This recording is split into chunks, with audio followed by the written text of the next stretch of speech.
What's good, Fit Nation? What's good? The day is finally upon us. Tua Tagovailoa will be making his first NFL start in about 40 minutes from now, guys. Welcome to Finside the NFL. I believe this is episode 116 we're at right now. They keep going, and just like our subscription count, the episode numbers keep going up. Shout out to everyone who came through yesterday and subscribed, because guys, man, in the last 2 days, it's been unbelievable the support y'all have been showing us. I mean, in the last 2 days, we've gained over 40 subscribers. So let's keep that rolling today. We're at 1637. Let's pass 1650 by the end of today. I hope everyone is having a blessed day. We're on the road to Christmas now because Halloween's officially done. But for all us Dolphin fans, today feels like Christmas, does it not? I mean, I can't even. It's almost surreal. It's almost surreal to see this happening right now as a guy who, last August, I was, banging the table. We need to draft this kid. We need to draft this kid. This could be our future franchise quarterback. And to be able to witness, the inception of that today, whether it works out or not, is something crazy. I know there were some reports today. I saw Adam Schefter. I got the update from Adam Schefter, and Adam Schefter basically said that one of the reasons they've turned to Tua is because they want to see exactly what they have. I'll bring that up for you guys right now so you can see that exact Adam Schefter report. That was one of the things I saw this morning. I mean, that goes without saying. With any rookie, you want to see what you have, but they kind of tied it to our draft arsenal, was the wording that of the update that I got through Bleacher Report or whatever.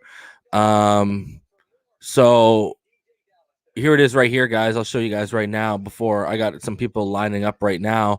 Before we get to everyone backstage who's starting to line up, shout out to all of you. I just want to go through a few things here. There's two things I want to go through. First, we're going to go through this. Okay.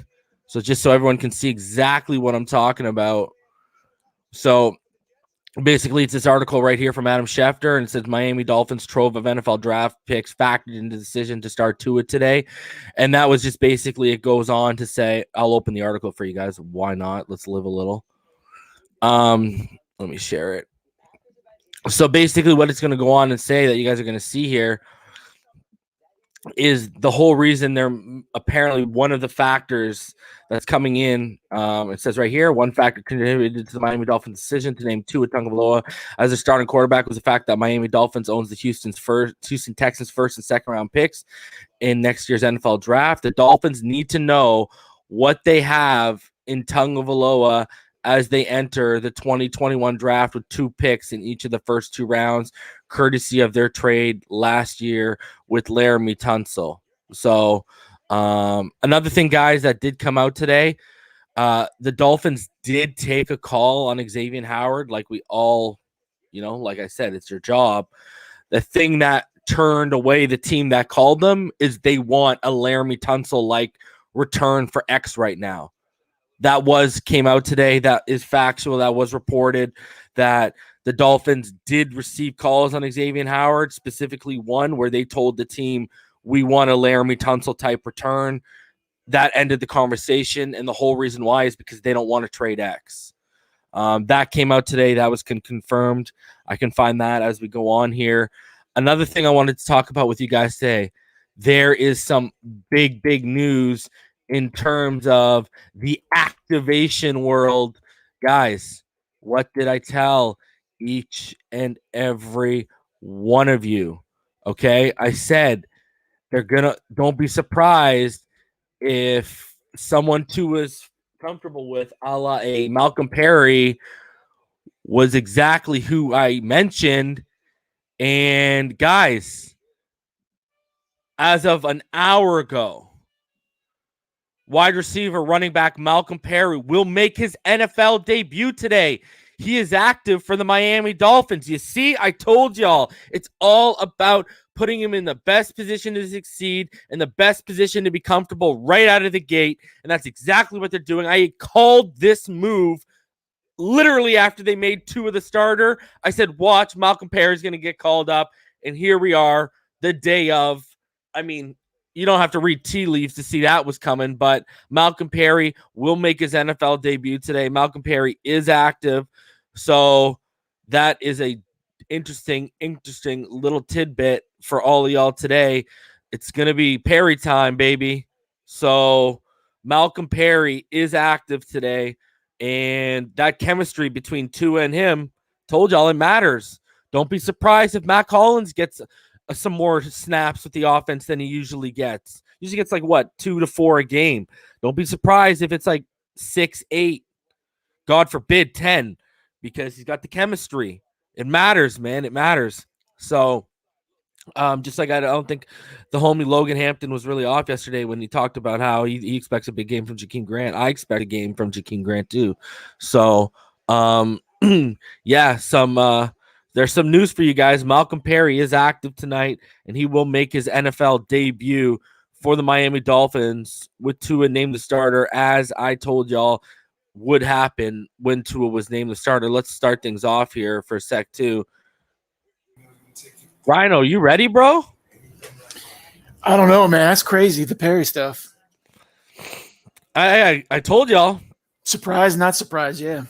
I mean, it made sense. You want this kid to be comfortable, right? And our slot play has been so up and down this year. Does it really hurt? You know what I mean? They were clearly grooming Malcolm Perry to get him ready for whenever they made the change. So I guess Bowden's not active, so that's I guess his spot he's taking then.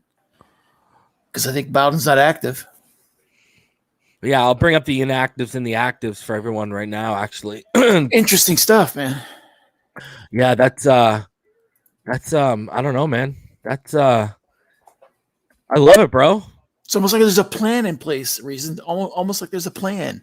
Oh, who would have thought that, huh? You know what I mean? Like, it's crazy talk. bro. Let me see if I can. Usually you get a list right before the game of the inactives and actives. Yeah. I wasn't nervous last night, man, but I'm nervous now. I don't know why. I guess because it's here. It's minutes away. And Noah, apparently, according to Travis, when Malcolm emerged from the tunnel, he was with Noah Benogany and the rest of Miami's return team, Jakeem Grant, Preston Williams, and Brandon Jones. So let's see if we can. Last week I had the list. I forget where I got it from, though. That's the thing. I have the list if you want it. Of the inactives and actives? Yeah, I'll pull it up real quick. Send it to me. Or, yeah, hit the share. Can you see the share screen at the bottom? Yeah, I'm gonna send it to you. I tried to do it, didn't work. No, it's because once you hit share screen, I have to see it and put the share screen up. Okay, I will. Yes, try. So just hit the share screen and I'll throw it up. What's going on, Oos? How you doing? Shout out to Kevin Clements, Johnny Bravo. I always say produced by JC, but I don't know if that's what it is. But Prod JC, checking out. How's it going? Michael Pulisic. Brandon Hudgens, Vicken, Jazza 803, of course, Rhino, Jeff Premont, Jason Greaves, Vicken, like I just said, shout out to you. I see you've been really active lately, man. I appreciate the support. EM Dolphin fan, Powerhouse, Roderick, Armando, William, shout out to all of y'all, Richard Blackstone, Sean Jones, Havoc, Just Ice Cool. Shout out to every single one of you. Tombstone, Scott Norman. Did you get that, bro? Sharif, what's good? Did you find that? Can you see my screen or no? No. Send me the link. Okay. Just hit me in the DMs because I'm on Twitter right now and I'll pull it up. Okay.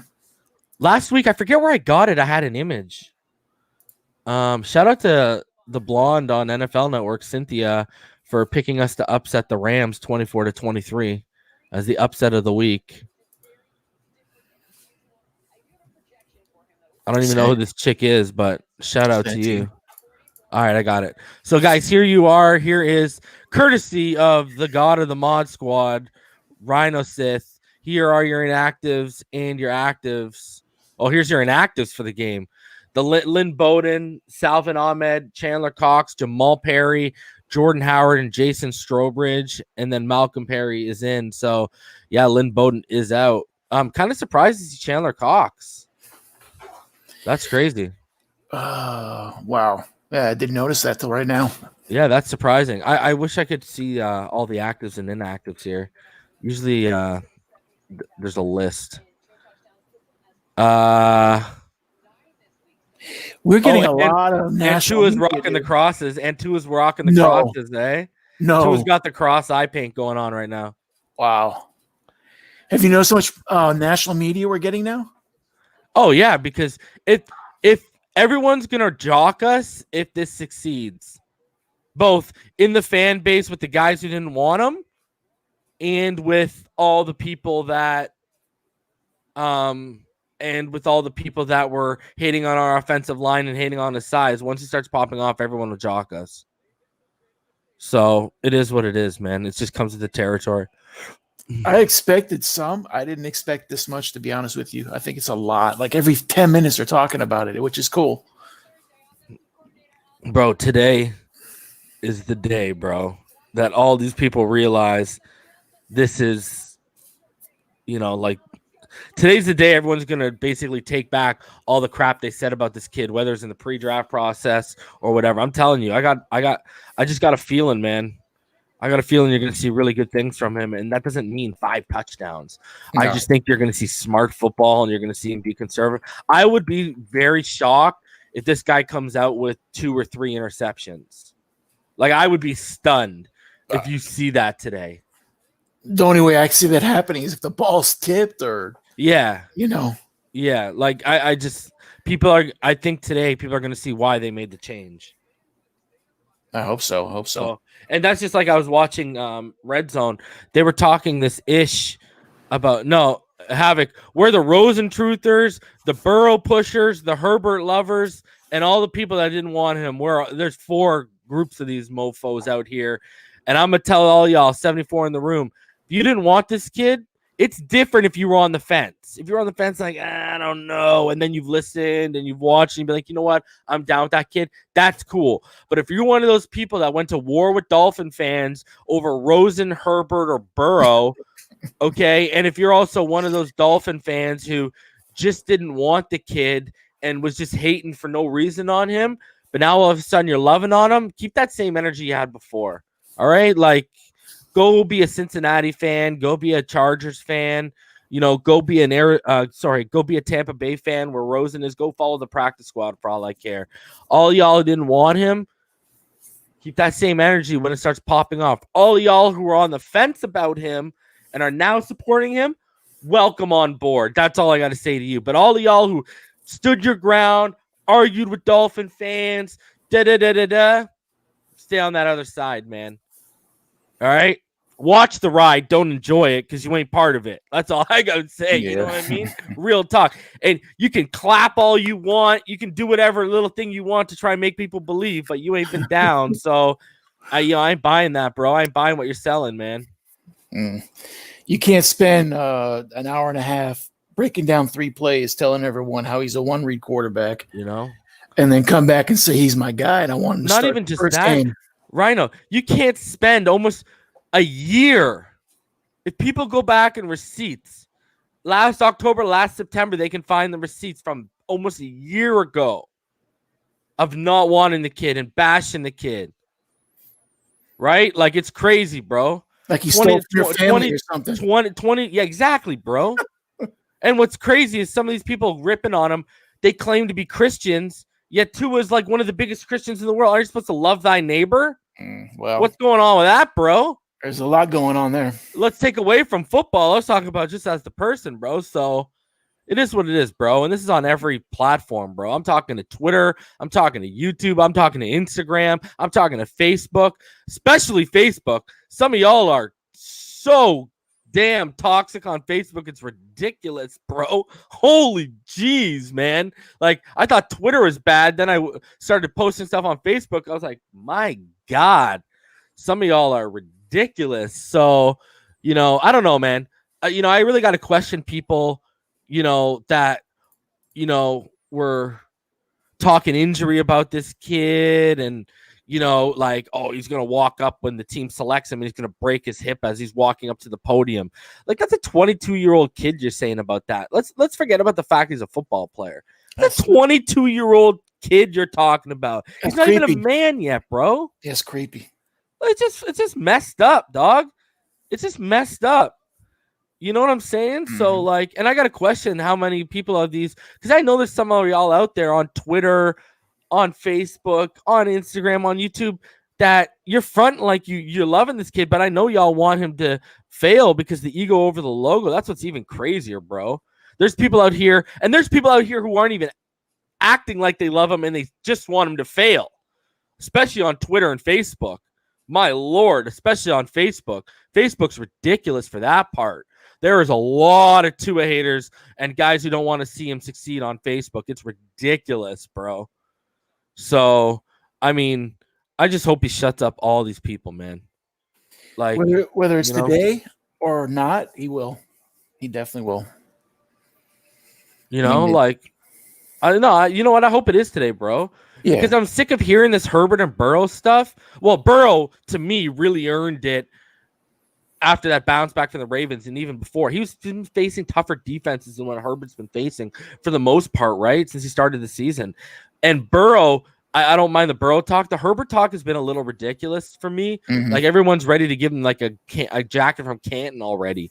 And I'll hold Tua to the same standard. I said with Burrow and Herbert, and I'll say with Tua, don't start selling me stuff until after 8 or 9 games. Mm-hmm. But the one thing that would get me excited is if he won his first game out, because neither one of those guys did that. And if he did that, he would also be doing it against a better defense so far than Herbert's played, right? Right. And the elite defenses Burrow's played, he's lost to.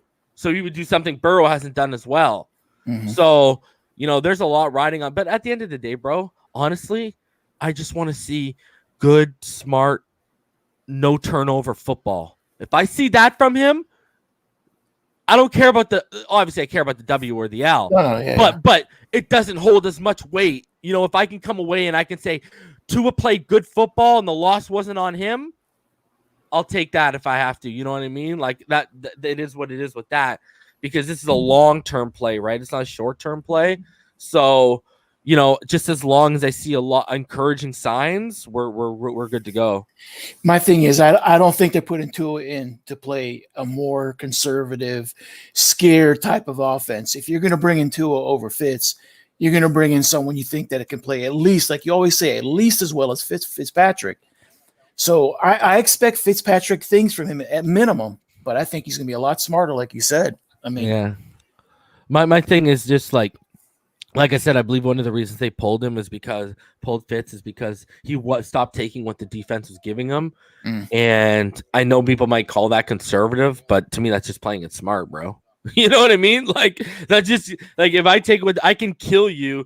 First of all, if it's 6 to 8 yards, not only, if I'm running the ball 3.5 yards per carry, not only am I going to get first downs, but you know what I'm going to do, Rhino?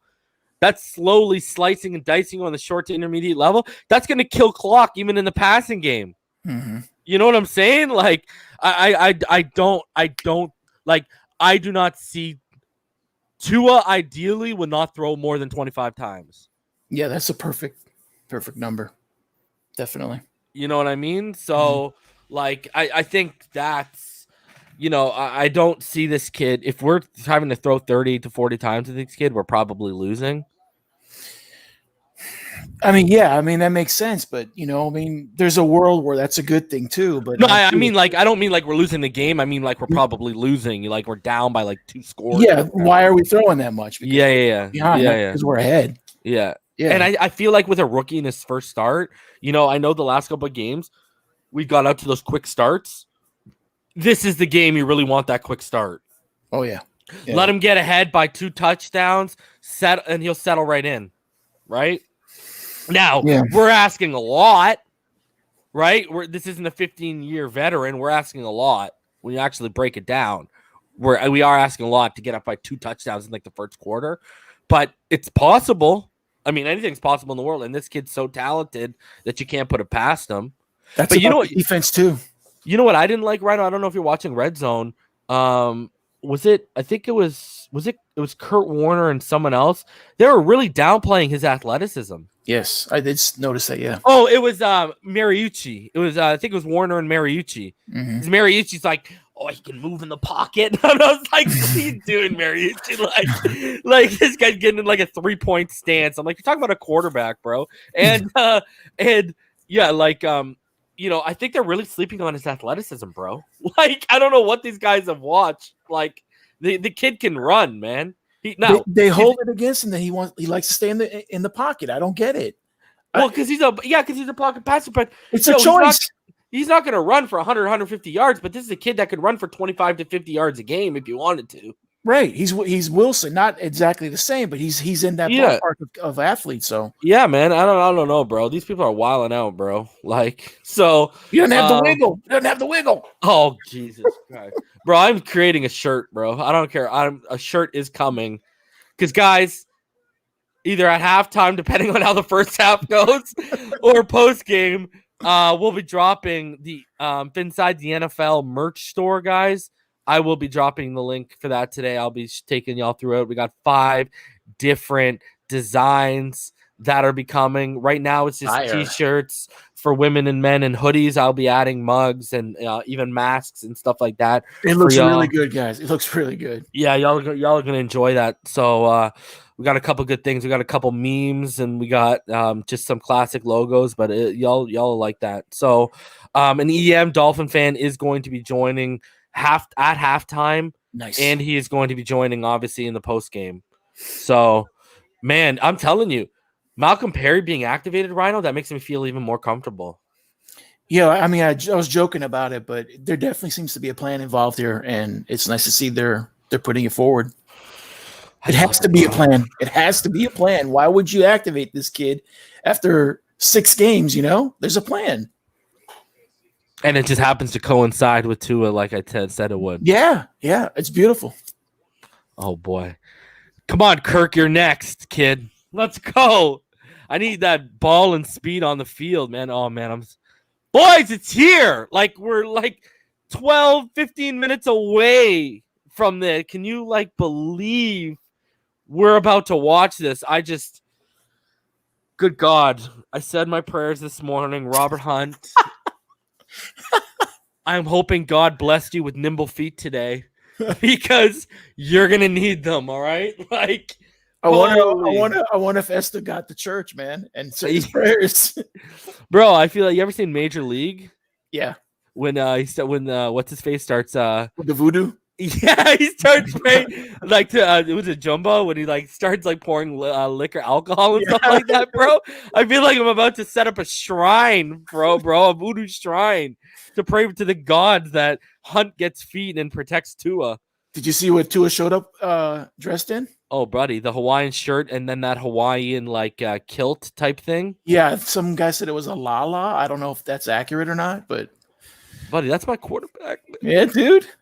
He's like bringing his heritage. He's bringing his pride.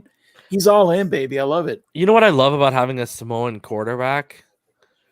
And you've heard me have this conversation. We've had this backstage about how I love Polynesian, Samoan trench players, right? They're such warriors, bro. Like, that's why he's come back from this hip stuff so quickly. And that's why he's always bounced back, because they're warriors, bro. It's in their blood, man. Like, it's in their blood. And, I remember some foolish talk months and months ago about someone trying to compare him to Mariota to me, and I did that real quick. But, Mariota didn't have the fire like Tua has, man. Mariota doesn't have that competitive, because Tua's not only a rare talent, but he's got rare competitive spirit, man. And I think people don't realize, like, the drive this kid truly has, man. Like, that's why when you add on top, he's a student of the game, right? I just don't know how he can't be successful. It just, and on top of that, he's a perfect scheme fit for this offense. I just don't know how he can't be successful, man. I'm not saying like 4 or 5 touchdowns out of the gate. I'm talking, again, long term. I don't know how he can't be successful, man. I really don't. Everything's in place for him. I mean, that's just the way it is. That's what he has to take advantage of. And I don't think the moment's too big for him. Like I said, he's built for this, man. The guy's just built from this from the moment he's a child to where he is now. It's all coming together. And there's something about karma and the energy you put in this world. And I think he's all for it, dude. His whole family's in on it. The whole damn franchise is bought into this kid. You can see it in everyone, the way they talk about him.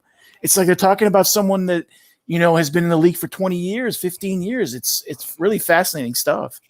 And Daryl, I don't know how you don't see the drive or the passion on their 2 weeks of a bye. He only took the Sunday off. I mean, I don't know what's going on. I think you just don't like the kid. Stevie, reason, how many TDs do you think TD gets today? I'm going to stick to my prediction. I said 200 yards, a 60 plus percentage in completion percentage, and 1 touchdown through the air, no picks. The no turnovers, that is me. What's this Super V? Hold on a sec. You see this comment from Super V? Super V, yo, reason. I was just on another channel listening to this individual putting credence into what the media said about Tua starting. Don't they realize Florida makes decisions based on the team morally? I mean, yeah, you got to go back. I said this. I believe, that this wasn't the plan was the bye week. It just got accelerated because the bye week got moved up. But at the same time, Greer, Ross, and Flores are not going to move forward with the plan if Tua's not ready. If Tua hasn't shown Flores, and especially Gailey's a huge Ryan Fitzpatrick supporter, friend, and fan. You listen to Chan Gailey gushes about Tua. So that should tell you that he's even impressed Chan Gailey really well. And again, guys, Chan Gailey is the master, the genius of the RPO. Like Daniel Jeremiah said in June, an anonymous GM told him in their scouting report, they found that Tua's the best RPO quarterback they've ever seen. Damn. All right. Wow. So, yeah. So think about that. So Daniel Jeremiah reported that back in June. I said that in the RPO show, and then I think I repeated that yesterday. So think about that, guys. You got the, if you go back to it, if you want me to be real specific with y'all, if you go back in January, Chris Greer talked about Chan Gailey being ahead of his time with the RPO and called him a genius with the RPO. Yeah. Then in June, on the Move the Sticks podcast with Daniel Jeremiah, he said that an anonymous GM in their scouting report told him that Tua Tagovailoa is the best RPO quarterback they've ever seen. So that's why I've been telling y'all. I told y'all before the preseason started, you were going to see RPO get implemented more and more as the season goes on before Tua start. If you go back to the last 3-4 weeks, the pistols become heavier and heavier and heavier when Fitz was there. Why is that? Because they were getting ready to make the change. Yeah, but like you said, if he wasn't ready and showing signs, you wouldn't have. Yeah, they wouldn't have. Yeah, but I mean, but look, you got to remember, and I know you know this. Fitz is playing at a good level. Yeah, man. You're just not going to pull that because you're in the middle of a playoff run. It doesn't make any sense. I mean, something had to be special going on with this kid. Yeah. Yo, Pyro. What's good, guys? Jazz 803, $5 Australian. Shout out to Australia.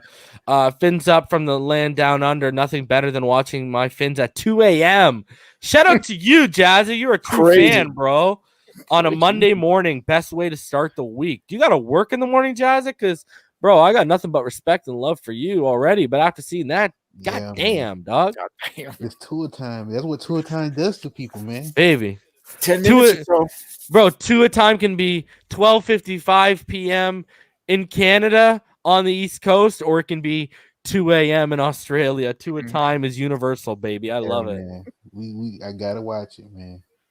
But bro, I can't. I'm excited, man. Man, I mean, the blood is pumping, bro. I'm ready, man. And look what Oos says here. Shout out to Oos. What up, Oos? He says RPO shelf life is longer than a dual threat QB shelf life. 110%. 110%, right? I agree. So, because, I mean, your options are handing it off, throwing it, and then the quarterback running it, and that's rare. It's usually you're handing it off or you're throwing it. So, man, I mean, exactly, Oos. He says an RPO QB can last as long as his arm allows, even well in their 40s if they stay healthy and can still throw darts. 110%. And as long as the mind up here stays clear and not foggy, right? As long as they can make those quick decisions by the linebacker and safety pre-snap, you're pretty much good, bro. So 110%, Oos, you're right. Look who's walking out with Tua. Fitz and Tua side by side, baby. Where's that at? On Fox. I'm watching the pregame. Oh, yeah, I'm watching. I'm on Red Zone right now. Because you guys said you guys was watching. You seen his Hawaiian shirt and. Yeah, when he was walking in, they showed that. You can find that on like any social media. Yeah. Okay. Yeah, that was just him walking into the. But you can also see right now, like, there's footage of Tua throwing in a backwards hat before the game started. Malcolm Perry in the end zone working out and stuff like that. It's on Twitter. Man, when you guys said Perry's been activated, I was like, it's all coming together. Yeah. It's all coming together. And you see this? I'm not just a. Well, yeah, but there's no Bowden, so we're not going to see Tua. He's inactive. Well, you can still run Malcolm Perry Wildcat, right? Yeah, you can. But it would be nice to have him though. It would be. I want to see both of them in the package. To be honest with you, man. I mean, I don't know what to say, guys. Like, even with little in-season predictions, I seem to hit the nail on the head more often than not. So I don't know. Swinging that hammer. I'm not just that big dick hammer, bro. I'm not just. I'm not just a draft whiz. I'm more. I mean. Right? Are we backstage? What are you talking about? I know. On their head. Called it. You called the bye week, and now you call the Perry, man. Perry, and I mean Myles Gaskin. I kind of called that one too. Woo, baby! Now all I need. What's next? What am I thinking about next? What's Dieter as a center? That's the only thing we're missing. Yeah, really. Yeah, I'm actually surprised I haven't. Some people have talked to me about this. Maybe that's why they're not gonna look at a Creed Humphrey. Why they're not gonna look at Landon Dickinson, like someone like a Trey Hill. Why they're not gonna look at one of those centers in the draft is because Michael Dieter might be the plan. Think about that one for a sec. Yeah, I mean that's some cool Luke moves there, man. That's because he played it, right? He played it in college. He played some center in college. Yeah, he played guard and center. Center. Yeah, he played around. EM called it, but that's EM called that. It's a heck of a long time for a plan, though.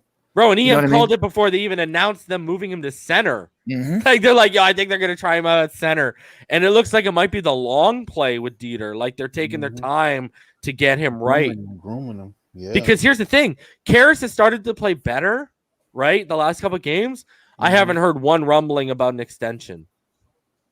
Yeah, and Adam Shaheen just got extended. Yeah, he probably isn't in there long term, or maybe they don't think he's going to go anywhere, can go anywhere. I don't. I think Dieter. I think Dieter is actually might be the move. Because we don't know what's going on in camp, so he's probably looking really good. In practice. Yeah. So he's probably looking. We don't really know, but if he is looking good, then yeah, I can see that being the long-term solution. Yeah. Oh my God, we're 4 minutes away. 5 minutes away, bro. Oh my God, man. Hey, oof. I hope we get the ball first, bro. I don't want this. Stop being greedy, bro. I'm just saying, man, this is too long. I kind of want the Rams to get it first. So do I. Because I want to see how our defense. I just want to see how our defense set the tone, baby. Yeah, set the tone. I want to see Tua tone already. Listen, Rhino. Patience, young Padawan. You waited this long. You can wait. You have to wait till your parents wake up and tell you it's okay to open your gifts, man. Dude, the last 15 minutes have gone by like the 12 hours before went by, dude. This is too much. Oh, bro. Ramsey says my chest is pounding. Oh my God, bro! It's like Christmas, man. It's like Christmas morning, and I just can't wait to dig into my gifts. Oh my God, I'm just I will laugh. Y'all are gonna see me go wild if they come out and they test them deep right away and they complete it.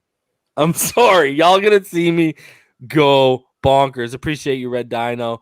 Vicken, I'm hoping he plays better and better every snap he takes out of there, brother. So get better by the snap. That's what I'm hoping for. Man, if I see one play action, I'm gonna flip. I'm gonna. Hey, I'm glad Reese don't have me on here, man, because I'm gonna be flipping out. Yeah, but if it's up to you, Pyro, he would just keep handing it off in the RPO. Yeah. To a 12 pass attempts all game because he's just handing it off. Hey, and then we get like at least 200 yards. Oh man, that'd be perfect for me. That'd be perfect for me. Yo, is it commercial right now for you, Rhino? Yes. Okay, that's why I'm getting commercial right now from the A zone. Lexus commercial. Yeah, I'm getting the zone. Boys, oh my God. I bet the people who bought these tickets are freaking like. Allow me, you guys take the floor for a sec while I have a little one-man party for a sec. Hold on. Oh God! But I bet the people who bought these tickets for this game, man, I bet they're just living it up right now. Yo, do you see how quickly they sold out, Pyro? Oh, they did? Yeah, and what's crazy is if people follow me on Twitter, there was a couple people who put their tickets up for sale because they couldn't make it, and they'll only sell to Dolphin fans. Is it still capped at 13K? Yes. Wow. Yeah, they're gonna keep that smart by keeping it that way. Oh yeah, with cases going up and everything, they have to. Yeah, keep it. Boys, it's here. Can you freaking believe this right now? Like 85, 74% humidity, which is not a lot. I wish it was like 85, 90. I want everyone to know I feel hurt that EM isn't sharing this moment with me, but I'll make it. I know, man. I was like, come on, EM. I was I prayed to the Halloween spirits. Please let EM. Pyro, if this goes bad, I don't think anyone wants to see what's about to happen on. No. Oh man. Tua looks pumped, bro. Finger pointing is gonna be crazy. Right now, I got the chick talking, Shannon or whatever. Dude, he looks pumped. Oh, now I got Tua getting up with a mask on. Bro. I mean, listen. Crap, we don't get the ball first. Yes. Set the tone at home, baby. That's what you want, man. Best case scenario. Set the tone. At home. At home, yep. And then, oh man, they're showing all these other quarterbacks, and I'm just seeing my quarterback on there. All right, boys. I'll see you guys at halftime. All right, guys. Guys, Jason Sanders is about to kick off. And here we go. Jason Sanders puts the ball out of the back of the end zone for a touchback. And here comes Jared Goff and the LA Rams offense onto the field. And right now they're showing a highlight of Jared Goff, 38 wins since 2017, which is second most behind only Tom Brady. This season, outside the pocket, 75% completion percentage. That's why keep him in the pocket, make him feel uncomfortable from the get-go. So here we go. Raekwon Davis is starting for the third game in the row on the interior for the Miami Dolphins. And it's either going to be a false start or an encroachment on the first play of the game.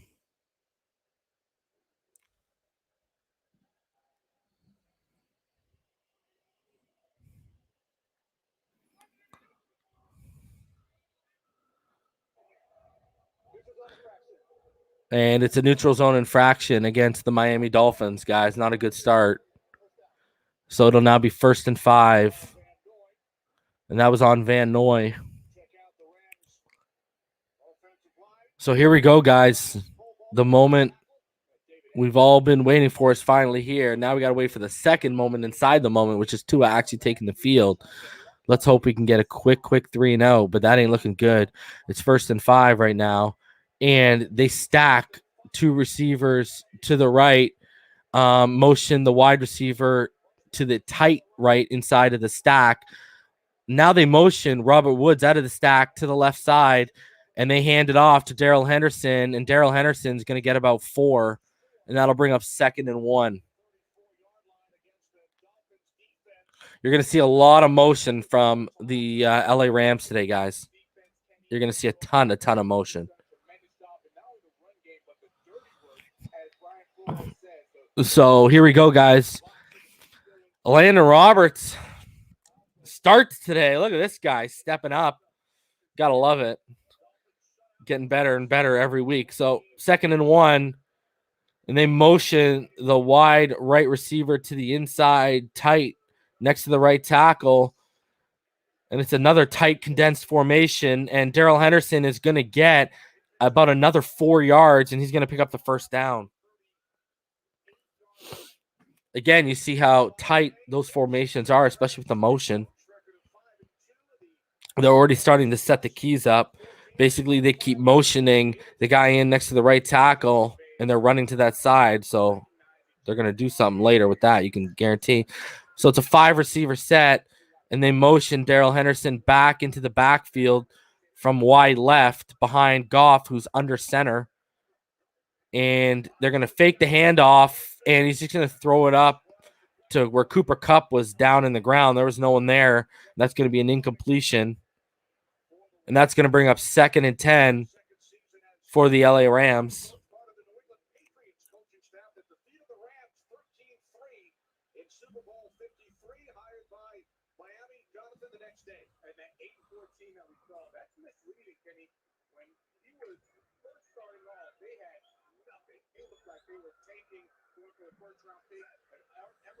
So here we go. 3 out. It's an empty set. 5 receiver, 3 to the left, 2 to the right. And they're stacked to the right. Oh, the ball is up in the air. Oh, it was tipped at the line by, it looked like Emmanuel Ogbah. And that's going to bring up 3rd and 10. And 3rd and long passing situation. For some reason, they've got away from Darrell Henderson. Great play by Emmanuel Ogbah, getting the mid up there, and it hit just below the wrist. Ball hung up there, but it was too far away from a corner to make a play on it.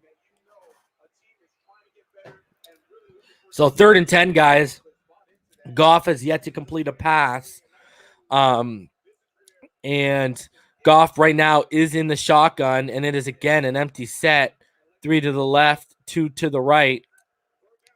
And he drops back. The pressure is coming up the middle, and he overthrows the receiver by a 1/4 mile. That was Cooper Kupp with the coverage by Nick Needham. And guys, it is about to be officially Tua time as the pressure comes. Goff feels uncomfortable and again misses a throw by a 1/4 mile. Shout out to Ronnie for the $49.99 donation. Shout out to you, Ronnie. Appreciate you, homie. All I know is here we go. It's about to be Tua time. The ball is punted all the way down to about Jakeem Grant lets it go after waiting for a fair catch. It'll go into the end zone for the touchback. Shout out to you, Ronnie. Appreciate you with that donation. $49.99 donation by Ronnie. We got 136 in the room right now. And guys, it is about to go down. Tua Tagovailoa is about to take the field. Oh, baby, oh, baby. Here we go. The moment everyone's been waiting for is finally here. And I know we got 136 in the room. Man, I hope all of y'all are excited as I am. And I hope all of y'all want to see some points go on the board just as bad as I do right now. Tua Tagovailoa is about to take the field. And we'll be watching to see if the homie Malcolm Perry is going to be out there. Great stand. After it looked a little rough there because I don't know why the Rams got away from running the football on us. But, hey, do what you got to do, LA. That helped us because they were averaging over 4 yards a carry. So, guys, it is Tua time. My Lord. You know how excited your boy is right now? Wish Fanatics took me up with my actual jersey, but I'm still waiting on that. So I just got the orange shirt going on right now. So, and shout out to Fanatics, everyone who did order their Aqua throwback. I did get an answer from Fanatics, and they basically told me that was a pre-sale item, and they are not able to ship them before November 17th. So on November 17th, everyone's Aqua throwbacks, Tua'S will be, your vapors will be coming to your doorstep starting November 17th, guys. So it's coming. Absolute solid defensive stand. let's set the tone like me and Pyro were talking about. That's exactly why we wanted the ball to start this game off, guys. Now we put Tua in a position. Let's put some points on the board.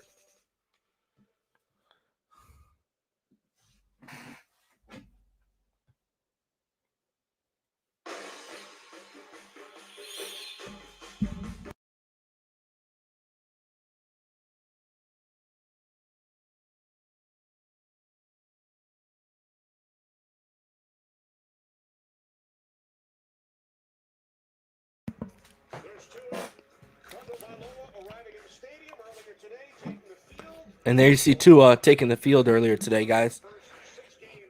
Let's go, baby. Tua is on the field, baby. How slick does this man look in that white, orange, and aqua, baby? Love it. All right, here we go. And he's got the face paint. Love to see it. And when are they starting off, guys? It's a pistol formation. Look at, they stack, and now they motion at the snap, Jakeem, and they're going to hand it off, and Gaskin is only going to get about 2.5, 3 yards right out of the gate. They're in that pistol formation. Gridiron report, I believe it's about 86 degrees Fahrenheit. There it is. There it is. Pistol right out of the gate. Here we go. It was 3-yard gain. 2nd and 7. And out of the shotgun, empty set. 3 to the right, 2 to the left. Tua's back. Tua steps up. And Tua gets hurt. Sorry, Tua gets hit. They're calling that a fumble. They are calling that a fumble. It looked like the motion was forward. That ain't good.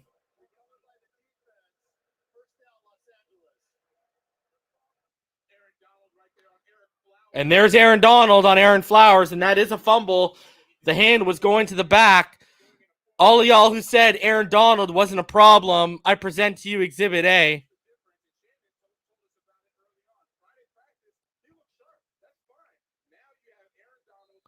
And Brockers laid into Tua. I mean, y'all saw exactly right there why I was worried about this line. So here you go. 2 receiver set, 1 in the backfield, which is Darrell Henderson. They motion Robert Woods to the left. And they are going to get about another 4 yards. At least Tua took the hit, so we're good. He's taking his first licking at the NFL level. But Eric Flowers cleanly beat by Aaron Donald, and boom. And you're going to see Aaron Donald just rotate around. That's your problem right there. Offensive line needs to be a little bit better.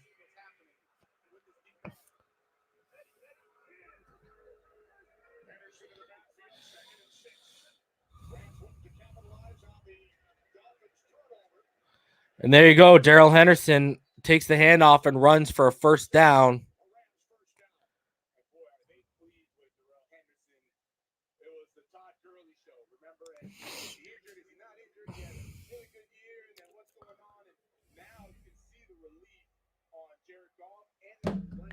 So here you go. 1st and goal. We are now in a position where they can take the lead on us pretty easily. Again, in this tight 12-man personnel for the Rams. And they motion Woods to the left, and they hand it off, and he's just going to walk in. And there it is, guys.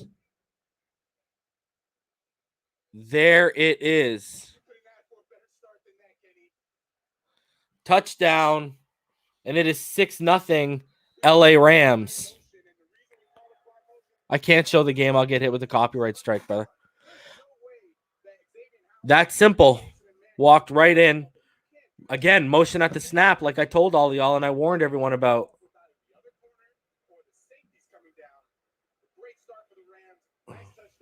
Again, shout out to Ronnie for that huge donation earlier. The $49.99 donation. Appreciate you, homie. Appreciate you. Not a good start, but hey, Tua proved he can take a hit.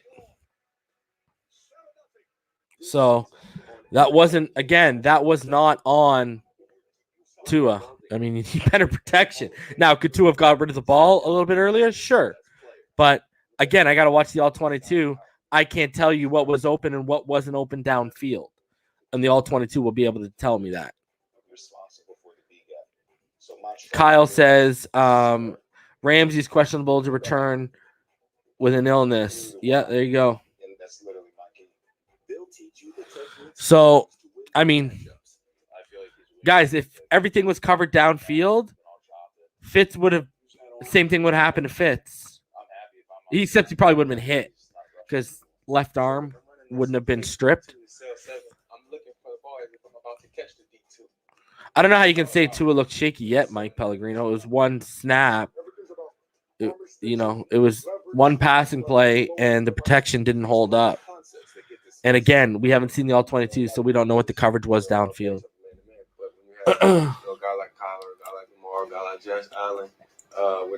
Now, if Tua comes back and he starts seeing bonehead errors and interceptions, then yeah, I'll get on board with that.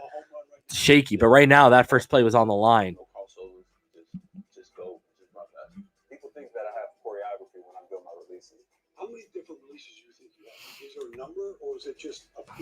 So I'm not worried, man. This is one snap.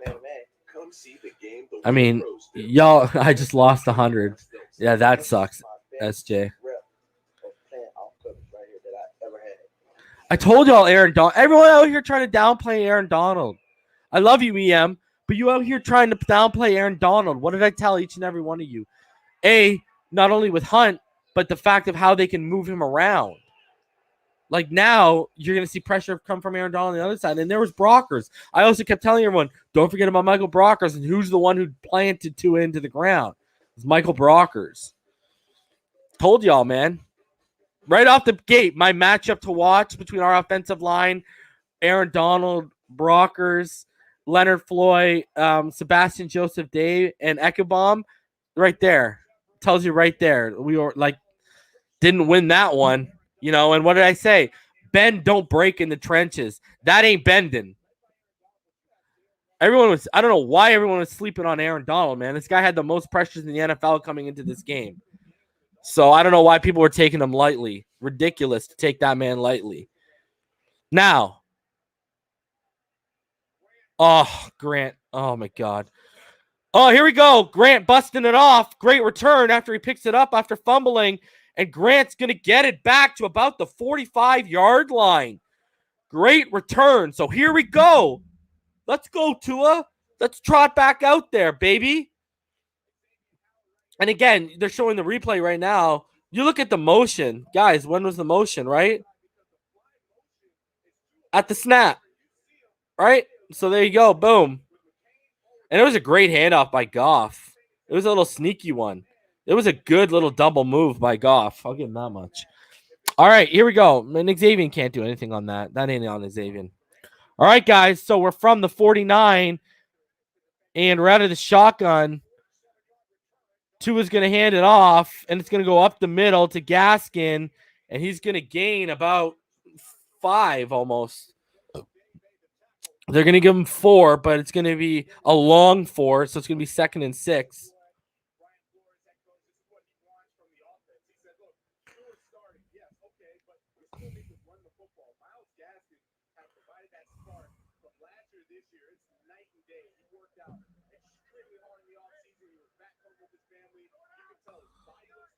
So here we go, 11-man personnel, and then they motion Shaheen into the backfield, and they're going to hand it off, fake the handoff, and they're going to give it to Preston Williams, and that's complete for first down on the slant from Tua.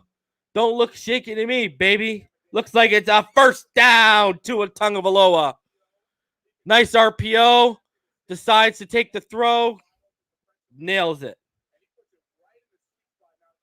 And that is a place where only Preston Williams can make a play. All right? Perfect pass. Perfect pass. All right. So they are in the pistol once more, guys. And 2 receivers set. And he's stepping back. He's looking. He's going deep, baby. And he overthrows Preston Williams. The coverage was quite tight. It was very, very good coverage.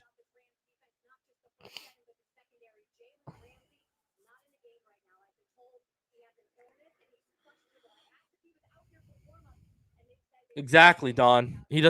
Tua doesn't let the last play affect the next, right? So goes deep, a little bit overthrow. The coverage was very, very good there. Again, out of the shotgun, Tua. They motion Gesicki to the right. 2 to the left, 2 to the right. And he takes the check down to Gaskin. Gaskin breaks the first. No, Gaskin does get stepped up after it looked like he was going to break off that first tackle. And he gets stopped behind the line. And I do agree with Pyro. You got to run that. You run that football right there. I don't know if I'm throwing it there after the incompletion. I'm trying to make the third down a little bit shorter. Instead, now we find ourselves in 3rd and 10 right now.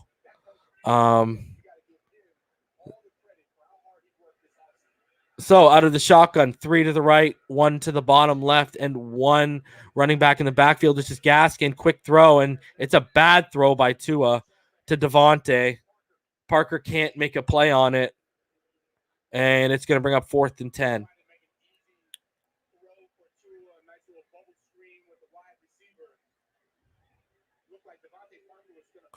Tua didn't look that great on other than that first down completion. Wasn't that great. Are they faking it? Well, they are faking it, and the whole formation is changing. I don't know what's going on right now.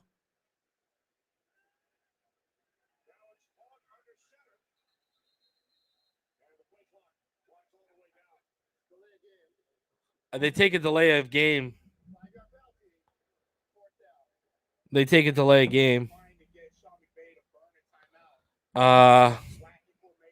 Just, I guess, trying to either get a pre-snap jump or trying to get the Rams to use a timeout. Exactly, Don. You can't play 3rd and 10 against this defense, especially with a rookie. That second down play, that should have been run the ball. So Matt Hawk is back, and he punts it, and he blasts it all the way down. Ooh, takes a Miami bounce, and it's going to be down at about the 5. I get they're trying to draw a penalty card, hobbyist, but, I mean, you gave yourself more space for that kick, so I'm not hating. My thing was on that second down, why are we going 3 straight pass plays? You know what I mean? So that's where I'm at. That second play, got to run the football there. Exactly, Armando. It hasn't slowed down at all. Right now, it looks like it's moving fast for him. You look at that throw to Devontae. He rushed that throw. I could tell you without breaking down that film, he rushed that throw. So we got it. How we doing it? How we read it? Basically, check it, work it.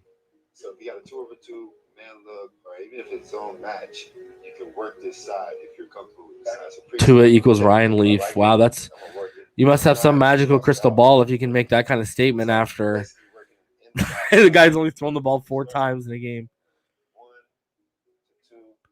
Yeah, now I'll agree Tua looked shaky on that drive at times. The first pass to Preston Williams was a perfect pass, but after that, it just looks like right now the game's moving really fast for him. On 2nd and goal, Watson puts the leg down. Here's the snap.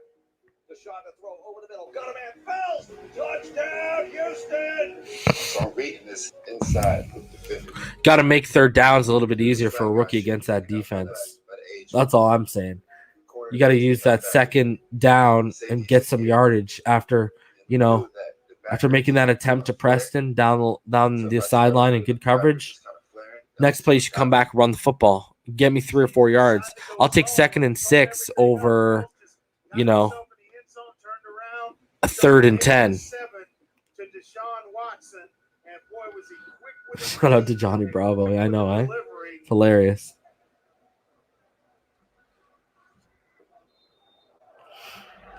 I'm not worried. Like, again, look at me. I'm not panicking. Why? I'm not panicking. So why are people panicking right now?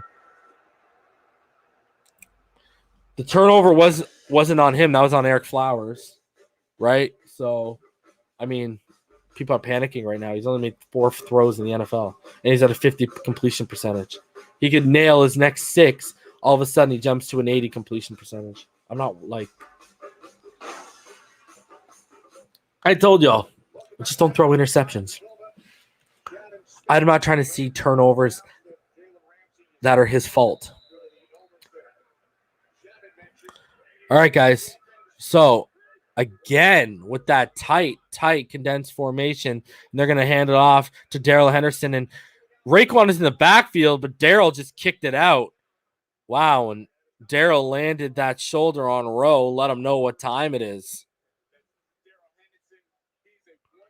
But again, though, guys, they are loving that 12-man personnel. And they are like Raekwon gone to the backfield, could have made a play if he was a little bit quicker. But Darrell, I told y'all, Darrell Henderson is no joke.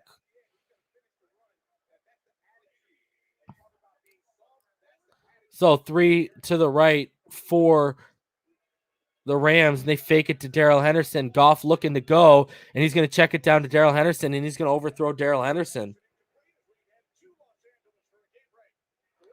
Perfect. I'll take that, baby. So that'll bring up 2nd and 10 for the LA Rams.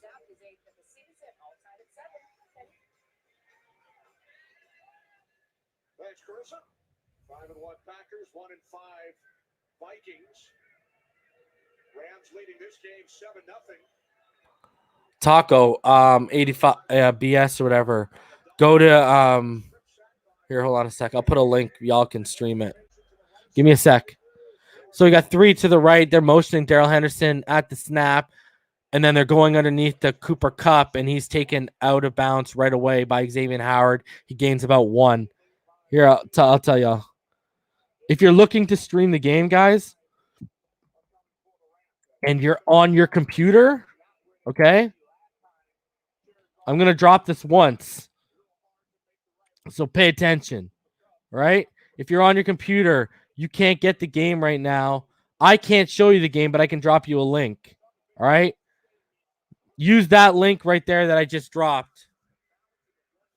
All right, 3 bunch to the left, 2 to the right. It's an empty set for Goff on 3rd and 9.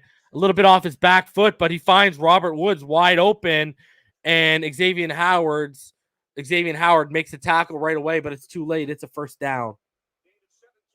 And they gain 17 yards on that by bunching 3 to the left. They create that separation.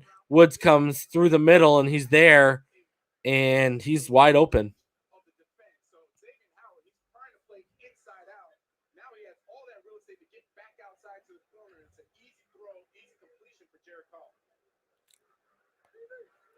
So, wow, another condensed tight set.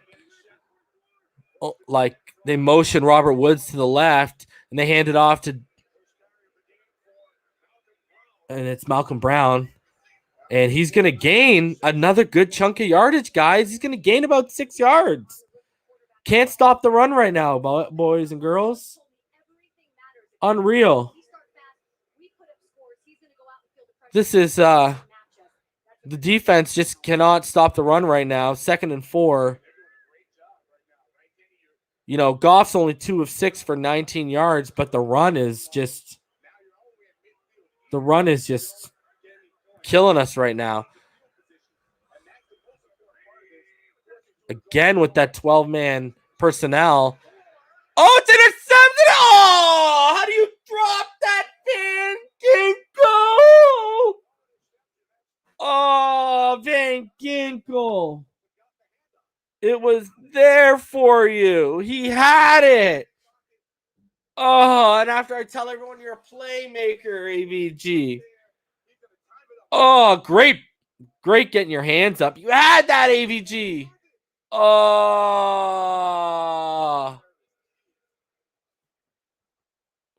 we needed that. Oh, man, that hurts.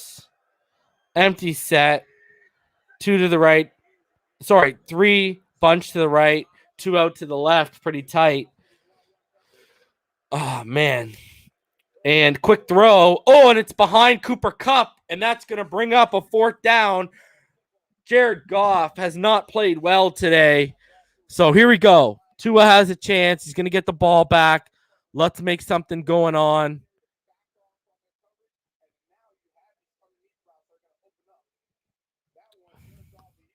Here's hoping Grant actually is able to handle the punt.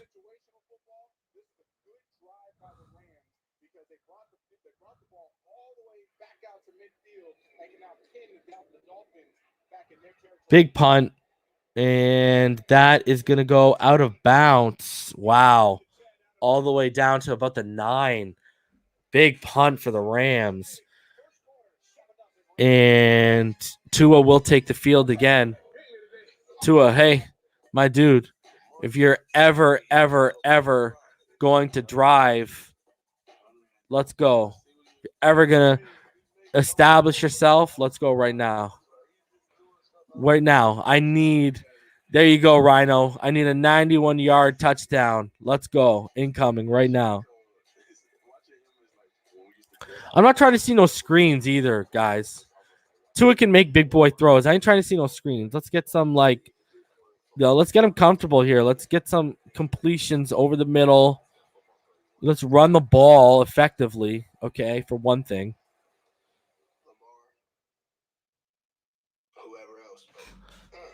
So, come on.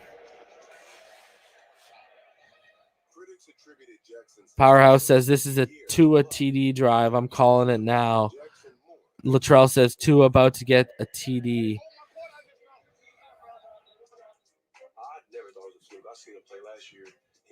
Yeah, we should have had that pick, Joe.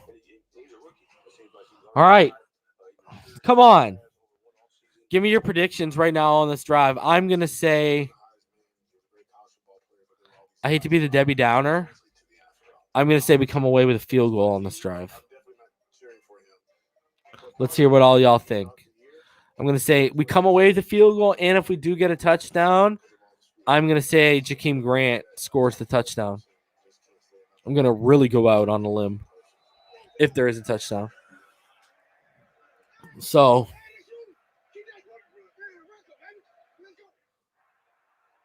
Havoc's calling Wingstop, a.k.a. Mac Hollins. Latrell, 43-yard touchdown. I agree, Jason. Tua just needs to get comfortable. The offensive line isn't helping him. TTV NASCAR says, I say field goal. That's it. The offensive line isn't, and you're not running the ball enough. Establish the run to predicate the RPO. Great one says TD Gaskin's going to run it in. Nice. Appreciate you, Joe. Damien says touchdown to Grant.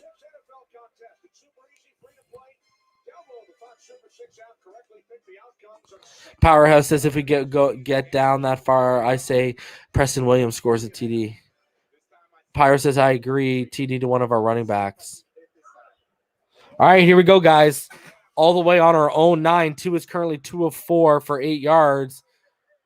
And they are motioning Smythe to the right. And they go heavy and they run the ball. And Gaskin is going to pick up about 3 1/4.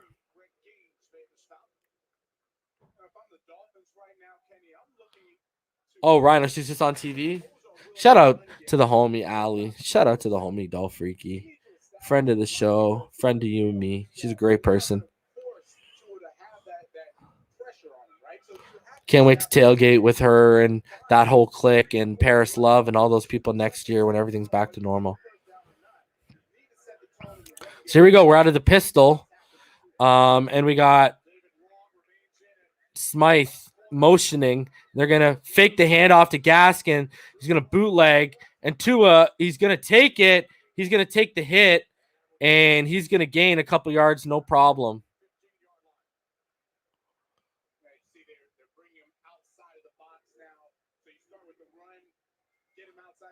Tua looked like he didn't really have anywhere to go. Gained a couple yards, took the hit, no problem, 3rd and 5.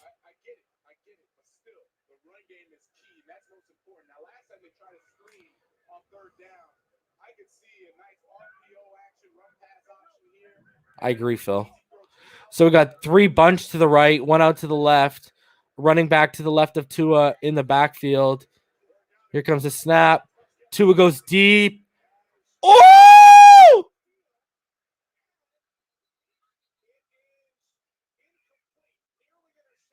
Bro, Gesicki, what happened?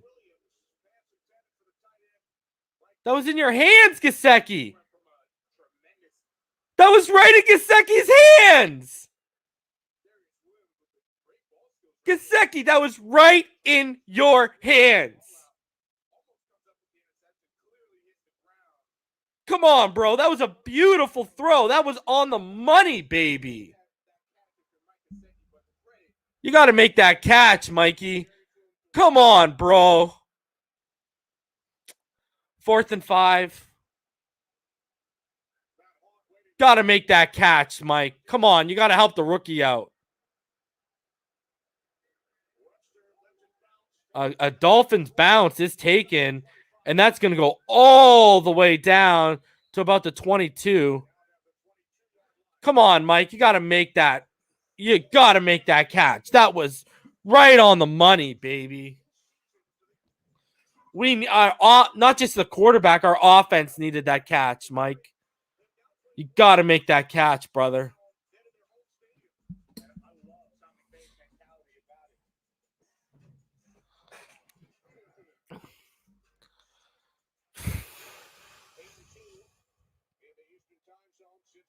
Perfect throw. Great bounce on that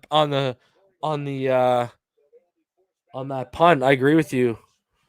Powerhouse. I do agree, Michael Pulisic. I thought we'd see Grant on more short stuff over the middle. I did think Breda we'd see Breda a bit more too by now. Pyro, passing is working if they can catch it.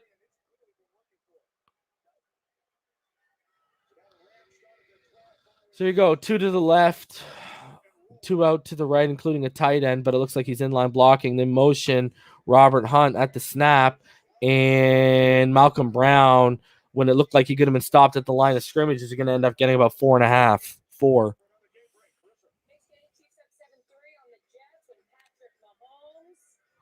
Unreal.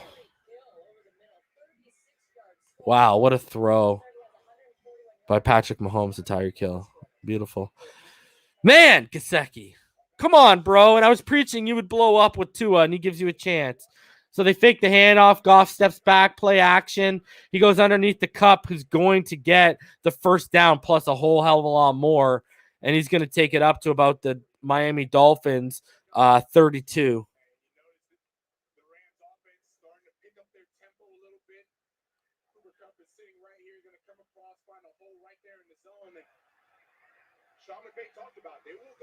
Again, they're back passing, and again, they find Cooper Kupp on an underneath route. Again, we give it to him, and he picks up about 8.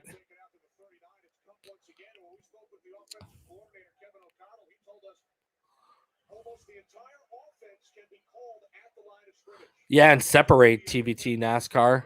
Separate and catch the ball. 5 receiver set, empty backfield. Goff out of the shotgun, 3 to the right, 2 to the left. And it's picked off, baby! It's picked off! Christian Wilkins, baby! Let's go! Let's get a touchdown now, baby. We're there. Let's go, baby. Let's go.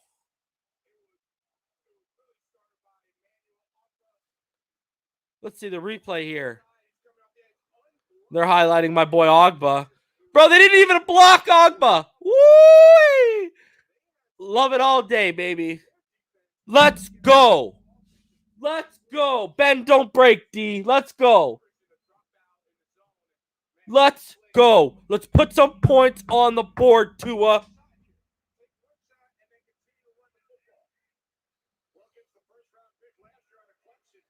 So Tua out of the pistol. They had stacked, and they motion Grant, and they roll him out, and he's gonna find the homie Durham Smythe for about 8 yards on the rollout, the bootleg to the left. Rhino, it's because he felt the pressure from Ogba, so it was a little bit behind. Ogba basically forced that interception. I think if Ogba wasn't there, the throw would have been better on target to Cup. So here we go, baby. 2nd and 2.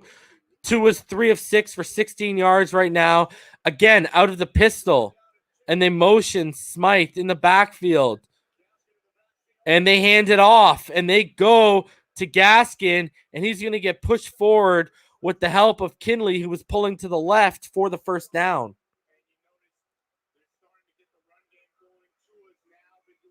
Let's go, baby. So, 1:59 is left in the first quarter, guys. The Rams are up 7-0. The Dolphins are driving after a Christian Wilkins interception, after Emmanuel Ogba got back into the backfield untouched and forced that. And now, again, we've gone heavy pistol for the first couple plays. And again, we're in the pistol again. We got a receiver out wide, top to the right, one to the bottom left. Tua drops back. He's looking. He's checking. And he completes to Jakeem Grant for about 14 yards, baby. Let's go. We are now facing a 1st and goal because that's a first down. Tua Tagovailoa, baby. Jakeem Grant just stops. Tua puts it there. And baby, oh baby, let's put this in the end zone. What a throw by the number 5 overall pick. Multiple reads. Throw that one read nonsense out into the trash. Throw it out to the curb. Let the garbage man come pick it up because that ain't no good. So here we go. Tua out of the pistol again. And they motion Devontae. Oh, and they shovel it to Gaskin. And Gaskin incomplete. All right, Gaskin. Smart play. Because it was there. If he completed that, it was there up the middle.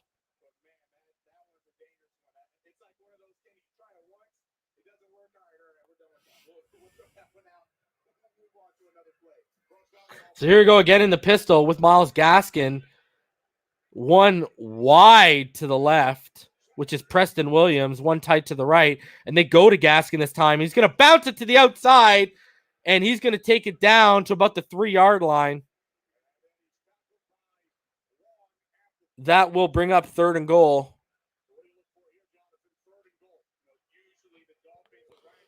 Honestly, right here, I'm not running it, boys. I'm bootlegging it to the left. And I'm seeing if a tight end can get free on a little fade route. Or I'm seeing if I can hit Preston on a slant right now. So here we go. 2 to the left, 1 to the right. Now they motion the receiver to the right. Steps back. Over the middle. Touchdown! Tua Tagovailoa, baby! Preston Williams! Let's go! Let's go, baby! All day! And defensive pass interference on top of that, baby. Tua Tagovailoa, baby! Let's go! Let's go! Let's go, baby! Give that young man the football. Look at the accuracy on that throw. Motion him at the snap, and they just drag him over the middle. And look at the catch Devontae Parker made. Are you kidding me, Devontae Parker? First of all, look at the accuracy of the throw if he was upright. Second of all, he wasn't upright. What a catch, Devontae Parker. Let's go, baby. Let's go.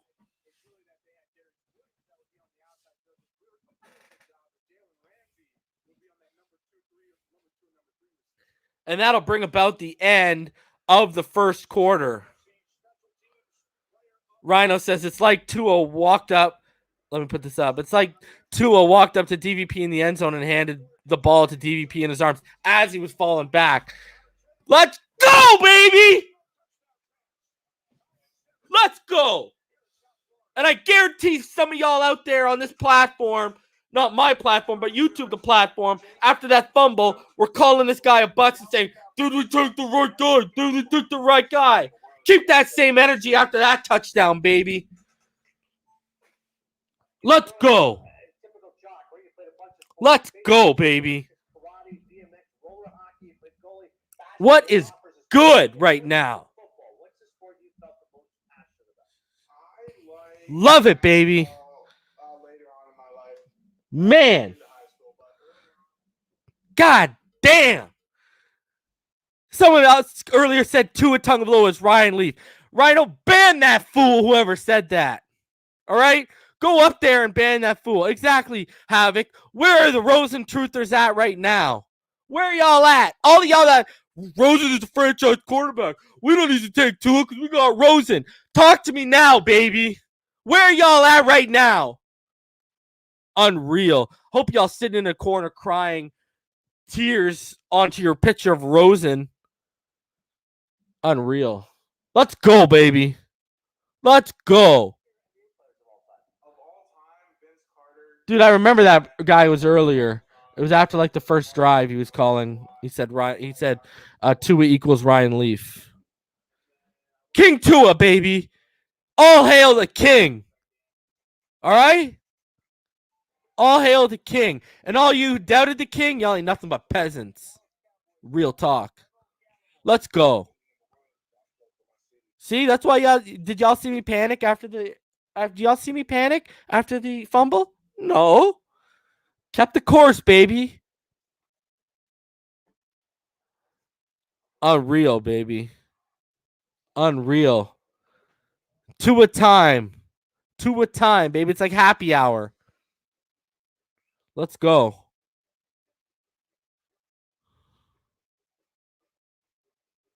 It's all T82. The golden child has arrived. Yes. The Nas of Miami Dolphin Nation has arrived. King Tua, baby. King Tua. All hail the king.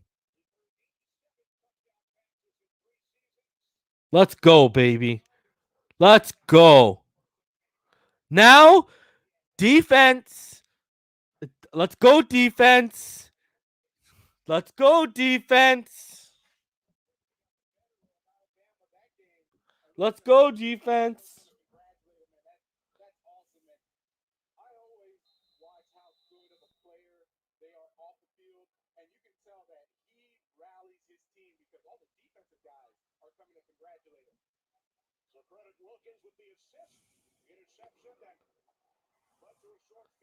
So the kickoff by Jason Sanders is short. It's to about the 20-yard line, guys.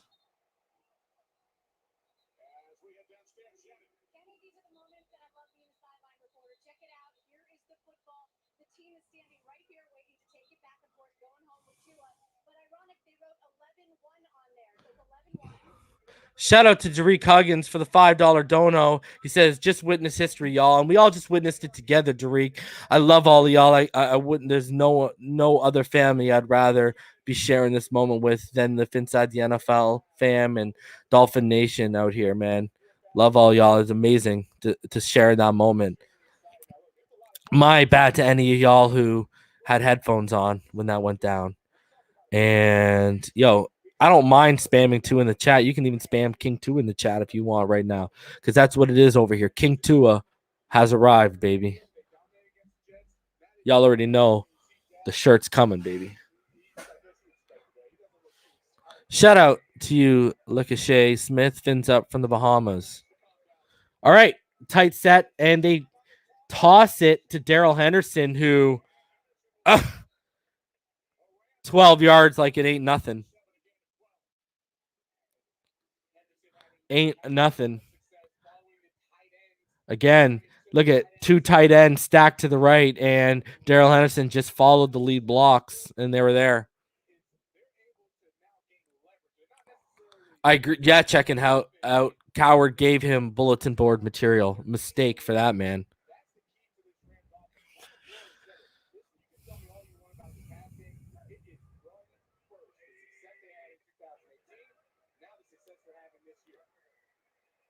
So here you guys go again.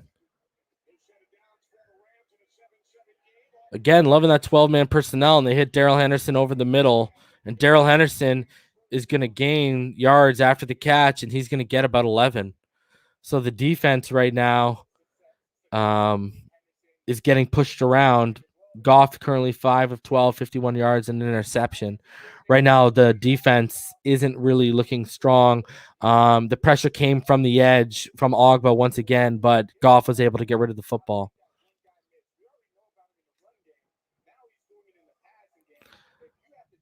Again, Jared Goff coming up under center. Darrell Henderson back, and it's tight. They are tight right now. And looks like they are. Oh, and it looks like it's going to be a false start on the LA Rams.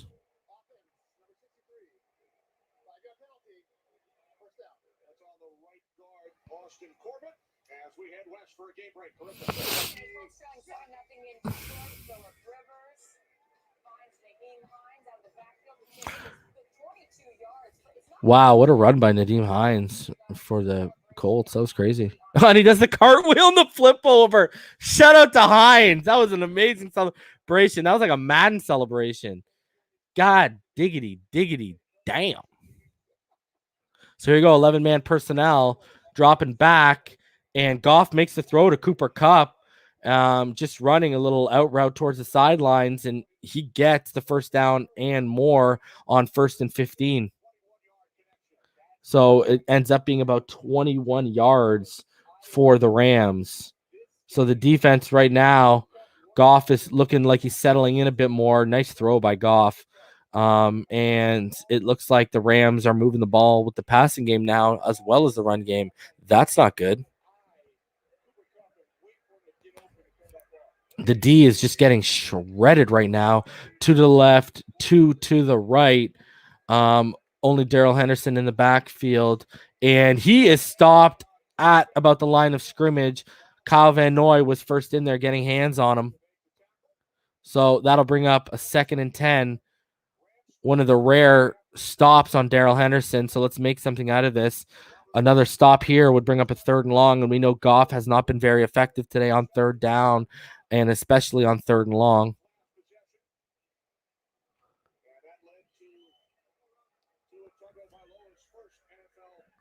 So here we go. They are tight.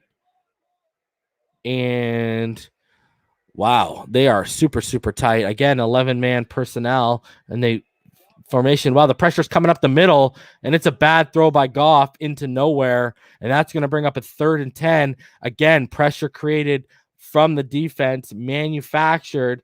They stacked the line with a lot of bodies. And Jerome Baker was able to just create some pressure by pushing up the middle.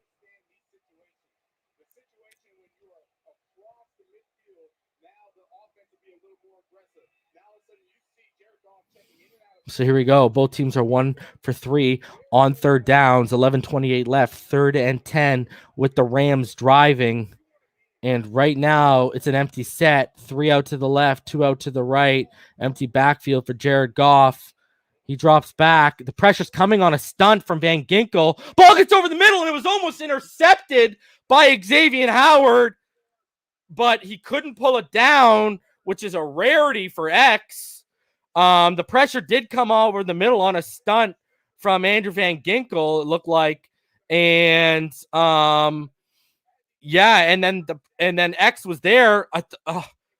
This is why I said all that hype that was going on X yesterday. Don't jinx the man, because any other week that was X was coming down with that. Man.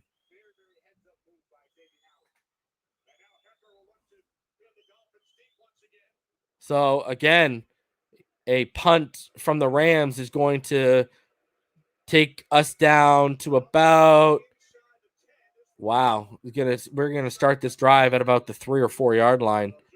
Great punt by the Rams. X got to make that catch. Every other week he does. Daniel Ashford, if you're out there, I'm looking at you right now, homie. Told you I would.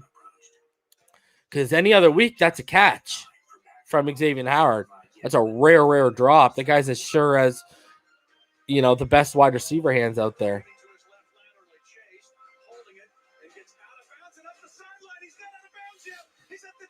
Man. So the defense bends, but it doesn't break in the end. I agree, Jason. Hecker's been amazing for them today. And now, can the young boy drive it all the way from inside our own 5 down the field? You want to really impress me, go do that. I agree. It's every day. Mr. AC Milan says Tua is starting with the ball at 11-11. Ooh.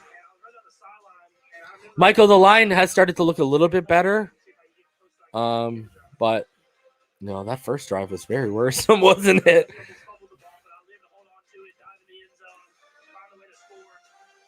Yeah, this is a huge drive, Michael. I agree with you 110%. JDM says, let's get up 2 scores by halftime. Brother, I hope. Please.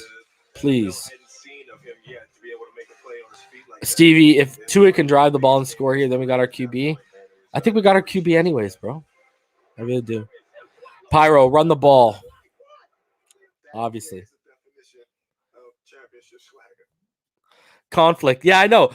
Still can't believe Wilkins got a pick. Wilkins can get a pick, but X can't hold on to it. What world are we living in right now?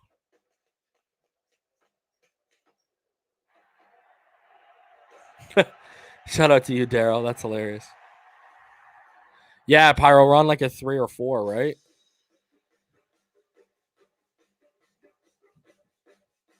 I agree, Stevie. Just get us some first downs. Get us from being backed up. I mean, last week against the Jets, and the Jets were sending like crazy, like a blitz basically on him, and he managed to get the first down eventually. C. Amalex, how is Tua doing? Good, man. He settled in. He has a fumble, but that was mainly on Eric Flowers. Lost Aaron Donald. He just threw a touchdown on the last drive. So now they motion Jakeem Grant. They're out of the pistol again to the right side, and they're going to hand the ball off. And there is a gap up the middle. And Myles Gaskin fumbles the football. Myles Gaskin fumbles the football after taking quite the hit. And that is going to put the Rams in prime scoring position.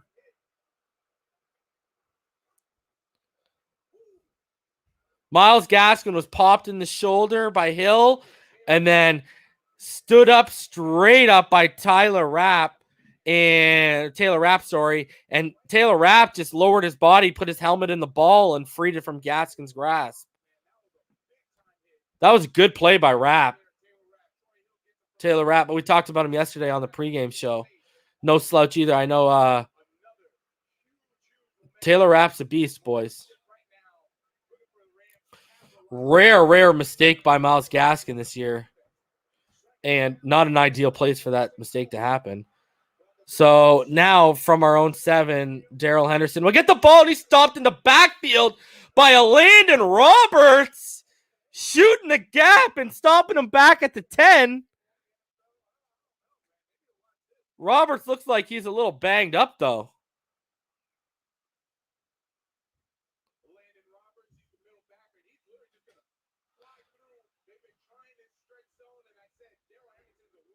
Wow.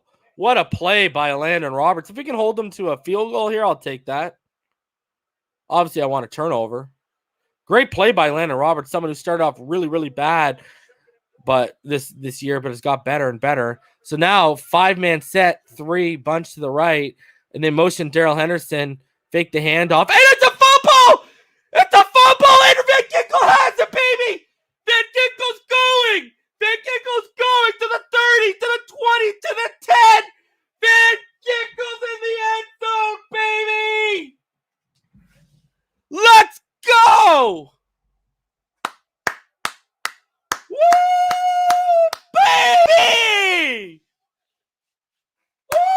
My boy Emmanuel Ogbah, baby. What a stud. Wow. Wow. Let's go. Look at Emmanuel Ogbah, the beast. Look at this man, untouched. What did I tell y'all about him when we signed him, bro? And AVG makes up for not getting the interception earlier by taking it all the way to the damn house. Let's go. I said on the pregame show and on the finish line, I expected a touchdown from the defense. Let's go, baby. Let's go. Let's go. Baby. Hit that like button, bro, because Tua's winning, Tua's throwing a touchdown, and AVG and our defense is making more plays than the Rams, who after that first drive, we thought it was going to be a bad case scenario with Aaron Donald. Here we go, baby. Let's go. Emmanuel Ogbah again is an absolute monster week in and week out. Woo, baby. Woo, woo, woo, woo, woo. Boys, I skipped lunch for all of y'all, okay? And I'll be skipping dinner, so I love all y'all, but your boy gotta have some nutrients right now. Wow, baby.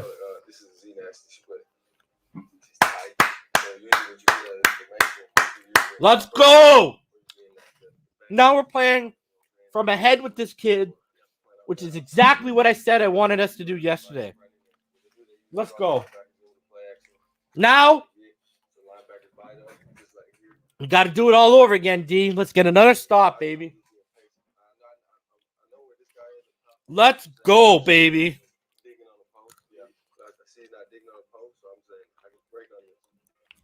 The card hobbyist says on 11-1, November 1st, Tua, number 1, threw his first TD to number 11, Devontae Parker. It was meant to be today. I like it. Bro. Ogbah, baby, baby, Ogbah. Woo! Let's go. Let's go. Oh. Man, I hope Tua's sitting on the sideline saying, "Oh, I just can't wait to be king."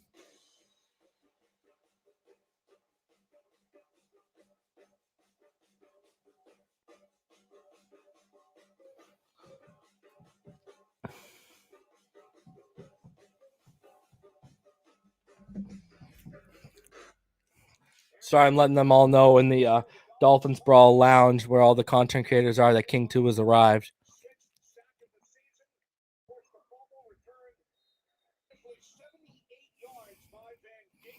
Let's go, baby. So here we go. The kickoff from Jason Sanders is deep, and it's going to be returned from the end zone. And it's going to be, wow, nice little return coming here. It's brought back to about the 24-yard line of the Miami Dolphins.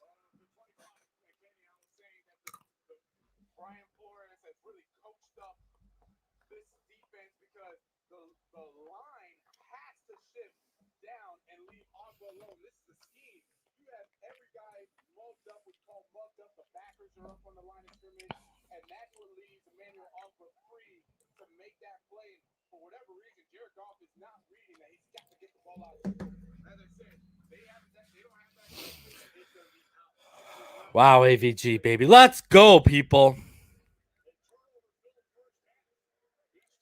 So here we go. Wow, tight set. 2 tight ends to the left, 2 wide receivers out tight to the right. Another tight, condensed set.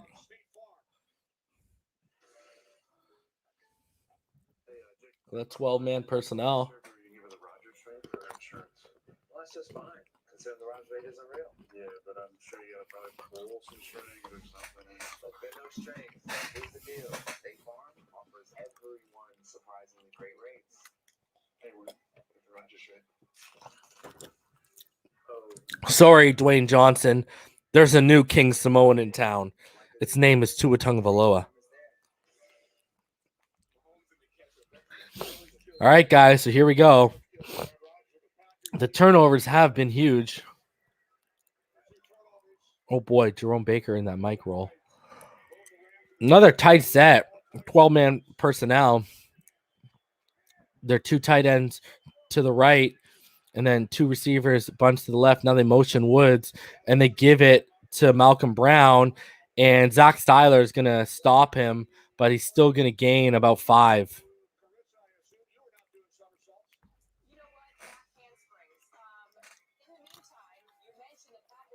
Yes, Devontae Adams helping a homie out.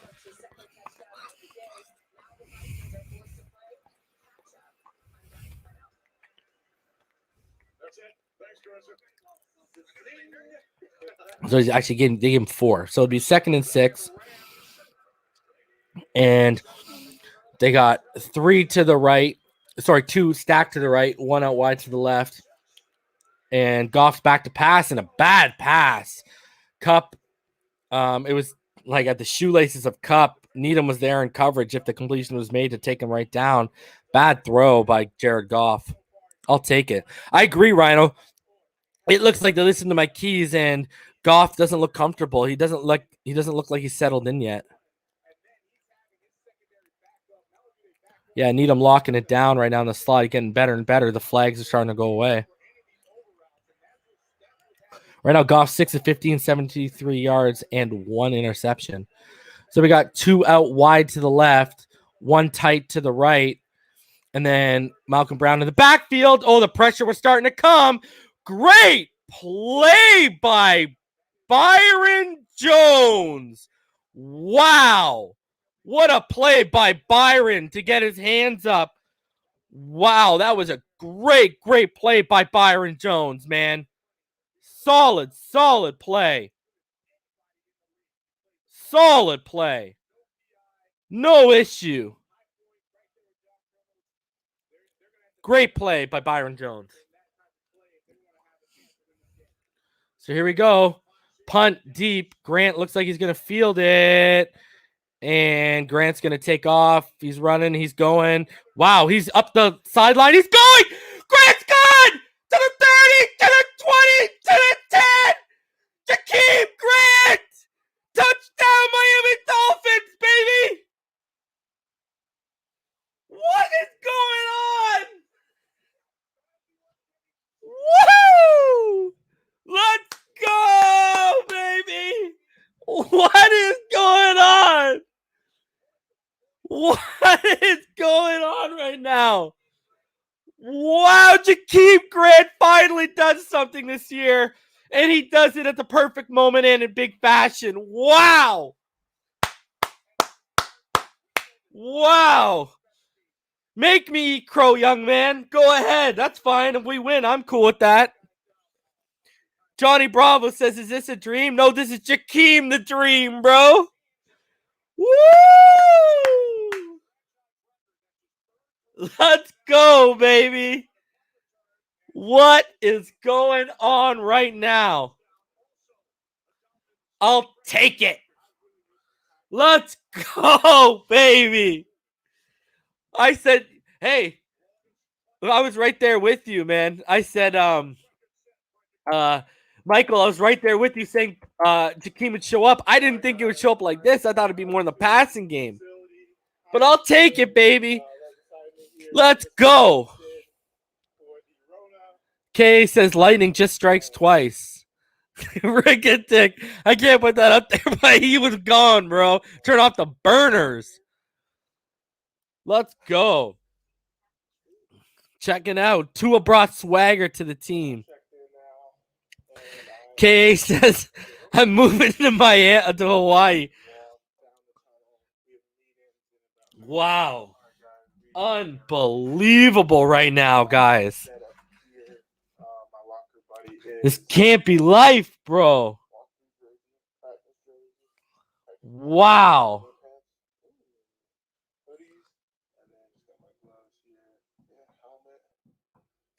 Unbelievable, Jakeem.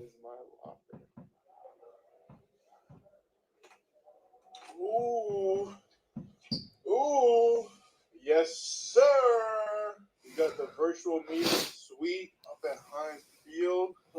Wow. We got team meeting. Infinite, I'm losing my voice, bro. My wife's probably like, what the hell is going on down there?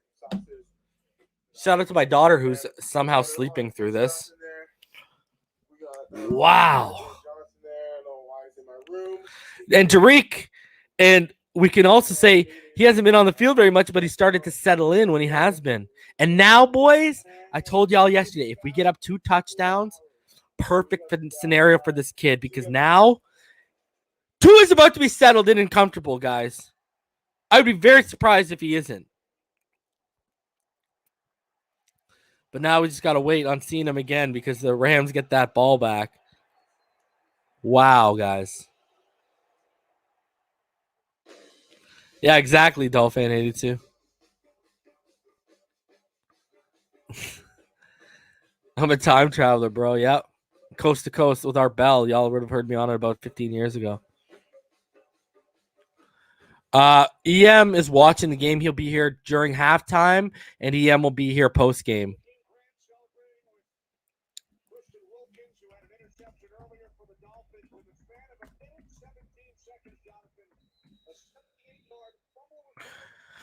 I'm John Tidor, Rhino. If y'all have ever seen John Tidor, look at him up. JohnTitor. I'm John Tidor. So here's the kickoff by Jason Sanders. And wow, it is going to go out of bounds before it hits the end zone. And that's going to give the Rams, I believe that puts them up to like the 35 or the 40, if I remember correctly. Wow. Random. That's a weird mistake. Yeah, it's the 35 or the 40, Rhino. It's one of those two. Wow, guys. John Reed, the offensive line started off shaky. It's been all right since. Tua needs to get rid of the ball like pretty quick. But it's been all right. It's been decent since for sure. So tight formation, 2 to the right, they motion, Woods to the left.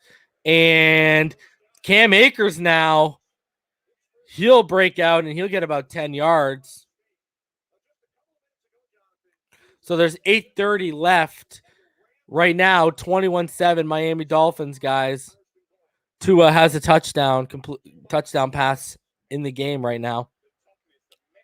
Jared Goff has been struggling against this defense, but they've been able to run the ball with Darrell Henderson, Malcolm Brown, and then just Cam Akers with his first carry picked up a first down. So again, they're tight set.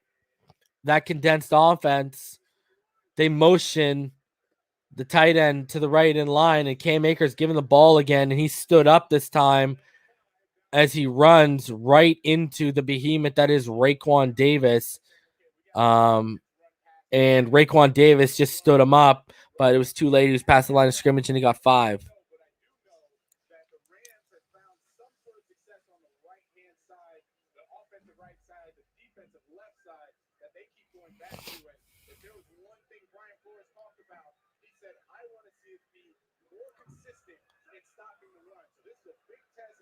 Again, they motion Robert Woods. Right now, they're an 11-man personnel. They give it to Woods after the motion, and he's kicking it. He's playing, and he gets stood up right before he hits that line. They might give him the first down on 2nd and 5, but if he did, he just got to the sticks.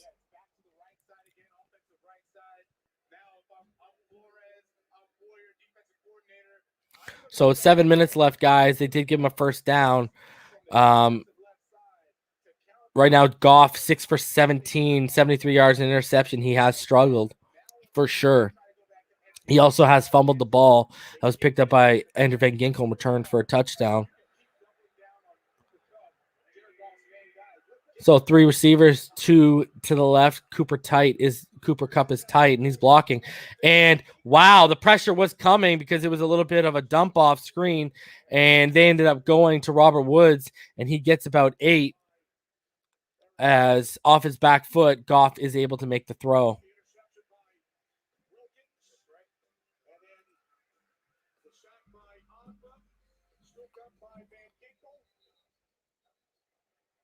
First half of this Dolphins defense.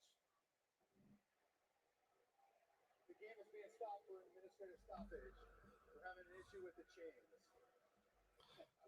Over on the Rams sideline. So 2nd and 2, and right now they said something's going on with the chains right now, guys.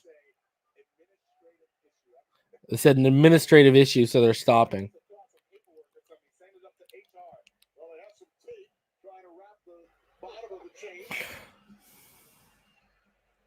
Looks like they're ready to go. All right, here we go. No more administrative issues. We hope. So it's 2nd and 2, guys. There's about 6:12 left in the second quarter until the half runs out. The Miami Dolphins will get the ball to start the second half as well. So here we go. We got 2 to the right. They motion Tyler Higbee in on the right now, and they got 2 wide to the left. They hand it off and up the middle for Akers. He's going to get the first down plus about another 2 yards. Very careful here. Yes, they've gotten a lot of pressure, created turnover, scored a touchdown, but the Rams are finding some success in the run game to the right side. The run game continues. So they fake again. Whoa. Tyler Higbee does make the catch, but he only gets back to about the line of scrimmage.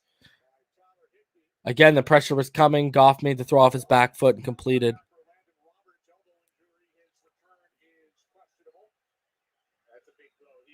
And Roberts right now, guys, he hasn't returned since after he made that stop in the backfield, and they just announced that his return is questionable. Benito Jones is out there right now with Wilkins and Ogba on the front. Baker is seeing more time in the interior now because of Landon Roberts. And we have stacked the line right now. We got 7 on the line of scrimmage right now. They motion Josh Reynolds to the left, and off the back foot, it's intercepted, baby! Eric Rowe! Bad throw off his back foot, forced by the pressure, thanks to stacking the line of scrimmage, and the Dolphins force another turnover from Jared Goff. 4:44 left in the second quarter in the first half, and Jared Goff, the pressure came from Baker right up the middle, and Rowe, just like I told y'all, that's how you utilize Baker. Use him off the edge or use him on the line of scrimmage between the tackles, blitzing. They did it with Jerome, and it forces a turnover. Eric Rowe gets an interception, gets rewarded for his great play so far this season. Wow. The Miami Dolphins continue to bend and not break on defense. You gotta love it right now, guys. So Tua is now out in the shotgun. He's got 3 to the right. He motions Gesicki in line, and he on Preston Williams drops the football. Easy throw, easy completion. Ball was right there, and Preston Williams drops the football. Another bad drop by the Miami Dolphins receiving core.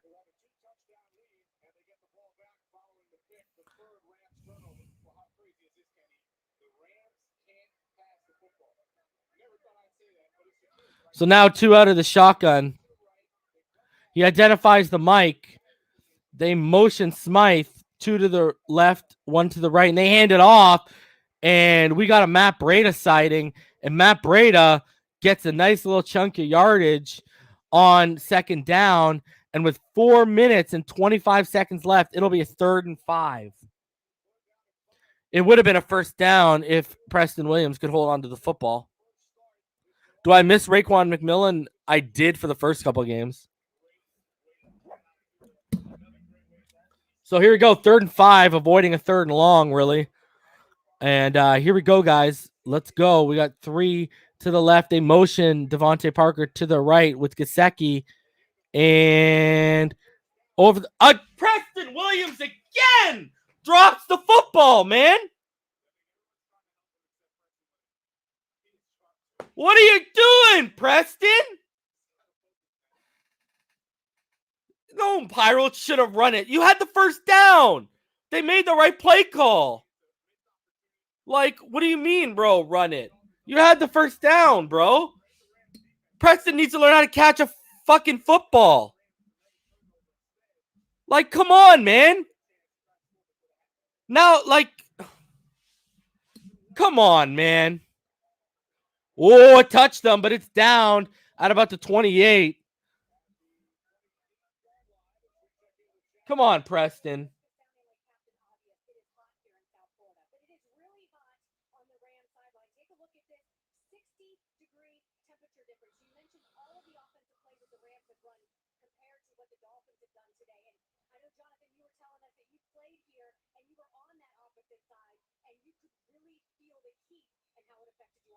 Oh yeah, Shannon. I remember clear as day, 2009. I'm with the Saints. We come down here to play the Dolphins. We are literally down 20 in the first half. About to go to my grocery store and see if I can find Preston Williams' hands on a milk carton right now because it's ridiculous. Come on, Preston. You made a harder catch in the first quarter on that first down for 8 yards.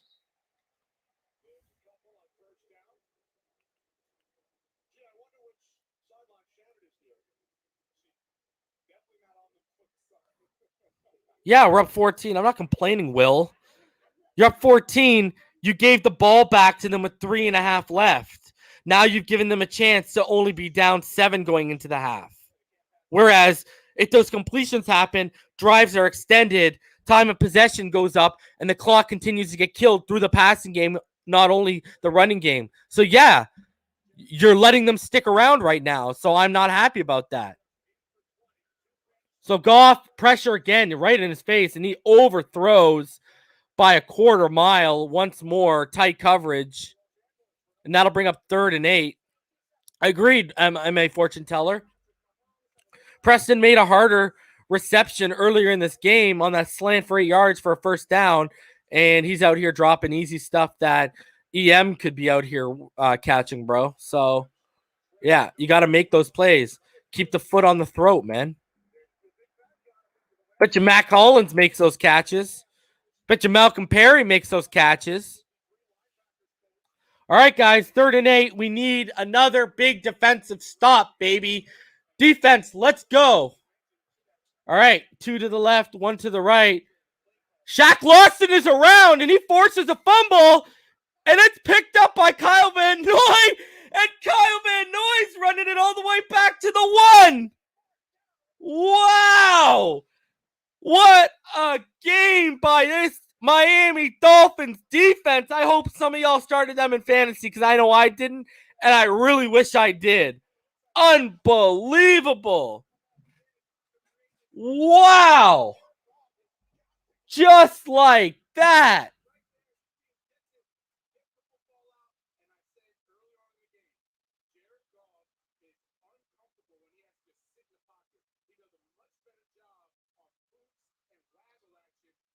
Guys, this defense is becoming elite right before our eyes. Goff is having his worst game of the season. Y'all saw what we did to Jimmy G. Love it, baby. So 251. We forced 4 turnovers. Power eye on a goal line set. They got Christian Wilkins in there, guys. Leading as a fullback. And right into the end zone goes Myles Gaskin for a touchdown. Christian Wilkins in there as the lead blocker. You'll love to see it.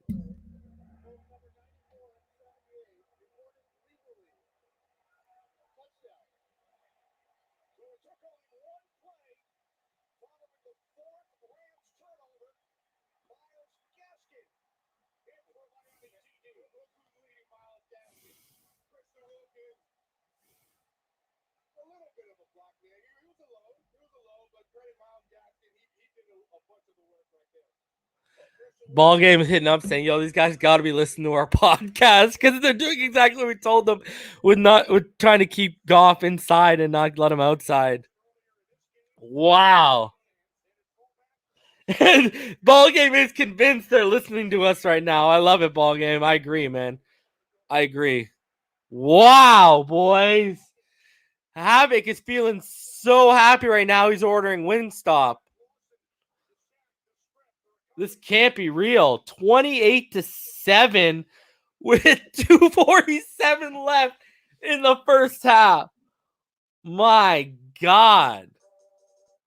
Like, unreal. We have every touchdown from every game, live and on demand. 7 hours of Ogba is feasting. Lawson is feasting. NFL Network runs live 24/7, and you can enjoy their flagship shows such as GMFB, Total Access, and Game Day Morning.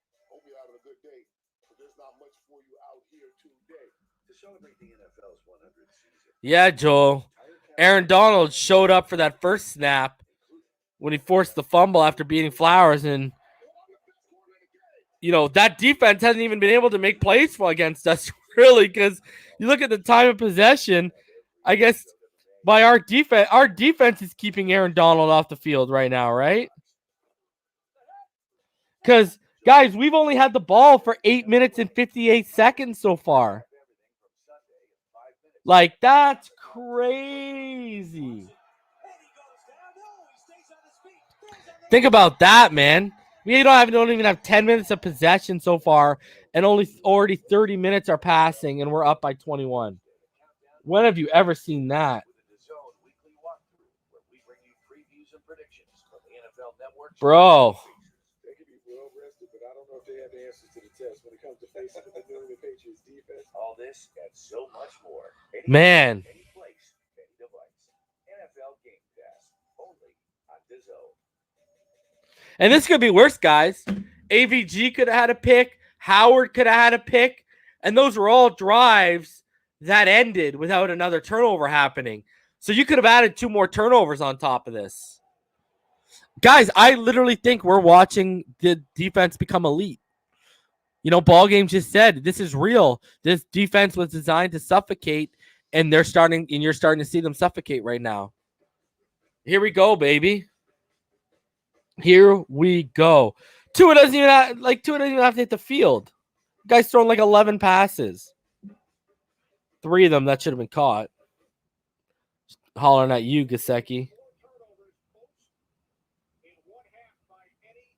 And you, Preston. Yeah, 2 is 5 of 11 right now.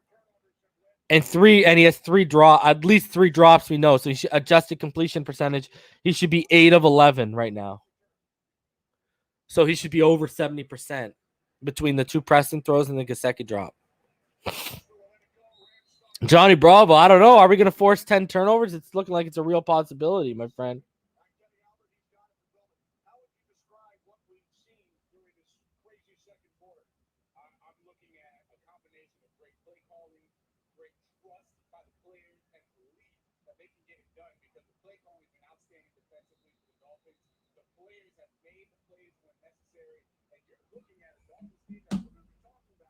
Let's go, baby. Defense, let's go. Let's not let up. Let's get that ball back for the second half. Up at least 21. So we got 2:47 left, guys. Again, a condensed, tight package. And again, in the 12-man personnel, and it's handed off to Malcolm Brown. Malcolm Brown is going to pick up about 12 yards. They can run the ball, no problem against us. It's the passing game that we're absolutely killing them on right now. Jadeko Luna. Here, I'll drop a link for you right now. Make sure you hit that subscribe button, and I'll drop the link, Jadeki. If you go to that link right there, you can stream any game right now. Make sure you hit that like and subscribe button. Oh, as he takes a hit. That was actually a good throw by Goff, but he took a hit. He took a licking to make that throw, and Kupp just couldn't make the... Oh. And there you go. We got hit with a roughing the passer because he took a licking from Eric Rowe. For sure. Kupp just couldn't come down with the throw. Needham is having a game, Jose. One of his best games in the slot this year. Oh, because of how low Rowe went. Yeah, Rowe, you can't go that low, my friend.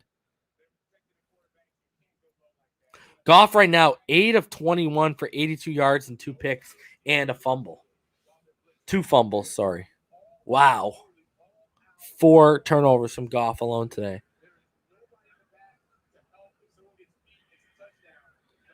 And here you go. 2 to the left, 1 out high to the right. They have a tight end tight to the left. Great play by X on Josh Reynolds. Just slapping that ball away and breaking up the pass. Great play by the X-Man. Phenomenal play by our secondary so far today, guys. Even when the passes, even on the non-intercepted passes, obviously been making the most of that. But, guys, even when the passes have been somewhat on there, they've been making it hard on the receivers with their completions. So, love the defense right now. Love the moxie that secondary is showing.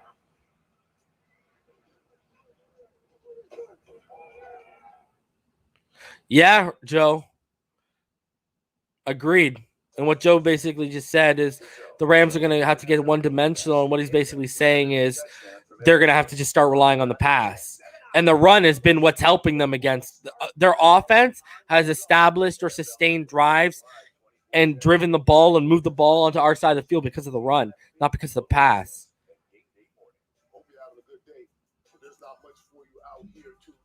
I agree, Johnny Bravo. Goff looks like the rookie right now.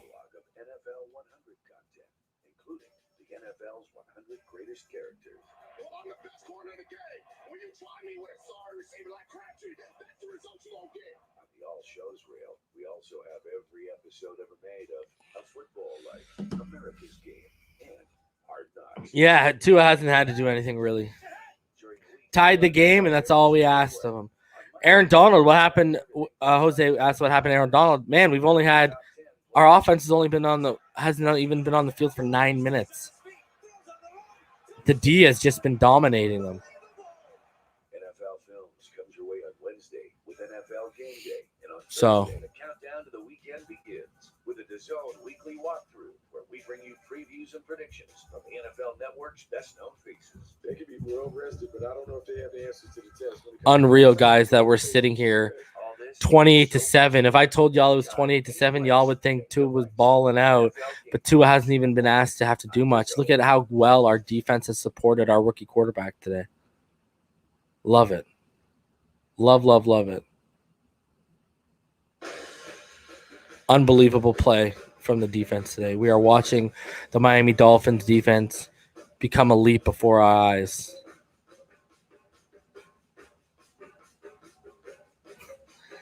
Checking out, says Aaron Donald's on the phone with his agent right now.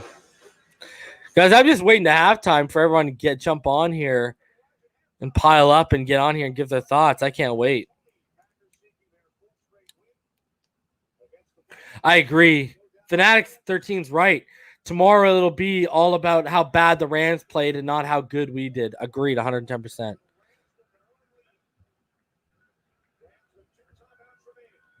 And there you go, just a little underneath route to Cooper Kupp. He just makes the completion and falls forward, trying to hold on to the football, but there's a flag on the play.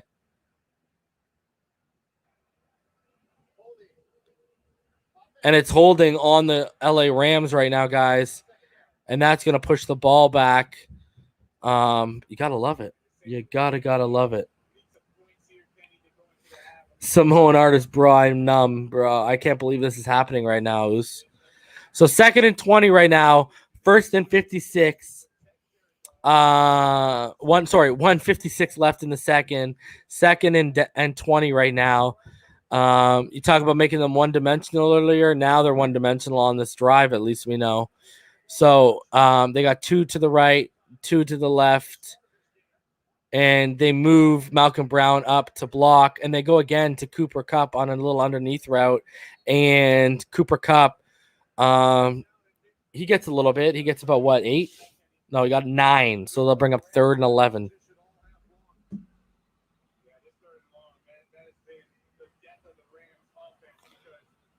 I agree, Johnny Bravo. What a turnaround. This is something worth stopping and just appreciating for a few seconds, man. how well this team has really turned around. So 120 left, guys. 3rd and 11. Goff is 9 of 23 for 91 yards, 2 interceptions, 2 fumbles. He's got 2 wide receivers to the right, 1 to the left. Malcolm Brown. And the ball gets... Oh!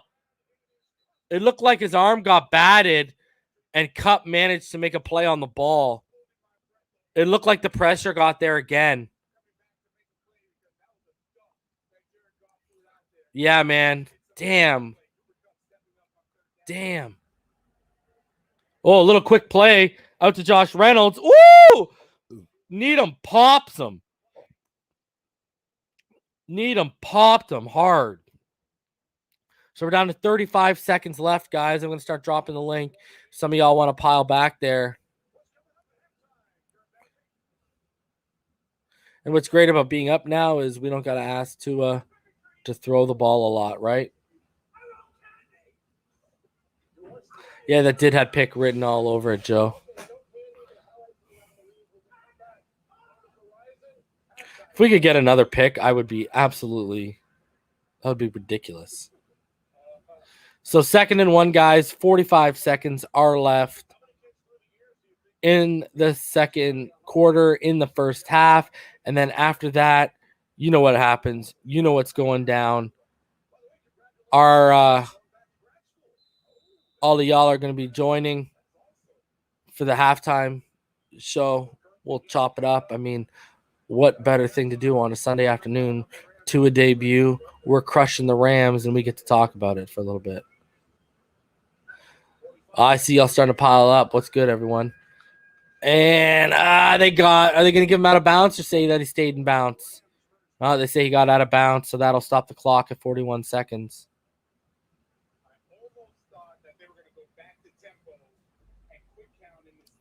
How is your boy doing in fantasy?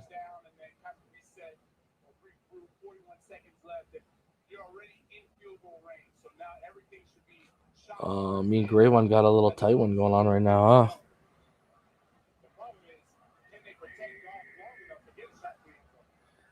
All right, so 3 to the right, 1 out to the bottom on the left, and a running back to the right of Goff. They now motion the receiver from the left in line, and Goff is going tight again, and it was there. He just couldn't find Cooper Kupp. Wow, that Miami defense right now, holy. In fantasy right now, that Miami defense has 50 points. Wow.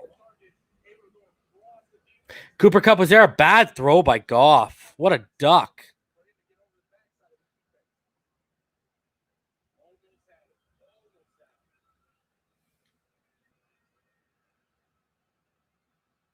Cooper was there, though. He made a better throw. They would have had 6. 36 seconds left. 2 to the right, 1 out to the left. 1 running back helping out with the blocking. And there is... Are they going to give it to Van Jefferson? No, they're not. They're going to say Van Jefferson was out of bounds when he came down with it. So 3rd and 10, 31 seconds are left. Yeah, Van Jefferson did not make that completion. Shout out to all the Gator fans. 31 seconds left, 3rd and 10, guys. 28-7, Miami Dolphins. Goff is 12 of 28, 118 yards, 2 interceptions. Tua'S 5 of 11 with 3 drops, 2 by Preston, 1 by Gesicki.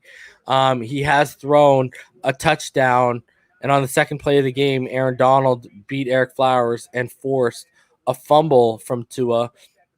But Tua'S just right now 5-11 for 34 yards. It's good, Lorenzo.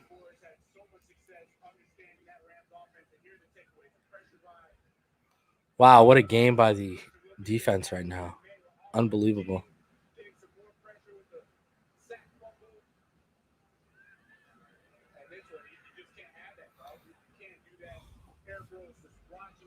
Guys, it is absolutely... I mean, right now, the Dolphins have had the ball for 9 minutes and 1 second. The Rams have had the ball for 20 minutes and 18 seconds. So Tua hasn't even really had a chance to come out here and do a lot, but I'll take it. Give me the W. Make it easy for him. It's going to be easy. It's going to be a lot of running in the second half, that's for sure.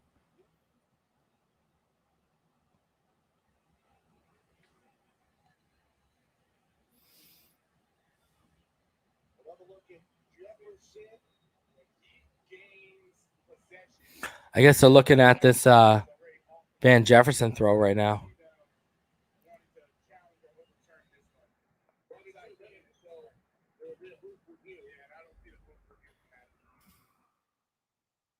I don't know why this is even being reviewed. I mean, it was clear he didn't make the catch. He didn't keep both feet in bounds.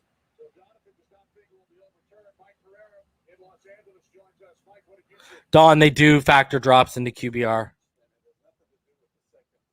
Adjusted completion percentage. Technically, 2 is 8 of 11. 8 of 11. If you go with adjusted completion percentage. Which is like what? That's got to be like 76% or something like that.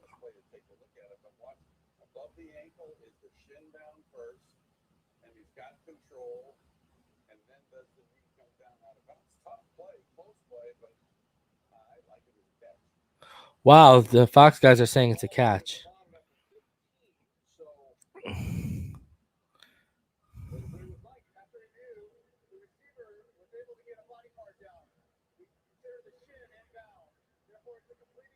Wow, they reversed it. They gave Van Jefferson the shin.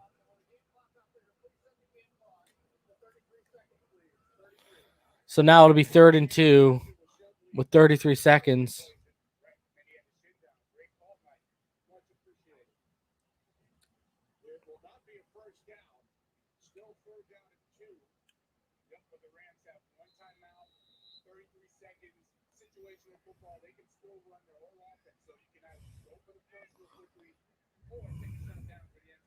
So here we go. They snap, and the pressure was coming off the edge again. Malcolm Brown sheds off McCain and then gets out of bounds. And he'll get the first down.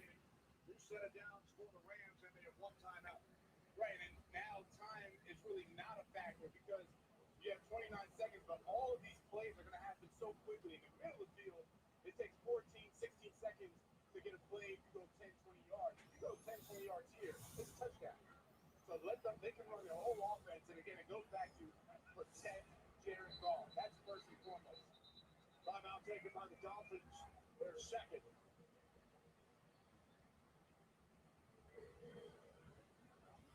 Rams looking to pull within 2 scores. Aaron Donald with the strip sack early. Look at that. Miami, 28 unanswered points, everyone. That is absolutely ridiculous. I like Bobby Dillon. He's been playing better this season. He's actually coming to his own as a free safety. Last year was a disaster. This year has been pretty solid.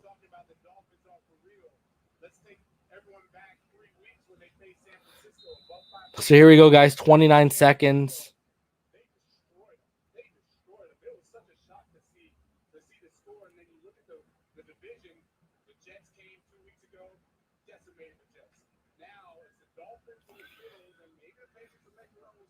Wow, this is taking forever for this last minute to end. Jesus.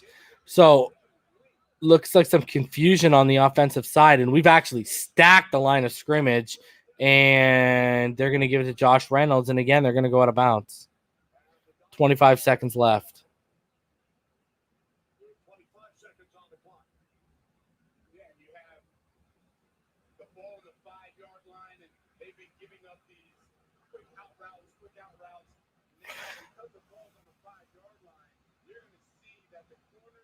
So now we're into a 2nd and 3, guys. 25 seconds left.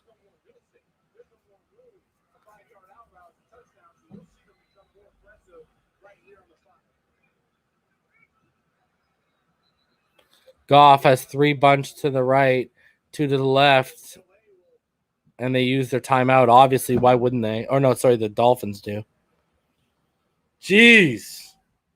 This is worse than the end of a basketball game right now.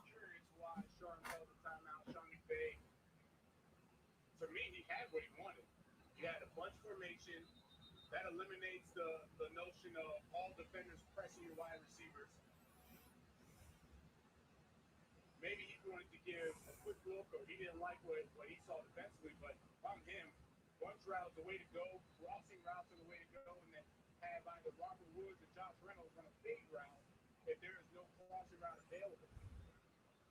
So here we go, guys. 2nd and 3. Hopefully they're finally going to play this. Jesus, this is ridiculous. Like, let's go here. My God. So 2 to the right, 1 out wide to the left, and tight end to the left as well. Goff's going to roll out. Ogba gets taken out at the knee basically, and Goff's just going to throw it away. So that'll bring up 3rd and 3 with 19 seconds left.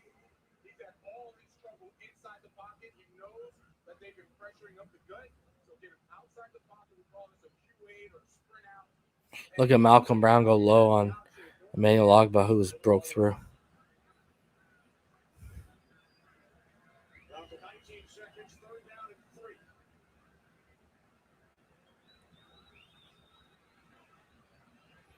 So here we go, guys. 3rd and 3. 2 out high to the right, 1 to the left, and a tight end stacked next to the left tackle. Goff back to throw, looks at the end zone, overthrows.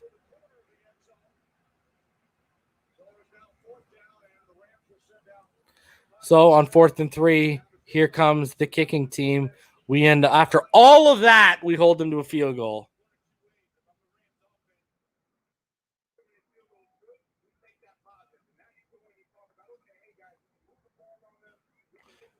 Again, I'll drop the link for you guys because it looks like the Avatar crew is stacking up in the back right now.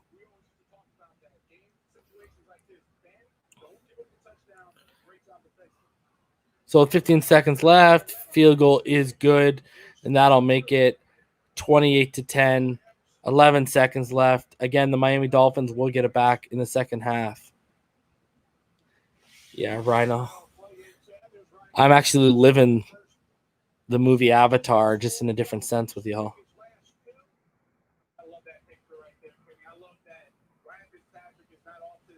Look at Tua being responsible when he's on the field with a mask on. What a responsible young man. Entering the stadium together earlier today, right? Tua told us Ryan Fitzpatrick has been the same. He's been extremely helpful. He was very helpful when he was the starter. Now that he's not the starter, nothing has changed. Who would have thought that we'd be up 28-10 and we've only had the ball for 9 minutes and Tua's thrown under 40 yards and we're winning? Crazy. In the NFL right now because you know he can win the game.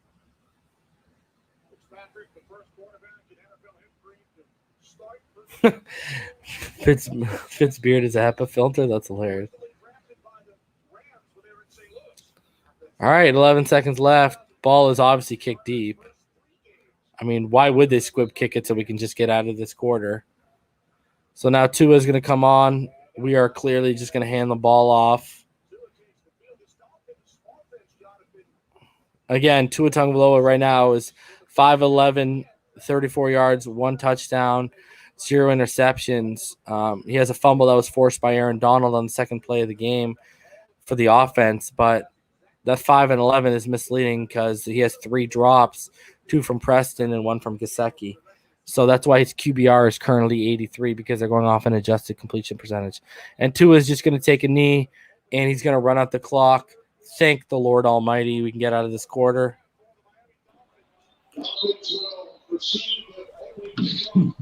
Havoc's got the wing stop. It's official. What's good, y'all? What's going on? Hands up. What's going on, gentlemen? What's going on? Let's go! Guys, I How got my much you wing spent on that stop. bag, Havoc? I got Let's my go. wing stop. Oh my goodness. Let's go, You know- baby. Let's go. Celebratory wing stop. We in Flavortown right now. Celebratory wing stop, baby. Let's get it. Super Bowl bound, baby. Oh, You yeah. got lemon pepper. Hey, bro, this defense. Where's my wet If wipe? you didn't know Yeah, by let's now, give EM the floor. EM the floor, dude. if you didn't know by now, this defense is legit. This defense is a playoff caliber defense. I told y'all at the beginning of the season, this is what I envisioned. You know what I mean? I had a vision It came from God. It came from somewhere. But Okay. Don't get reason started. this is the defense that I envisioned we would have this year. The receipts are out there. I told y'all we have three players that are playing at an elite level in terms of man coverage that are erasing three components of the opposing team's offenses. Eric Rowe, Xavier Howard, and Byron Jones. They are erasing. And Emmanuel Ogba's helping them out a whole hell of a lot. Extend Ogba. Well, We gotta pay off. It goes hand in hand. The coverage in the pass rush, they go hand in hand. I want to know who's the time traveler. UEM Christian or Wilkins. Reeves time traveler? One of you is a freaking time traveler, dude. You have three individuals, like I said, bro. You got three players that are playing elite in terms of man coverage. And again, this is a staff that prioritizes man coverage. And I said this from the beginning. If they're healthy, when you have two players, well, I didn't envision Rowe. Well, I said Rowe was going to have a big year, but I didn't envision him. I mean, playing at this level in terms of being our best down. defender. Yeah, exactly. And I didn't think he would be able to lock down like George Kittle, the George Kittles of the world. You know what I mean? I didn't anticipate that kind of production. But anyway, at the end of the day, they're playing at an elite level, and when you have that, you're taking away three components in terms of the passing game. You're taking away three components of the opposing team's offenses, and this is the result that you get. This is what you get, this kind of production. So I'm not surprised. And the Rams have one of the, for the last, since Sean McVay has been there, they've had one of the better offenses in the league. Yeah, but you know what? Their play calling has been spot on. No, I'm talking about the Rams' play calling has been shit, bro. But they're taking away. But you go back to the first quarter. There was on that drive on one of those that ended. They were running the football no problem, and then all of a sudden they went to 3 straight plays of putting the ball in Goff's hands, and it got us off the field, man. You know what that is, reason? I think that I'll take it. But when Darrell Henderson is on. getting you 5 or 6 yards of carry, I'll take it. That's bad play calling, and our secondary is locking it down on Goff. I think I'll take that. Once we went up 14 points, they started panicking. They gave the ball. No, but this was this was when we didn't have a lead. They were doing that. No, I'm talking about they the stuck Dolphins, with that instead of changing it. But I did feel like, true enough, they're having success running the football. But the Dolphins situationally have been coming up and getting stopped. Yeah, but also the play calling too has helped. Their play calling has helped us, our defense immensely too, because it's been crap at times. Hey, let me ask you: did anybody else think that roughing the passer call was BS? Soft. Yeah. Extra soft. What, the one on row? The one on row? That was ridiculous. You cannot go low like that. They're gonna call that every single time, bro. You know what I'm pissed about? You go below the knee, they're gonna call you, bro. I'm more pissed about that catch. They say that was a catch. How the hell's a freaking calf? Shin. What the hell that Shin. The shin got down. I never heard of that. What the hell? She got 2 feet in and the shin down. Someone has a TV playing in the background. Hang on, that's me. Hang on, that's my speakers. Hang on. Shout out to Jazz at 803 with the $5 donation. He says, "What I have, our defense is legit." And then Jazz made another donation, $5, and he said, "McVay is having flashbacks to Super Bowl 53 right now." Same guy. Same guy. I mean, it appears, and I remember in the first quarter I was watching. I was like, man, McVay is like, dialing up some interesting plays, but that defense, man, they giving them the screws right now. And what about Jakeem Grant? Holy. 2 good games in a row by him. Yeah, man. This is why you hang on to Jakeem Grant. He'll give you, 2 or 3 games where, in terms of special teams, he'll give you big plays. You know what I mean? Not necessarily touchdowns, but he can flip field position. So this is why you hang on to a player like him. You just don't want to. You just don't want to, give him a primary role in the passing game. You know what I mean? You want to keep him in this capacity. Special teams, him and Preston gadget type Williams guy. switch hands. I think Tua'S already targeted him the most that he's been targeted all year. Speaking of Tua reason, what'd you think, bro? I think Tua looked. I think his head was swimming a little bit. At the beginning, it was a little bit, but he expected. settled in. Yeah. I'll tell you right now, that Aaron Donald strip came real quick and real fast, and I was like, "Oh, this isn't good." Yeah. So, but we've only had the ball on offense for 9 minutes and 1 second. I know, right? So, I mean, we haven't even. And again, Preston, where are your hands at? I don't know. Would you right? lose? Because that 8-yard first down earlier in the game, that was a harder catch than any of the two that he dropped. And Mike Gesicki on that. Bro, field go goal get him route. started, bro. Go get me started, bro. Tua could not have placed that pass any Buddy, better. that was a perfect pass. Bro, Come on, man. You gotta help him out. Tua should be 8 of 11 for about 80-something yards right now. He should. Mm-hmm. And the great Fins fan donates $5. He said, if you mask those 2 turnovers, the Dolphins scored on many phases of the game. That 2 energy is real. Fins up. And Jazza with another $5 donation. He says, make sure to smash the like button. Best Dolphins content Shout on out to YouTube. both of y'all. Also, shout out both to of y'all. Canada. Shout out to you and all your Australian folk, including even the Wiggles. Shout out. So, yo, I mean, EM, walk us through when not only was GVP absolutely molested on that touchdown, but the ball was perfect. The ball placement so perfect that he got molested the way he did, and he still made the catch, bro. It was ridiculous. I mean, you know, the fact that he was basically mugged. That dude needs a 10-year prison sentence for that mugging right there, bro. All he needed was a ski mask and a MAC-10, and he needs a 10-year prison sentence for mugging that man like that. But at the end of the day, I mean, didn't he catch it with one hand as well? Yeah, he caught it with one hand. Yeah. And I mean, the ball placement was phenomenal, and you heard Jonathan Vilma highlight, that fact that there's nowhere else you could have put that football to give your receiver a chance to make that catch. So you're seeing things from Tua. I thought early on and I anticipated. I said his head was gonna be swimming, and that's natural. His head was swimming a little bit, I think, the first quarter, and he settled down, and if Gesicki makes that catch and those 2 drops by Preston Williams, we're looking at Tua in somewhat of a different light. But I think he's settled down, and I think in the second half I would look to I don't want to just be conservative. Just give him easy throws. Now you're in a position you can give him easy throws. Because that's going to further his development. That's going to continue his development. Exactly. So I just think. So, because a perfect example of you talking about his head swimming, I don't even need to watch the all 22. That screen to Devontae Parker, you can tell he rushed the throw because of the speed of everything coming at him on that play. Yeah. Mm-hmm. You can tell he rushed it, right? Yeah. I gotta say shout out to the O-line because after that strip sack, they've kept him clean. Oh yeah, absolutely. Yeah. Absolutely. And on that strip stack, he took a hit from Michael Brockers too.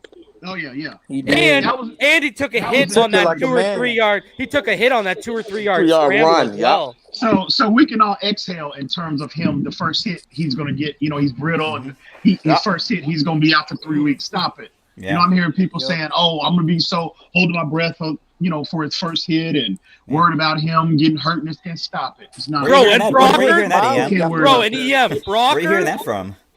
Brockers like full body weight on top of him, bro. It was people on Facebook. Was saying that last night and then this morning. I was like, these idiots, man. Omar Hey, can I ask you this? Hey, EM, can I ask you this? Mm-hmm. Did Josh Rosen score a touchdown in his first quarter as a Miami Dolphin? For the other team. For the other team. Yeah, there you go. Exactly. I don't know. I can call him right now. He'll answer. He's on the couch right now watching the game. So look, Devontae Parker catching to his first touchdown. That was destiny. Woo. Now look, it's November the 1st. 11th month, first day. First day. And number one passes his first touchdown to number 11. Number 11. Yep. I'm still looking at It's you, beautiful. And see, now I'm you just know saying, why just saying, I'm like Flores Go ahead, Ian. not only Tua's, superior physical talent. Now you see why the organization, Brian Flores and the organization as a whole felt comfortable with making this move. Well, what do you think about that report today, He bro? has support. What do you think about the Adam Schefter report today? I mean, yeah. Because apparently some other people Captain were Obvious. really running with it on other platforms. Captain is Obvious. that right? Apparently, from what people in the chat were saying, What was report? people. The report, Adam Schefter came out that a source told them that the Dolphins, a factor in them starting him was they want to see what they have with their quote unquote treasure trove of draft picks, which I've called a war chest before. Man. So I mean, apparently on other platforms they're running with the fact that they don't know if they really don't believe in him. They want to put him out there to see if they have to draft another quarterback. Oh my God! Listen. The smart play. Okay. See, and I think this hadn't been mentioned. I hadn't heard anybody bring this up. They're taking, when Brian Flores, the organization, I should say, they're looking at this from a macro level, because what did I say when the move was made? I said, obviously Tua had to get caught up to speed and get acclimated to the speed of the game, but Tua has support. They've got this deep. Brian Flores believes this is a championship caliber defense. I'm telling you that right now. Okay, he believes with this defense, with the improvement up front, because the line seems to be stabilized, and now there are things that they need to clean up, obviously. But Tua has enough support where they can make this move now. So now they can gradually integrate Tua into, he's a starter now, but he with this defense playing lights out and the improvement in the running game, everything is not on Tua's shoulders. And this is the position you want any rookie quarterback to be put in. This is the same situation Ben Roethlisberger was placed in, if you recall. Mm-hmm. Remember when his first year in Pittsburgh? Yeah. Started, midway 8th game, midway point through the season. Eli Manning. They had support. They had the running game, and they had a championship level defense. Marino started his 6th game. Guys, the game's about to come back on. All right, y'all. Let me just say this: they on that Space Jam water, bro. That's all. All I got to say is our defensive line is doing what their defensive line was supposed to do. Yeah. All right. All right, guys. We'll be back. Peace. All right. So the opening kickoff, guys, all the way down to, and shout out to Jazza saying where the Herbert love is now with another $5 donation. Shout out to you, homie. I'm asking the same question, bro. They're all worried about the stat line where it looks like, knock on wood, Tua might do what Herbert and Burrow couldn't, and that's get a W in his first game. Shout out to the defense for making that possible, but I'll take it. So guys, let me turn the volume back up right here a bit. So we are going to start off, and I agree with EM's take. Let's not be conservative. Let's come out here. Let's make it happen. Don't be afraid. Pistol formation, Grant motion from the right to the left into the backfield, and they're going to hand it off, and it's going to be Myles Gaskin, and he's going to be taken down just behind the line of scrimmage.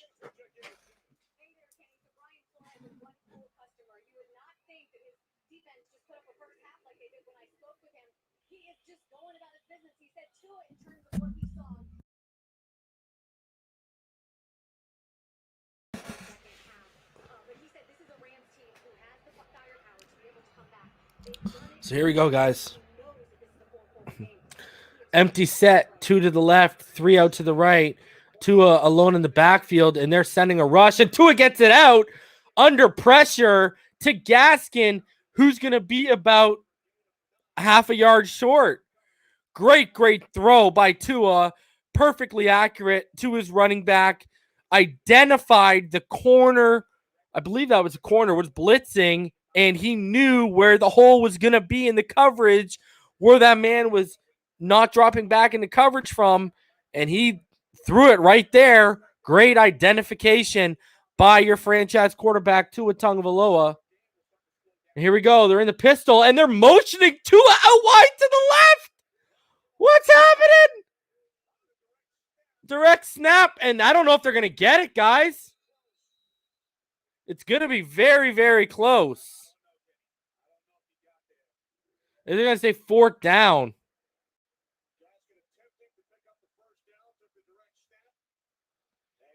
I would have ran that with Breda, to be honest with you. More explosive first step.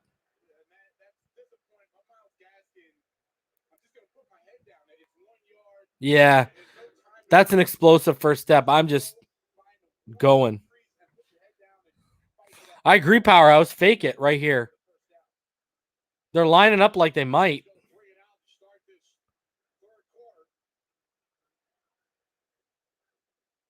Nope, they're punting the football. Matt Hawk is going to just absolutely boom it. And it's going to be at about the Rams 27.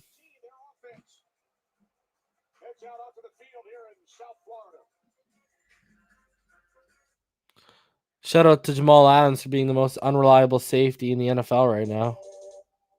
DAZN is the home of NFL Game Pass in Canada. We have every touchdown from every game, live and on demand. 7 hours of commercial-free football start now on DAZN. NFL Network runs live 24/7, and you can enjoy their flagship shows such as GMFB, Total Access. Man, what's going on with Baker Mayfield, everyone? Damn, that Vegas Browns game looks like a snoozer. NFL's 100 season. You can watch the entire catalog of NFL 100 content, including the NFL's 100 greatest characters. Well, I'm the best corner in the game. When you try me with a sorry receiver like Crabtree, that's the result you gonna get. Damn. All shows real. We also have Damn. Not a great week so far for fantasy. Let's hope that turns around. During the week, we'll have you covered every step of the way. On Mondays, we recap everything from Sunday in 5 minutes and run down the top 10 plays of the week. Locks it, and he goes down. No, he stays on his feet. Throws on the run. Touchdown! Unbelievable! NFL film. Snap. NFL Game Day. And on Thursday, the countdown to the weekend begins with a DAZN weekly walkthrough. Wow. We bring you previews and predictions. Not ideal, that's for sure. Network's best-known faces. They can be well rested, but I don't know if they have the answer to the test. Yo, Stevie, you must be killing it with Dalvin in fantasy today. Are you crazy? So much more. Anytime, You must be murdering it. device. I'm just having a bad overall day in fantasy. On DAZN.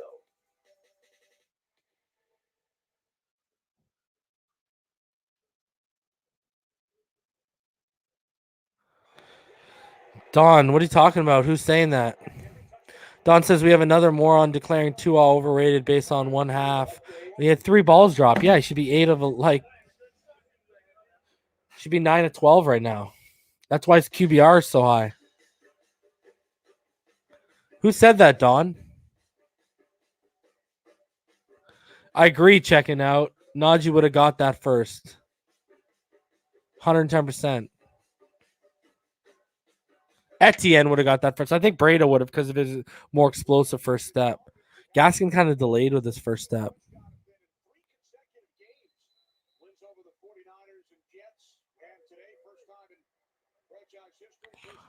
Oh, don't listen to Cards fans. Remember, they were all in a Josh Rosen for once. So there's a toss to Akers to the left, and he's going to get stood up at the line of scrimmage. And it looks like Landon Roberts is back because him and Andrew Van Ginkel were in on the tackle. Yeah, Michael, I think Breda's only had like 1 or 2 carries, right? And I think Breda should have actually got the ball on that fake.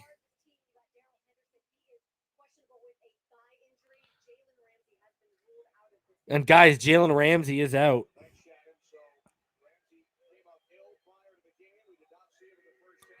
So another condensed tight package. And they're going to motion. Looks like Gerald Everett into the backfield. And yeah, it was. And Gerald Everett gets blown up by Landon Roberts. And as does Malcolm Brown. Wow, they motioned Gerald Everett into the backfield to help with the blocking. And he gets absolutely blown up by Roberts. What a great play by Landon, who I've said consistently is getting better and better every game. Beautiful. Look at where are you going, Gerald? Oh, Landon Roberts. Unbelievable. So 4 receivers, 2 out to the left, tight to the left, 2 out wide to the right. And Gerald Everett is on the right side again. He's running a route, little check down route. Ooh, Shaq Lawson's in there again. And there's that Everett route, and Everett drops the football. Ooh. Ooh, this defense, boys and girls, they are about as real as you can be. Ooh. Good coverage downfield. Fantastic. Seiler almost got there. Lawson almost got there. Oh. So 4th and 13, punting. They'll be punting from around their own 15-ish once he makes the kick, and that's where he did. And he's going to send it down to the 31 where Jakeem Grant is just going to take a knee. Let's go, baby. Robertson having another good game. I believe that's 2 or 3 good games in a row for Landon Roberts since he came back. Jose, yeah, I would. I agree with you. I'd bring Fitz back for another year. Why not? If he doesn't want to play, he can be a coach. Huge, guys. So, let's see. Tua, let's keep it rolling, baby. As far as, being like a student of the game, stuff, they really didn't really start clicking for me until, I say, my junior year of college football. Again, Coach Tibbs really did. He pushed me, but he just kind of brought me back down to the basics. Because even the basic terminology, just football talk. I was just a kid who listened, did what he was told. And shout out to everyone here. Hit that like button.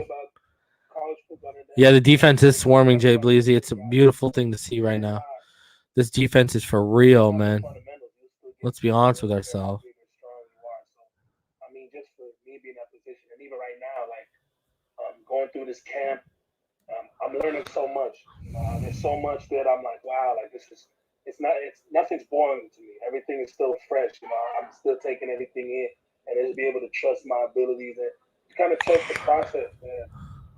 I know myself, so I know when everything starts to click, or I'm able to start, just having that comfort and that confidence. D-Ray, 91. I agree. This is, technically year one of the rebuild because last year we stripped it down. But, the Le'Veon Bell play should tell everyone that they thought that they could win.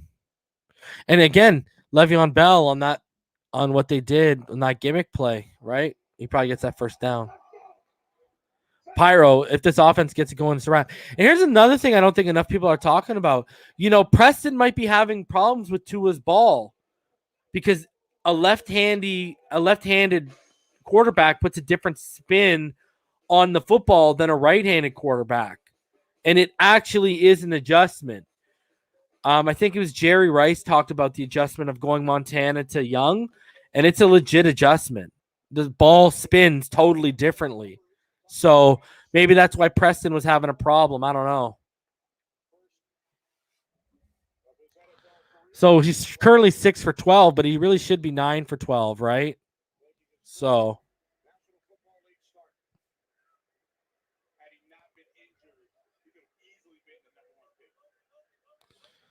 here we go from the 31. Gesicki motions to the right side. And it's a little screen to Gaskin. And Gaskin is off. And Gaskin will get about 8 yards. Bill, I hope he is.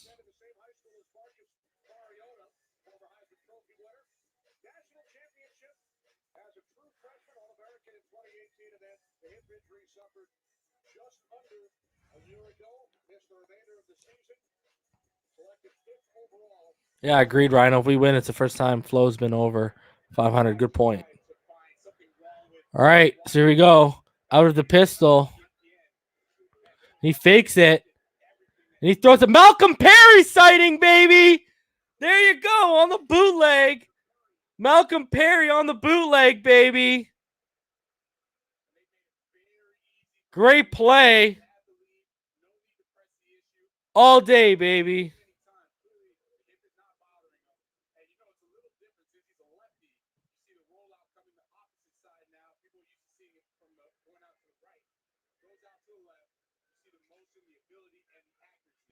Checking out Antonio Callaway is eligible to come back next week. So here we go. 3 to the left, 1 out wide to the right. They're in the Wildcat with Malcolm Perry. And it's Breda. And Breda is going to pick up about 4. Oh, he's going to pick up 3. So we're going to have 2nd and 7. And guys, that's another thing. Joe Burrow and Justin Herbert, Burrow played at the Senior Bowl. Joe Burrow's been training all the offseason.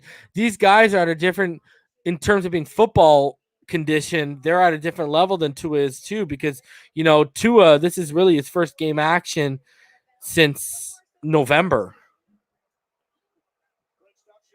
So here we go. 2 to the right, 1 to the left.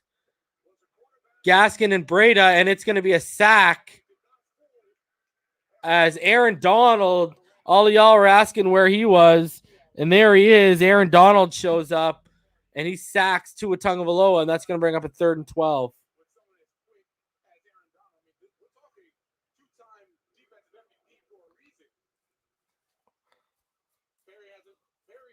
Doesn't realize how quick and big and fast these guys are, and Aaron Donald's the best of them. Sorry, we're in the Wildcat with Perry again, right?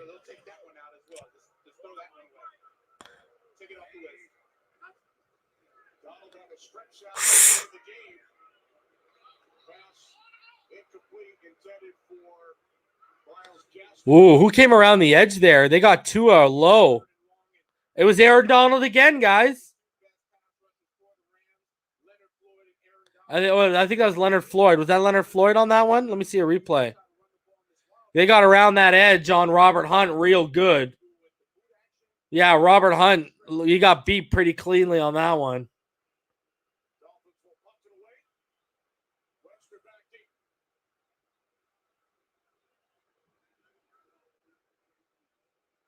He went low, too.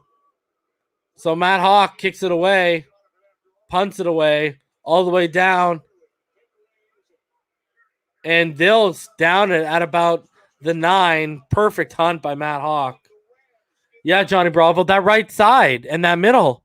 Like, look at that sack on Perry went in between Kinley and Hunt in the B gap, right? Then that pressure to end the drive to force the bad throw from Tua came around the edge on Robert Hunt. Told y'all that right side. Wasn't lying. Got to be running the ball, though. Got to be running the ball a little bit more, though, I think. The Malcolm, the Wildcat stuff, you used it once, coming back to it, and Perry gets sacked on it. You're not fooling Aaron Donald the second time on the same drive with the Wildcat. I was a big athletic guy. The thing about college football and the NFL, everybody's a freak athlete. So I don't know if I'm a total fan of the play calling on that drive after we got the first down, specifically after we got that first down. Going through this camp, I'm learning so much. There's so much that I'm like, wow, like this is, it's nothing. Yeah, it'll be fine, Rhino. There's drops involved.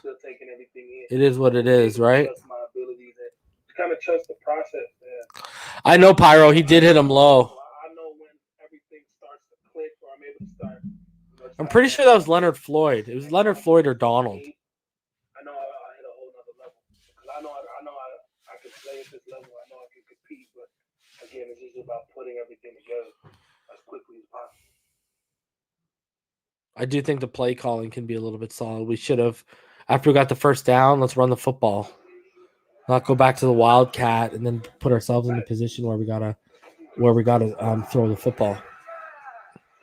Got to get to 3rd and shorts, man.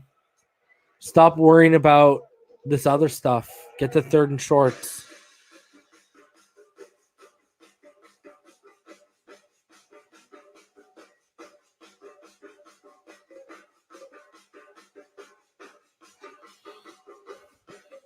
I wish I could see the Tua commercial.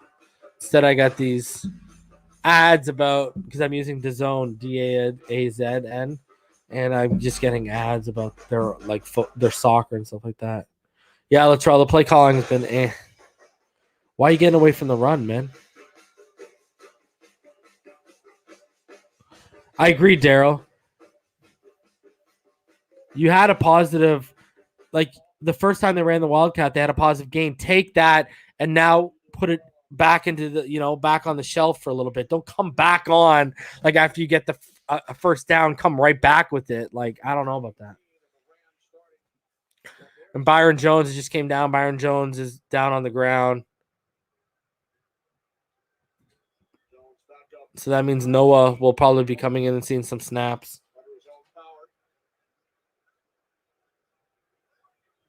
Adam talked about the heat and humidity down at field level earlier. It's walking straight to the locker room, and if it is cramping, they're going to give him. Yeah, Byron Jones going right to the back. Hopefully it's cramping and not that groin injury he's been dealing with.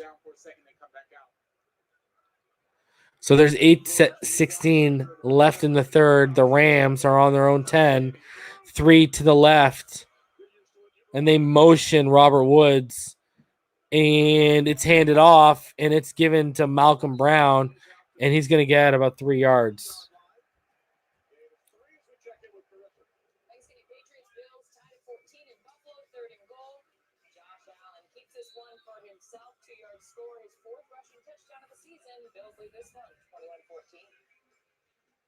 Dolphins keeping a close eye on that one. Buffalo at 5-2, first place in the AFC. Look at the rushing yards.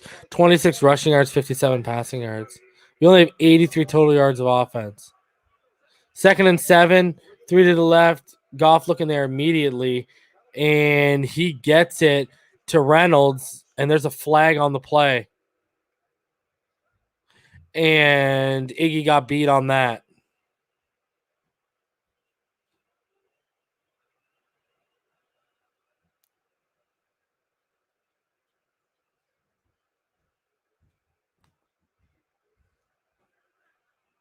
Waiting to see what the flag is, guys. Legal use of the hands to the face on the defense. So it's declined, and it'll remain a first down for the LA Rams.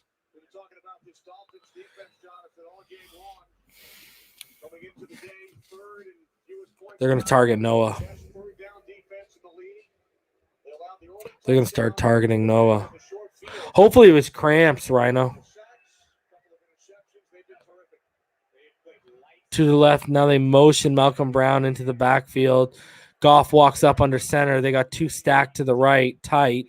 Woods motions to the left side, and they hand it off. And Malcolm Brown's going to go up, and he's going to get about 4 yards. And they're going to give him 3, so that'll bring up 2nd and 3 and 7. So 2nd and 6. No, they adjusted it now. I was right. 2nd and 6. There you go. I know, Don. That's crazy, eh? All right. So here you go. They're going to come back, and they're going to probably test Noah. That's a smart play. So you got 2 stacked to the right, 2 out wide to the left. Comes back. Oh. Eric Rowe breaks up the Tyler Higbee attempt and says, no, thank you. Not today. Eric Rowe out here erasing tight ends like his name's Arnold Schwarzenegger. Eric Rowe is having himself a day. And it was tipped at the line by Van Noy. Shout out to Kyle Van Noy.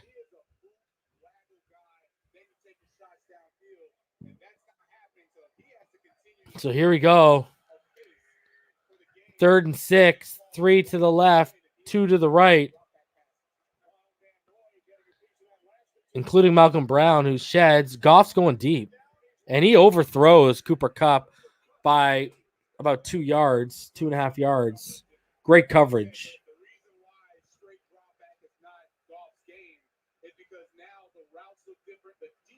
So that'll bring up 4th and 6, guys. The ball is coming back to the Miami Dolphins. Tua, what you got? Tua. So hopefully Jakeem Grant can continue to shine.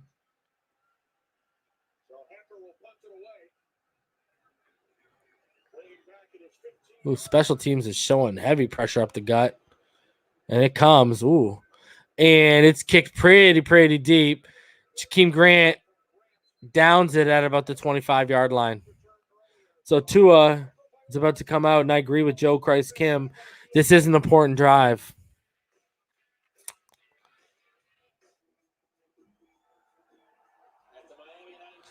Johnny Bravo. Not only that, he's only played the position for about 2.5 years right now, right? So he's a converted receiver.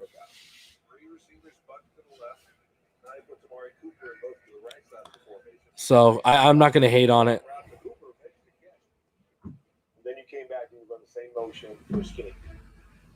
So that's interesting to bring that up. In my head, I knew I had ran the same motion out of the same look, and I ran up. Bro, Joe, put him to sleep, baby. Let's see it.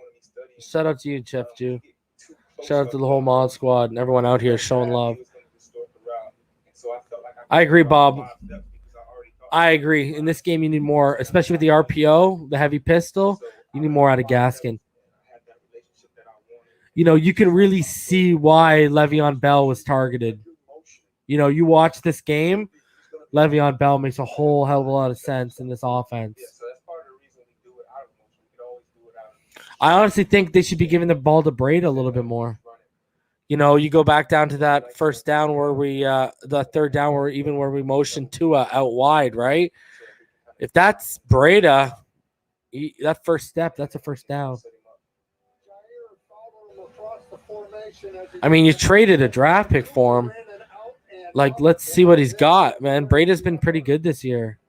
It's been a committee where if Breda has the hot hand, you roll with him. If he doesn't and Gaskin has the hot hand, you roll with him.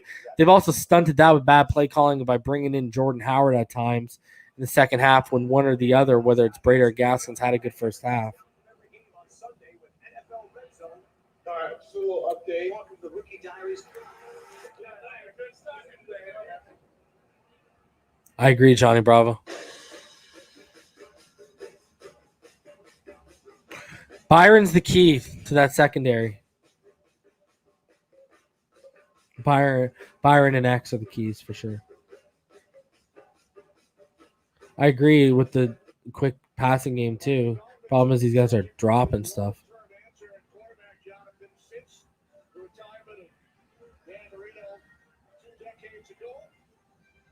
And today he watches a young quarterback who wore number 13 in college, but of course it is not available here with the Dolphins. Yeah, he was smart enough not even to ask for it. So 28-10, 6:07 left. They motion Perry now in the backfield, one out wide right, one out wide left, and they hand it off up the middle, and that's going to be Breda, and he's going to get almost 5.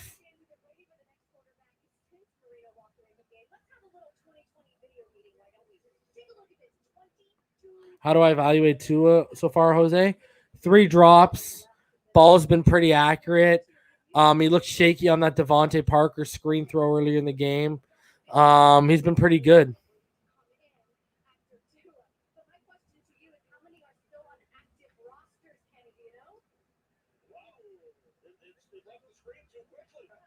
So here we go, pistol formation with Matt Breda. Smythe is motioning, and they roll him out on the bootleg, and he goes underneath. And the pressure was right there off the edge.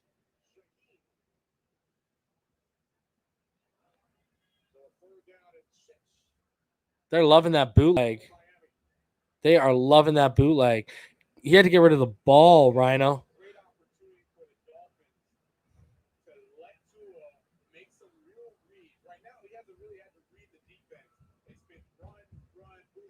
I agree.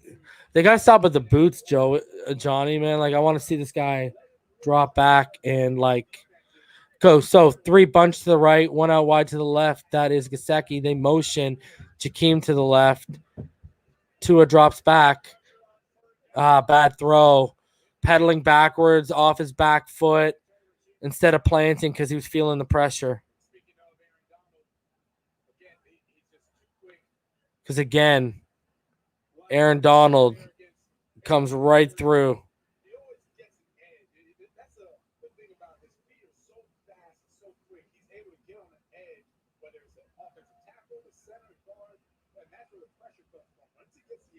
The offensive line just isn't that great right now. Big boot.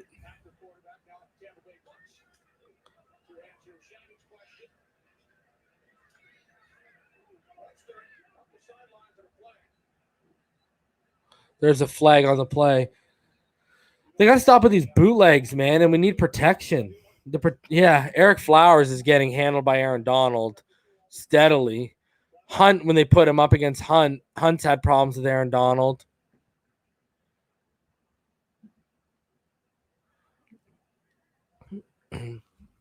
Tua can't do anything, man. The offensive line is not that great right now.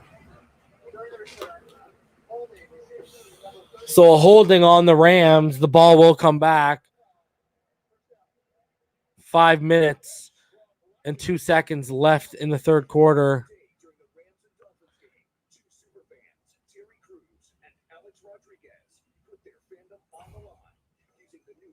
Really interested to see. Really interested to see what the pressures are going to be when the numbers come out.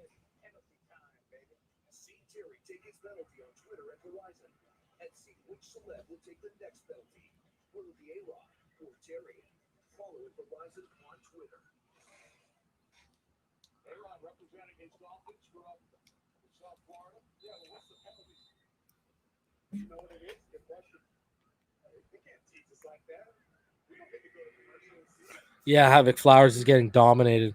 So, tight bunch to the left, one wide to the right. They motion Woods at the snap, fake the handoff, bootleg to the left. He outweights the edge defender, putting his hands up, and finds Cup and for the completion.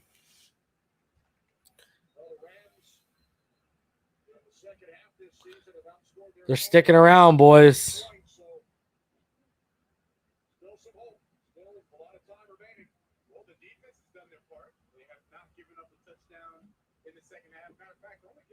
And Nick Needham is down on the ground right now. And Jamal Perry is out. Remember, our other second best slot guy is out. He's inactive right now. And Needham looks like he's actually in legit pain.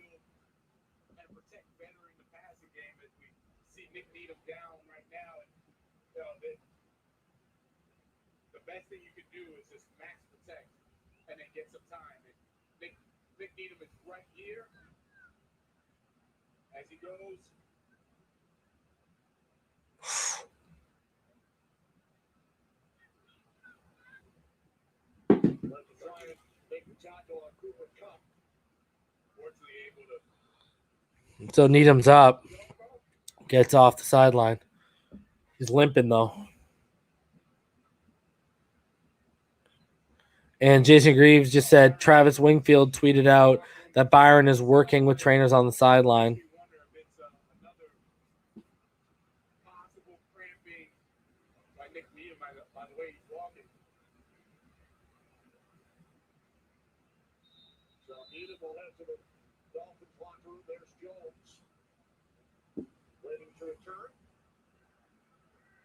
So 2nd and 4, 2 wide to the right.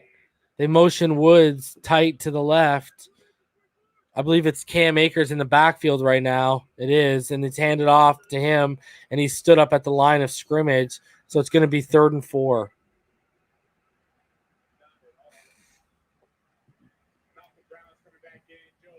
Shaq Lawson has been an absolute beast today. Checking out, says Byron got that good shot. Oh, they're going to give him 2 yards on that, eh? Wow. So 3rd and 2. Yeah, Havoc. Dudes are getting – our defense has been on the field a lot. Like, we need some sustained drives from our offense. So we got 3:58, 3:55 left.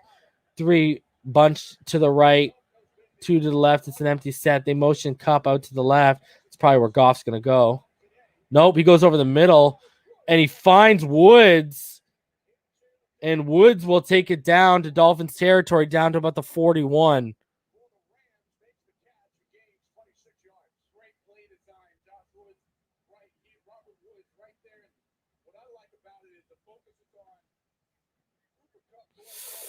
Yeah, he beat X on that cut.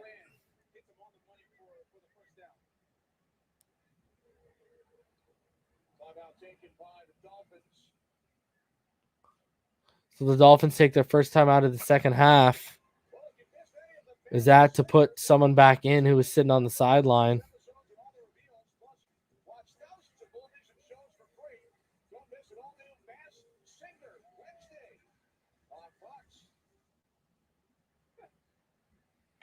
So 3:22 left in the third. 1st and 10.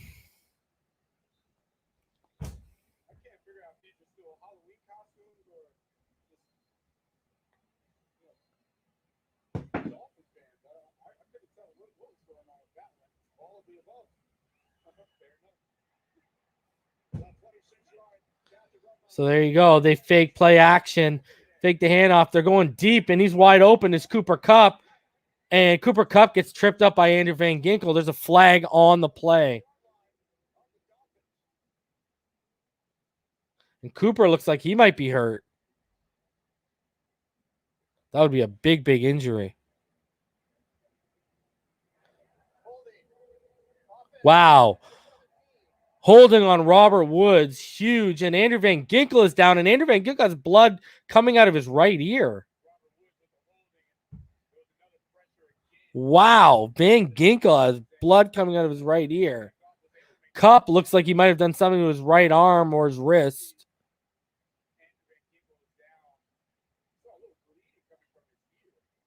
I hope Andrew Van Ginkel is good. That's not good.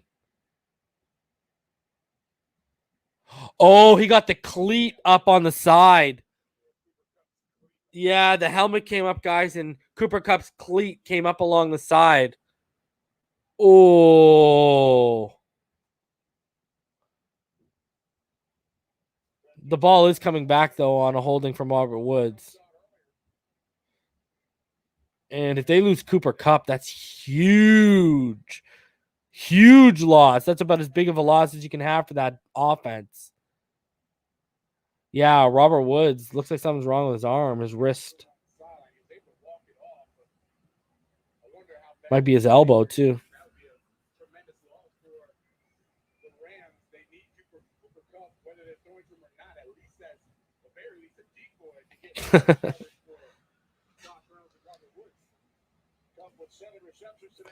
Yeah, they're taping up Kupp's wrist.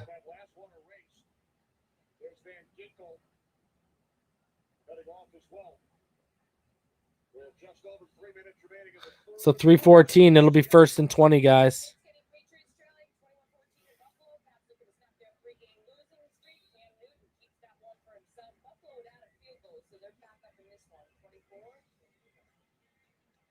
I can't believe Cam Newton celebrates with how bad he's been playing this year. Anyways, they motion Josh Reynolds from the right to the left side. Robert Woods is on the right, and they give the ball to Cam Akers, and he's going to gain about 4. Goff has already thrown the ball 38 times and only has 18 completions. And Kupp looks like he's about to come back in. I agree, Latrell. We need a sack to end this. Empty set, 2 to the right. They motion Higbee tight to the right tackle. 3 out to the left. No, Higbee stays out wide right. Sorry. Empty set. Out of the shotgun. And it's, Eric Rowe could have had pick number 2. He read it. He read Goff's eyes, and it was there, but Eric Rowe couldn't hold on. Man, it was there, and that would have been 6 on the board, ladies and gentlemen. Like, that would have been done. He jumped that. Oh. It was just a little behind him. Oh. Oh. So 3rd and 17, guys. 2:15 left in the third. 3 to the left. They motion Malcolm Brown up as a blocker, and they go underneath. And Gerald Everett is going to be well short of the first down. Tay Hayes, who was activated today, comes in and makes the tackle. And they're going to go for it on 4th and 10, guys.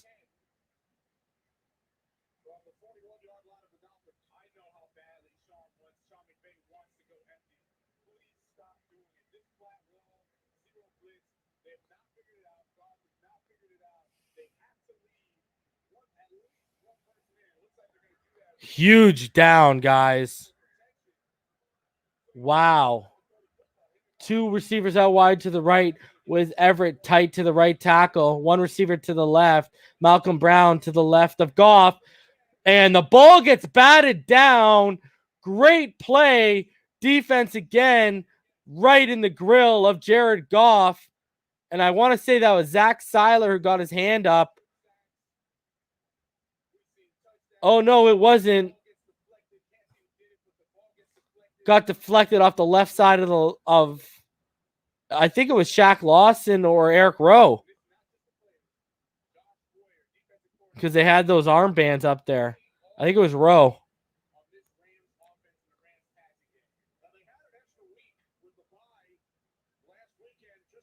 So here we go. Tua takes over in the pistol with the ball from our own 41. Good field position. And they hand it off. And it's Gaskin. And he's going to go out wide. He's going to keep fighting for yards.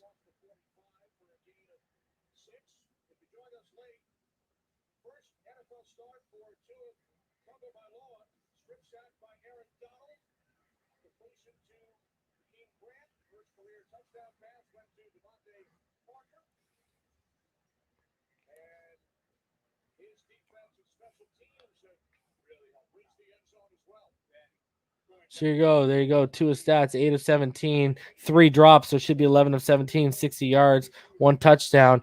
And you add in that Gesicki and those other pressing drops, he would be well over 100 yards right now.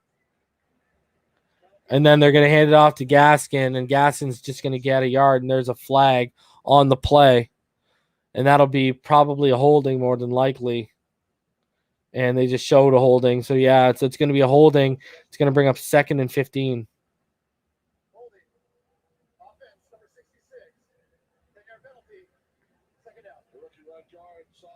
And that's on Solomon Kinley, the homie.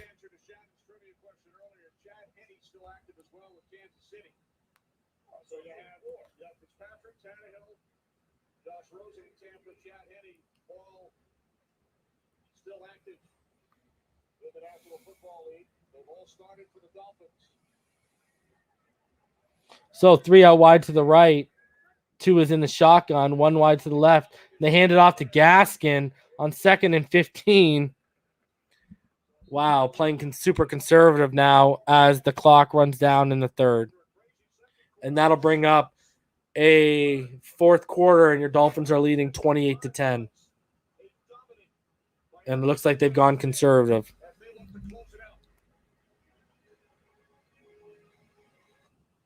My husband worked 2 jobs, and Bruce always wanted to please his father, make him proud, you know. I was inducted to the St. Mary's Hall of Fame, Airport School. Don't like seeing going super conservative like that right away on 2nd and 15. Throw the football. We met in freshman homeroom. You know, we started dating, and it wasn't anything exclusive until probably our junior year, but So the 4th quarter, guys. And so far the play calling on the offense has been meh. I agree, Latrell. She lost the baby. And so we don't get married. We call off the wedding. And we go back to high school. Well, supposedly I was on probation, but I never told her I was on probation. As a senior, Arians was the school's starting quarterback. Yeah, I agree. The play calling has been almost straight doo-doo. The drops, the offensive line, the play calling, it's been just a bad mixture.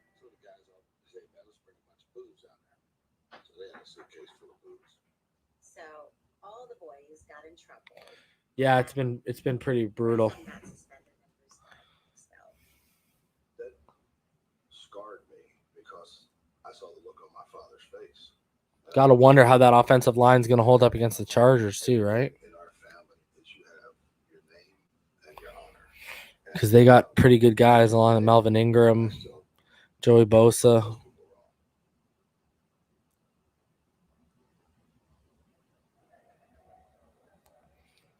And the run game's been pretty. Hasn't been very good at all. So it's been pretty underwhelming.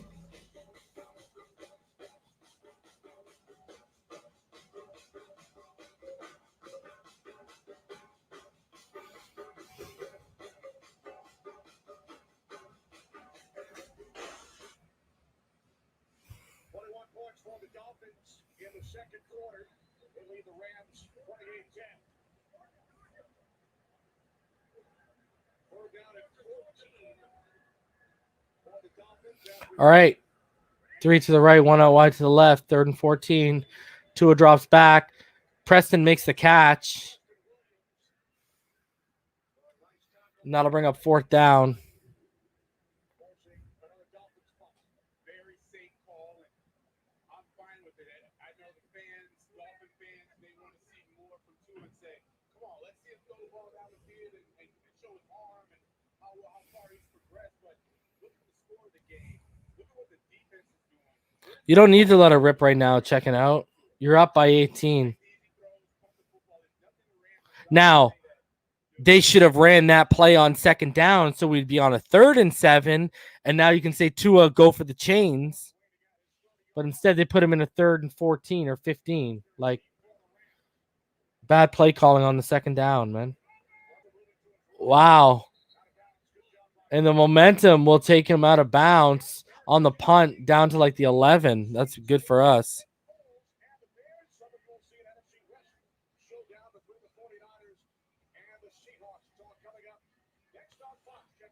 Curtis, you know he has 3 drops, right?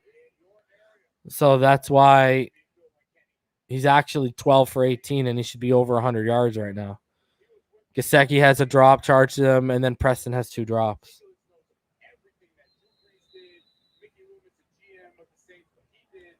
Yeah, I agree, Joe. They got no reason to push it right now. And, I mean, you want to talk about trash. Jared Goff's 19 of 41 for 188 yards, 2 touchdowns and interceptions.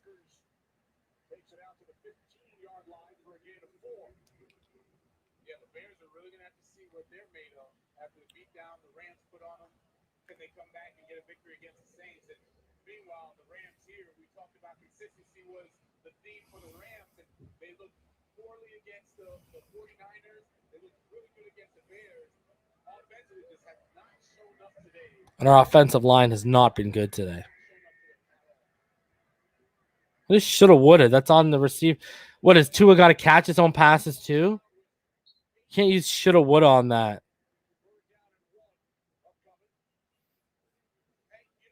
So, guys, Tua is supposed to catch his own passes too. Apparently, he's Mr. Perfect. Shout out to all y'all who remember that segment.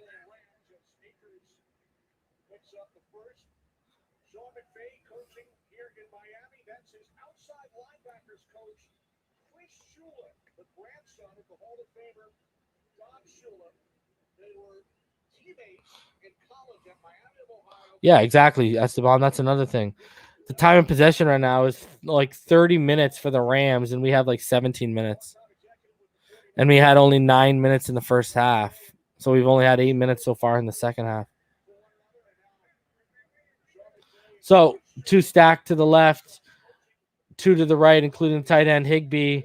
And Goff just steps back to pass, and he hits Kupp, who goes out of bounds after gaining about 7. And that's going to bring down a 6, and that's going to bring up a 2nd and 4.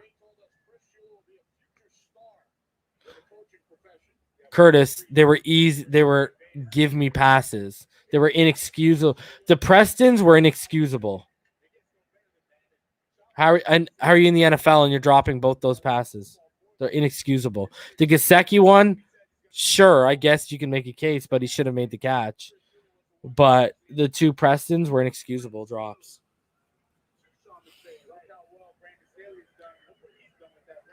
So empty set, 3 to the right, 2 to the left, and they hit Josh Reynolds, and Reynolds gets it across midfield, and there's another flag on the play. And it might be coming back, it looks like.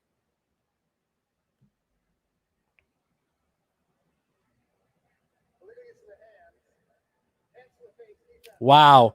Another illegal use of the hands to the face on the defense, and that's declined. It was on the homie Tay Hayes.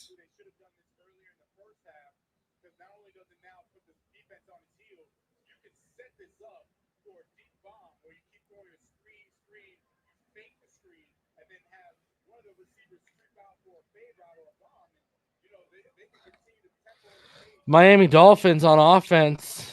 Myles Gaskin only has 28 yards rushing, and Brady has 13. And Needham is back on the sideline. Play action over the middle. Great coverage by Xavier Howard, but good catch by Van Jefferson. And the Rams are moving the football, guys. They have it down to our 39. They play action again. Goff dropping back. He takes the underneath to Akers. Akers dodges the tackle, keeps it moving, dodges another tackle, making a couple Dolphin defenders look silly as Cam Akers as he gains a good chunk of yardage. Baker missing. Brandon Jones missing. Tay Hayes missing.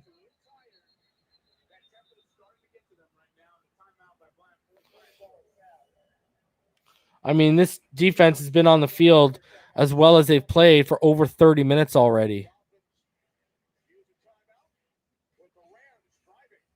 Yeah, Rhino, they're calling because these guys are winded. It's hot, man. This defense needs a break. Not a fan of how conservative Chan Gailey's gone, and I'm also not a fan of some of the plays he's called. You never hesitate in saying he's the best cornerback right now in football. There's zero hesitation in my voice. He is. Defensive Player of the Year, Stephon Gilmore, breaks down his techniques versus the NFL's top receivers.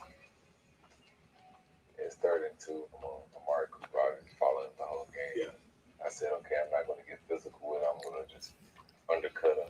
I agree, Latrell. I got a safety over the top. I agree, Rhino. So I undercut it and was able to make a play. Time to push it. Time to take the training wheels off a little bit here, okay? They're a quick passing team, especially on 3rd down. They love slants and stuff. So, you got to play the game in your head.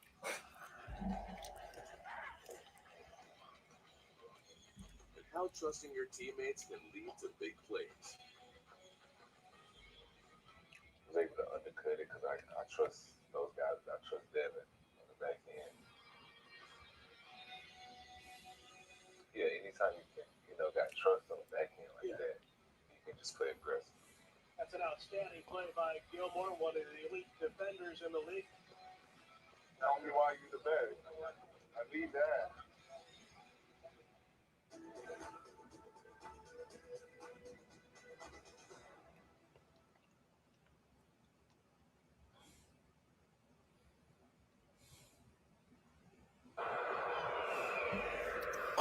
So I guess Twitter's blowing up about how dreadful our offensive line has been in this game.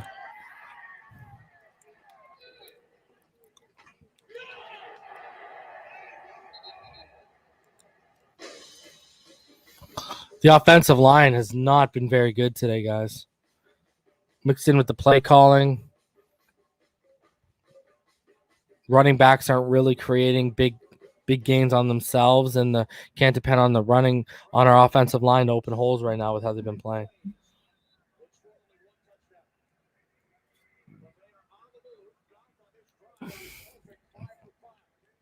So here you go. Goff from under center And he hands it off to Malcolm Brown. And that'll bring up a 2nd and 6 after a gain of 4 by Malcolm Brown.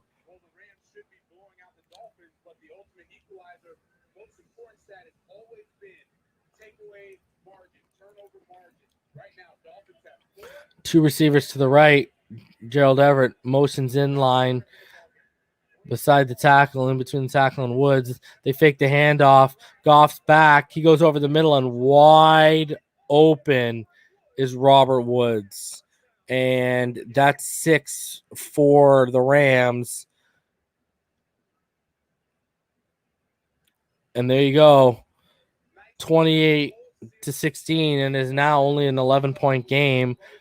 No more can this offense be cute and pretty. It's time to take those training wheels off, boys. Let's get some big boy throws out here.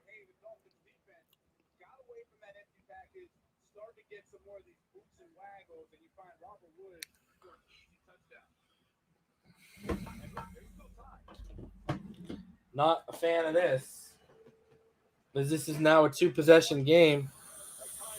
If you can convert that 2-point conversion. Not a fan. This is what happens when you play that pretty. You play conservative. Not a fan.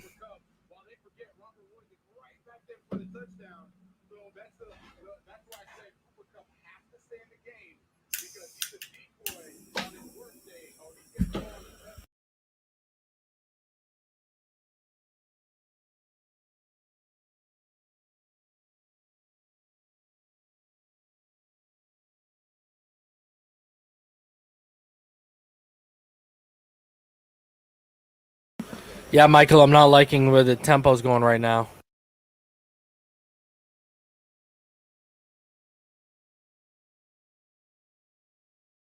We need to score on this drive, guys. And I mean 6. We need 6. We need to make a statement on this drive. We cannot get away with this little cute training wheel offense right now and bad play calling from Chan Gailey. And the run game needs to be established.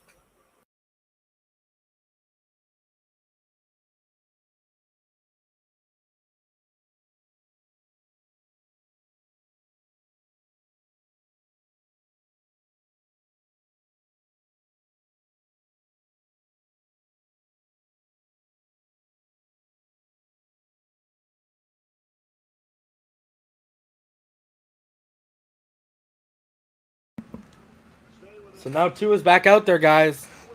Got to push the ball a little bit. We need first downs, guys. 3 to the right, including Smythe in the motion. 1 to the left. Takes the underneath to Smythe. And Smythe is going to get about 8.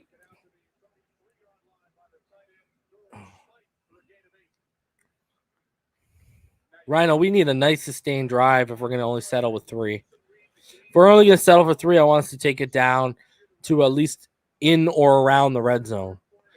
So 2nd and 2, 9:30 left. Come on, we need the run game to also give us some support here.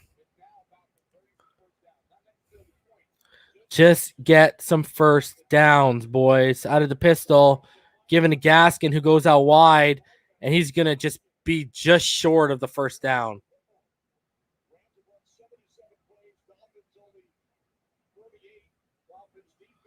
So 3rd and 1 with 9 minutes left.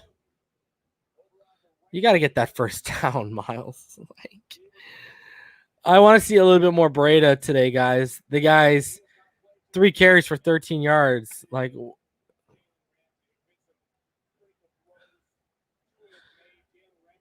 2 to the left, 1 to the right. Gaskin in the backfield to the right of Tua.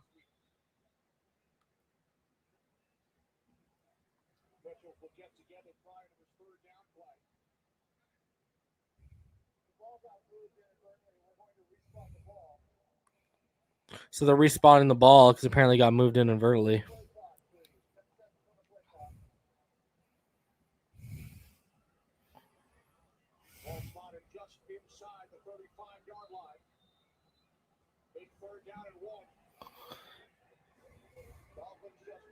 Nice play. And there it is. Isaiah Ford gets the first down and more as they roll 2 out. And boom, there you go. 8:30 left, 28-17. Dolphins over the Rams, first down. And there you go, guys. Tua is now 11 for 20 of 8 for 85 yards and and 1 touchdown. Huge conversion.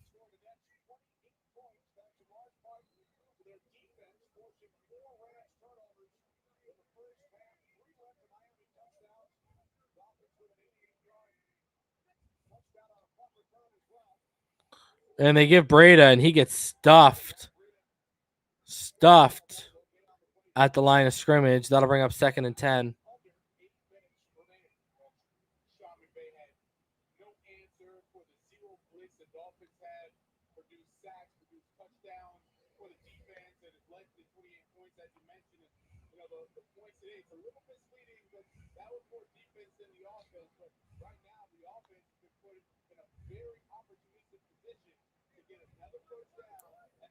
So we got 2 wide to the right, and they motion Smythe.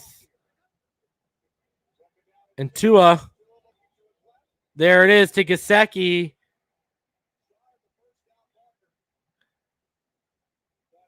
And it's going to bring up 3rd and 2. Yep, Tua waited on the route to develop, Rhino. Patience. And that was a good pocket, nice clean pocket. Protection has been decent on this drive too so far. So here you go, guys. 3rd and 2.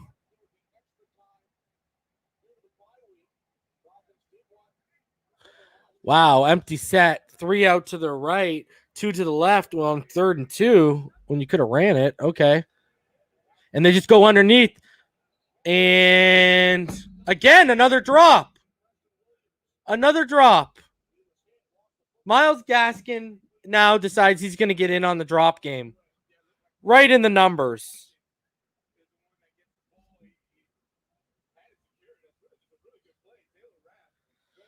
Can these guys hold on to the ball, man?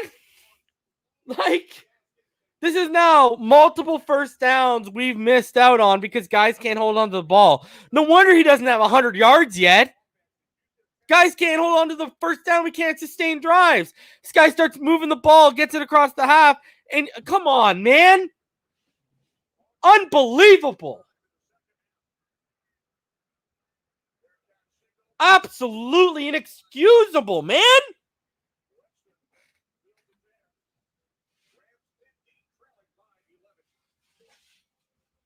This is unreal, man. 4 drops at least now. And these aren't bombs that are being dropped. This is other than the Gesicki. 3 of them have been short, easy completions you need to be making. And you know what? I'll say it. Breda makes that catch. Gaskin has been not very good today, man.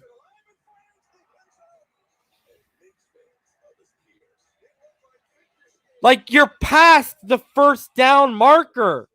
Secure the ball and just fall to the turf. Get the first down. There's 6:30 left. Y'all have already knocked off almost 3 minutes, and you just got it past midfield.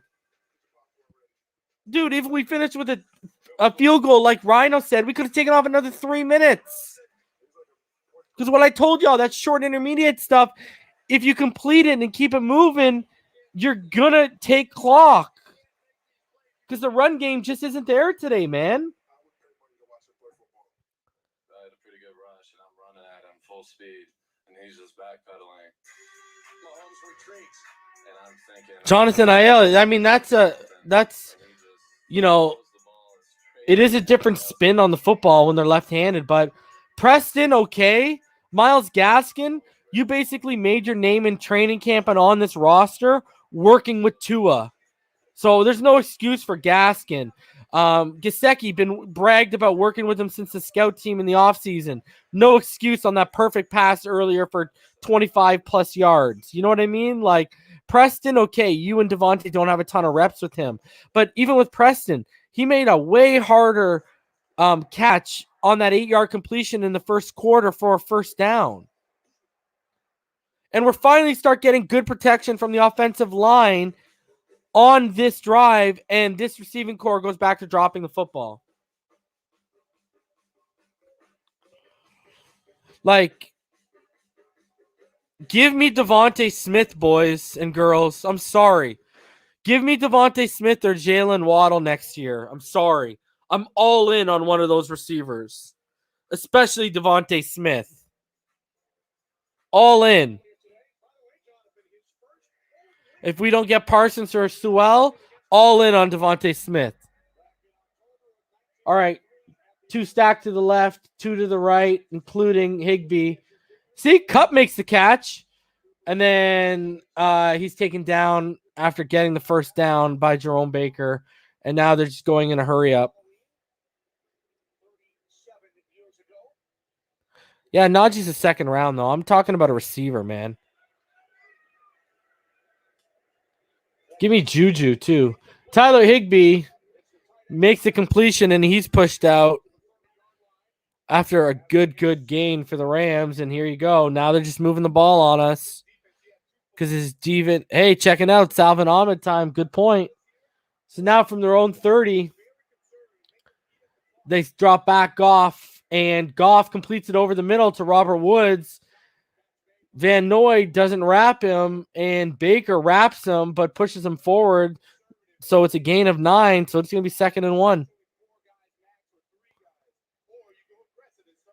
And they're just hurrying up on us. Now they hand it off to Darrell Henderson, and Raekwon stands him up and brings him down, but it's too late. He gets a first down. Goff has thrown the ball 50 times. He's 28 of 50 for 293 yards.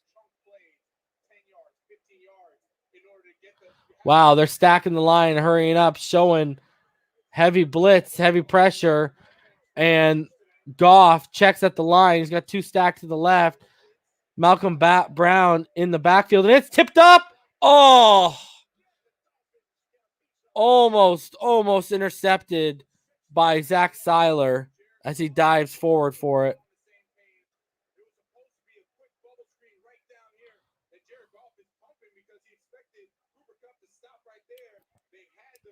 Wow, almost. Defense holding strong.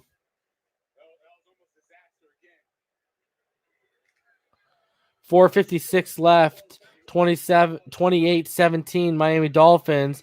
The Rams from their own 43. 2 stacked to the right, 1 to the left. Malcolm Brown, the running back, just went to a blocking roll, and that's completed to Cooper Kupp. And that's going to be a gain of 7, and that'll bring up 3rd and short. That'll bring up 3rd and 3. Stevie, I don't know what to say, buddy. So 4:50 left.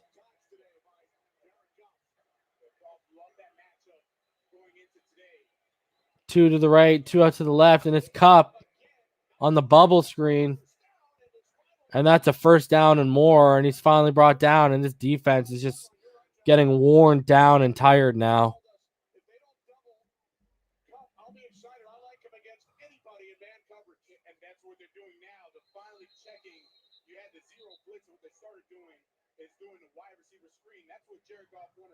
And it looks like Kamu Grugier-Hill is down right now, guys. Not a fan of seeing that. That linebacking core cannot afford any more injuries. What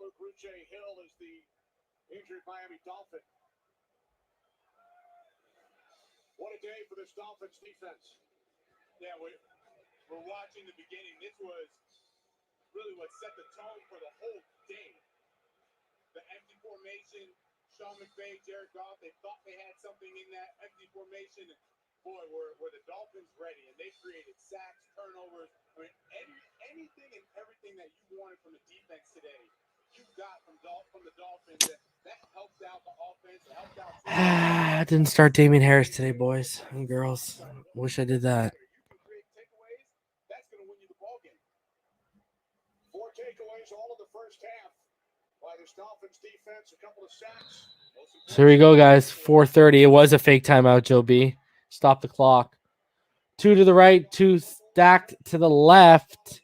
Malcolm Brown moves up, filling up the A gap, and it goes over the middle to Cup, and it's incomplete. Jerome Baker is there to break up the pass. 4:14 left.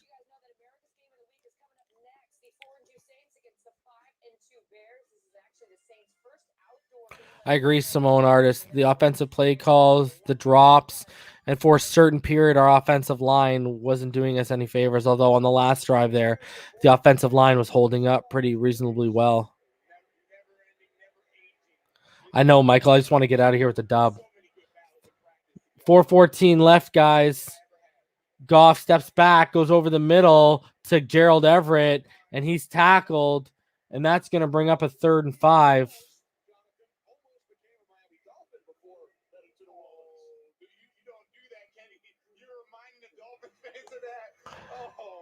Johnny Bravo, I think that whole defense is starting to look gassed. So 3rd and 5. Huge play. 3:45 left. Goff steps back. He's going deep, and he's got his man, and it's dropped by Gerald Everett. Wow. Huge. I thought he had that. And that was broken up by the homie Eric Rowe. Wow. Great play by Eric Rowe. And yeah, they can take their field goal here, Rhino.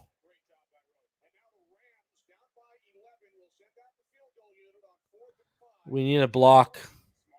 We need a block. 4th and 5, 48-yard attempt for the Rams. Forbeth. Tell me he misses. Tell me he misses. He missed! He missed! He shanked it or is tipped! Wow. Wow. Wow. That had you get tipped. Did he shank that hard?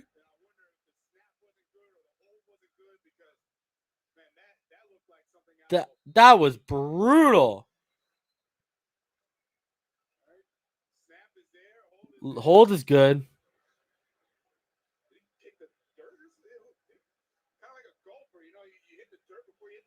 Wow. Brutal for them.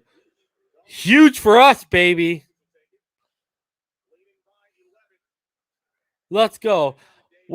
Hey, what does it feel like to have a shitty kicker? I wouldn't know because we got Jason Sanders. The Colonel, pistol. They motion Smite. Let's hit over 100 yards, please. And they hand it off, and that's going to be Gaskin again, and he's going to gain about 3 yards.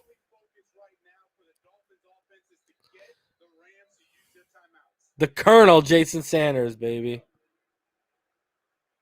2nd and 7. Perfect time to get those 7 yards. That'll bring Tua to triple digits.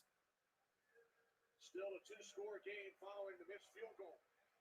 You want the Rams to use up their timeouts because no matter what happens afterwards, let's say they score or they kick a field goal, they're going to be in rush mode. And when you're in rush mode, you're limited offensively on what you can run. And it gains the advantage back to the Dolphins. Wow, that first half, boys and girls, those turnovers, man. So right now, Tua is 12 of 22, 93 yards. He has 4 drops against. So he should be 16 of 22 for about like $130. 1 touchdown, 0 interceptions, and he had that fumble on the second play of the game when Aaron Donald beat Eric Flowers on his one of many times today. So here we go. 1 to the left, 1 out wide to the right in the pistol again. And they're going to hand it off. And Gaskin's going to get a decent game. Wow. He gets to about a yard away from a first down. Yeah, that defense is legit, Rhino. They're no joke. So that'll bring up 3rd and 1, guys.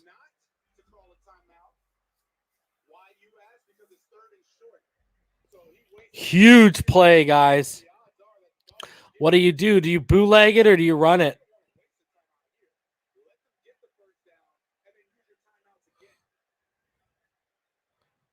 And Tua's under center, and they're tight, and it's just a power up the middle. And Gaskin, he got it. There you go. Huge first down, guys. And we're almost at midfield.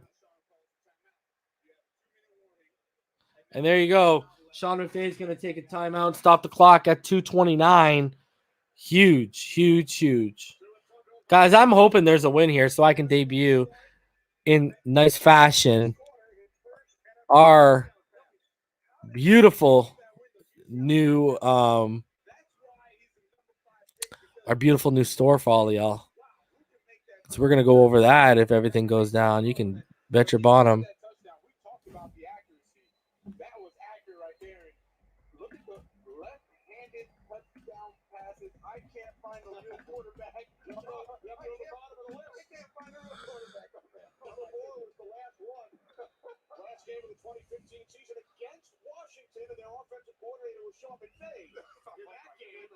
So here we go, guys. First down. 2 wide to the right. They motion Isaiah Ford. 1 wide to the left. And they hand it off again. Just keep going to that clock. And they're going to take it down to the 2-minute warning, and that'll be a 2nd and 9. No, the final timeout. So 2:27 left.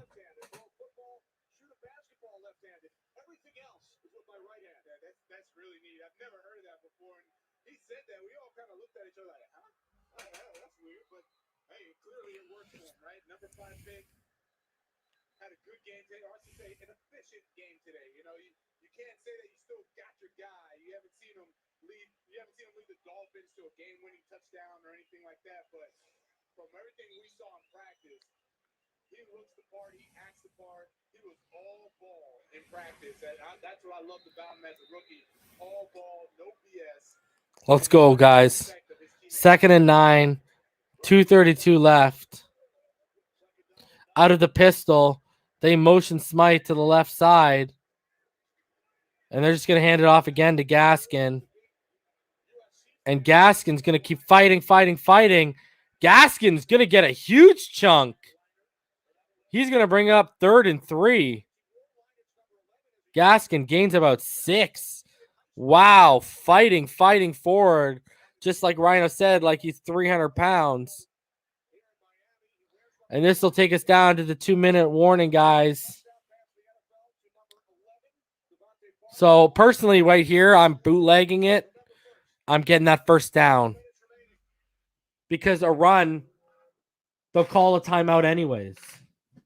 So, here I'd bootleg it. Because the bootleg has worked. Just hope the pressure doesn't come off the edge heavy. But I bootleg it here. Or bubble screen.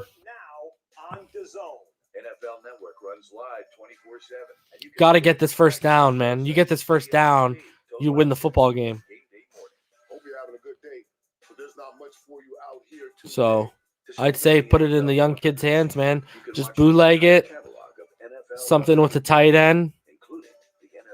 Just simple, easy, boom. Get those 3 yards.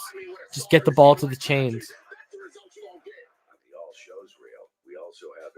Episode ever made of A Football Life, America's Game, and Hard Knocks. Huge down coming up, guys. During the week, we'll have you covered every step of the way. On Mondays, Tua can basically clinch it with a first down, or the running game can. Down the top 10 plays of the week. Watson, and he goes down. No, he stays on his feet. Throws on the run. Touchdown! Yeah, Havoc, the reason why I don't know if we can get the 3 yards is exactly what you're saying. Like, Gaskin's been pretty shut down unless he's had basically the offensive line as a unit push him forward.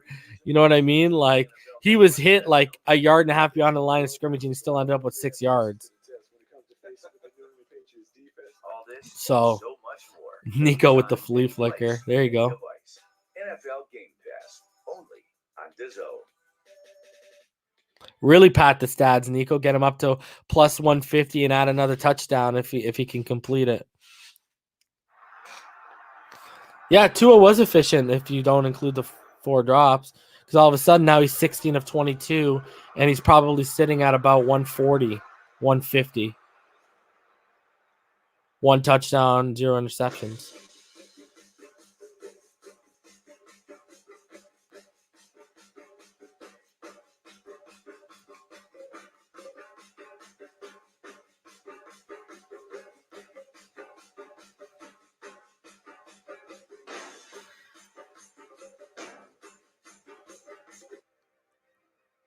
LA Rams back east, taking on the 3-3 Miami Dolphins. Rams took the early lead following a strip sack by Aaron Donald, but then the Dolphins would score 28 consecutive points.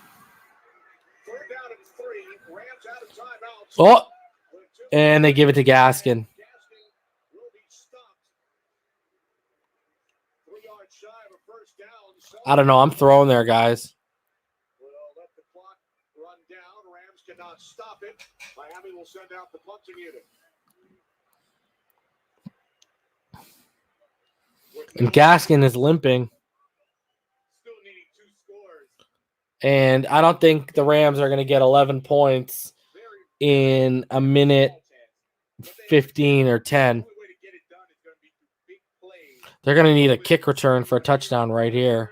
Or they have to start getting these, 20-yard bombs, 30-yard bombs down the field. And they ran it all the way down and took the delay game. Oh, they took the final timeout. Beautiful. Dolphins looking for their 3rd straight win. And they will head west, take on the Cardinals. Arizona's next, Vicken. And then we'll host Justin Herbert and the Chargers 2 weeks from today. And then we got 4 really winnable games after that. I'm Brian Flores, and I know you don't look ahead and when you play the game, but who scares you, right? Aside from the Chiefs down at the bottom, you have a legit 5-6 weeks there. So a minute 15 left, 4th and 3, 28-17, Miami Dolphins. And Hawk punts it all the way down. Fair catch is called at the 5-yard line. In their 2 seasons under Brian Flores, started 0-7 last year, and then won 5 of their final 9 games. Started 1-3 this year, won their last 2 over the 49ers and the Jets, and now with a minute 8 on the clock, and 11-point Miami lead as Sean McVay's Rams. Guys, it looks like it's about to be done. So Tua's going to do what Herbert and Burrow didn't do, and that's win his first ever NFL start, albeit huge thanks to the defense. The offensive line for about 3 quarters, the play calling at times, the drops. A lot working against Tua, but he makes it happen. So here we go. We're into the final minute, guys. Goff just goes over the middle again to Malcolm Brown, and Malcolm's going to take it down to about the 30, and there's 40 seconds left, guys, and the W is about to go on the board. This team is about to go to 4-3.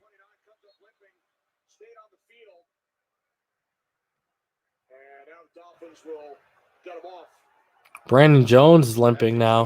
That is the quickest way to give up a big play, give up a possible touchdown. Because I know Jared Goff is looking at that. Sean McVay's telling him in his ear, look, go at that guy. If he's limping around, that means he can't play. Smart by the Dolphins, get him off the field. And you see, this is now just let him get everything in front, nothing behind the defense. Goff. Woo! Baker lays the lumber a little bit on Gerald Everett. And the clock will run out, guys.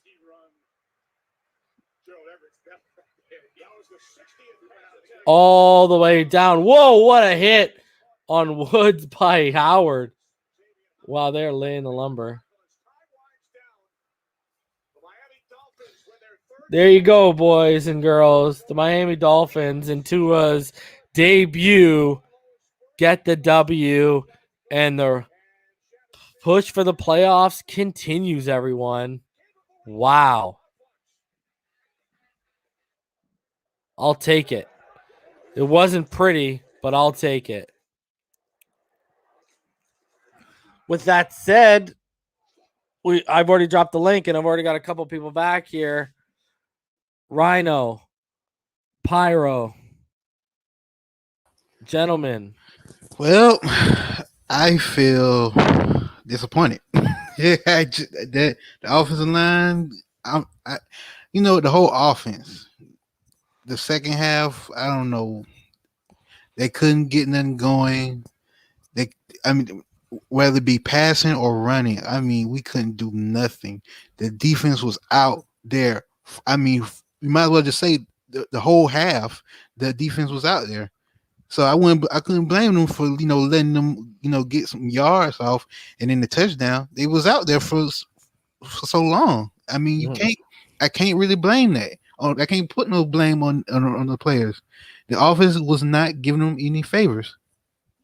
The play calling was horrible. I don't know why the play calling just goes downhill in the second half in these games.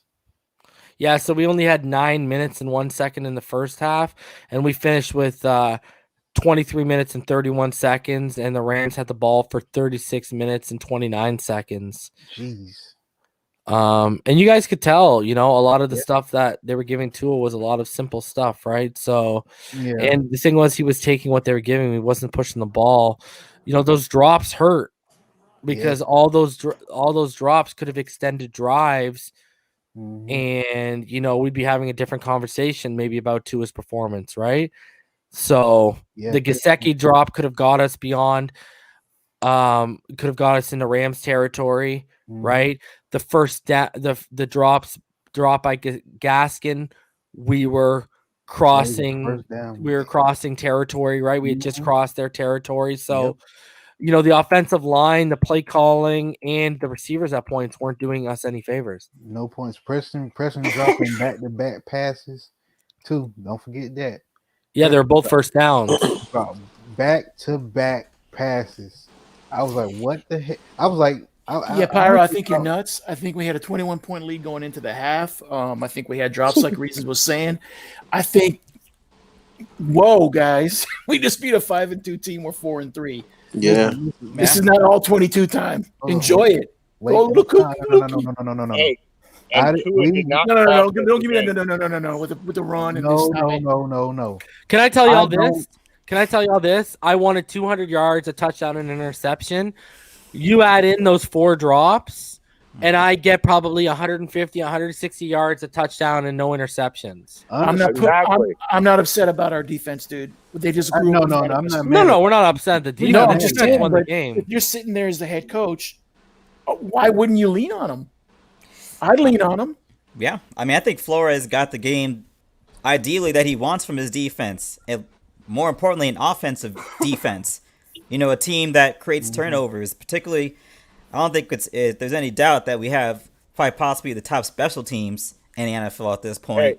So, this is a good time. We haven't lost in a month. We're starting to get privileged right now. Look at a 28-17 win as like something bad. And the score would have been even more higher. Game with Fitzpatrick, I can't remember one pass that I could say, damn, that was almost intercepted from Tua. Just that pass to Gesicki. No. Just that pass that was put right in his hand. Game. That should have been a catch. Yeah. No, not the pass that Gesicki dropped. Oh. I'm talking about the Gesicki pass in the second half. I think Rhino didn't call him a rookie decision or whatever, but the pressure was coming in his face from Donald, and he forced it to Gesicki, and the coverage was tight on Gesicki, and it was an incomplete. That's the thing with Tua, though. He's always trying to make every play work. That's a ball I think you just throw away. You don't even try. Yeah. Right. I agree. That's the type of play that got him injured in Mississippi game. Mm-hmm. And I think that if Eric Rowe would have got that interception, that pick 6, that would have been the score would have been even higher. Yeah, but my thing too is like you can't depend on getting these defensive performances week in and week out. Yeah. I agree. Like my thing was, I didn't even need touchdowns, but like for example, when Gaskin dropped that pass, you know what I hated? It was turning into exactly what I was telling everyone about, where with short intermediate stuff, we can take the clock off just like a running game would, and we were doing that. We went from 9 minutes and 30 seconds to we just crossed midfield, and it's 6 minutes and 30 seconds. He completes that. We're down to like what 6:15, 6:10 by the time they run the next play, and they keep going. And you get down to even the 20 and kick a field goal. You've probably only left for 4 minutes or 3.5 minutes on the like. That's the thing. We weren't. My issue was I didn't need to see big plays or 80-yard touchdowns. I wanted just to see sustained drives and first downs. And our drops and our offensive line, and that was another thing. Like, at one point it was the offensive line and the drops weren't helping. Then in the fourth quarter, especially, the line starts giving us competent and pretty clean pockets, and then the drops start rearing their ugly face again. Hey, Regan, can I ask you something? There's been a lot of talk about the ball coming out of Tua's hand different because of left-hander. You think that might have something to do with some of them drops? Well, I mentioned that like multiple times during the stream. I couldn't watch the stream. The only way I could see the game was on Facebook. So I mentioned it multiple times during the stream. Yeah. But you guys seen the Bengals won, man. That's pretty. Okay. The Bills won? Yeah, the Bengals won. Oh, Bengals won. Bengals, yeah. Okay. Well, I mean, just to get back to the game, I mean, I think clearly Chan Gailey's game plan was to take as much pressure off of Tua as you possibly could. Now, I think there's some level of adaptation that's going to have to happen. I mean, particularly, on these timing routes, these short routes, intermediate routes, you're going to see a whole lot more of that as the season progresses. So, a guy like Myles Gaskin, I believe he's second on the team in receptions. I mean, you would think in a situation like that, he would just catch the ball, cover up, and fall to the ground and take the first down. You're right. You have the first down. You just gotta fall down with the ball. You're good. He knew somebody was going to come and tackle him immediately. Fall down. That's all you got to do. You're just you're operating as an extension of the running game, utilizing the short, much as how we've seen very famously in New England, utilizing the short passing game as an extension of the running game. And clearly, with Chan Gailey not wanting to put basically any of the load of the offensive load on the game on Tua, it's just the basics now. The fundamentals. It ain't about the big plays, it's just about the fundamentals. And that's it. We need a running back. No, Rhino. We don't need no running back. We don't need none. No, we don't running back. We don't need no running back. No, what you talking about? It'll change a lot of stuff. I'm telling you, Najee Harris. No, I'm talking about right now. We need a freaking running back. Yeah, we need a running back right now. I'm not worried about I know right now, but I'm just saying, get one in the second round. What's Spillage doing anyway? Get that Najee Harris. Yeah, okay, bro. Y'all ready to give up on Gaskins already? No, just another option, I still like Gaskins, man, but I think it's very clear today that you can tell exactly why they wanted Le'Veon Bell. Today is a perfect reason. Yeah, and clearly Gaskins is a committee type back, right? Complimentary back. I agree. Yeah, that's his best utilization. So Ian, tell us, Ian. Man, I'm obviously first and foremost, I'm happy we got the dub. Especially the defense playing the way they played this game. The Rams, they had, close to 500 total yards of offense, but a lot of that is misleading. Because, playing with a lead like that, again, teams don't run the football to get caught up. They throw it. So when you throw the football that many times, you're going to accumulate yards, no matter, I don't care what defense you're playing against. And also the Dolphins got conservative in the second half for obvious reasons. They just was protecting the lead. So, but the defense, I thought is where it needs to be, probably ahead of schedule in my opinion.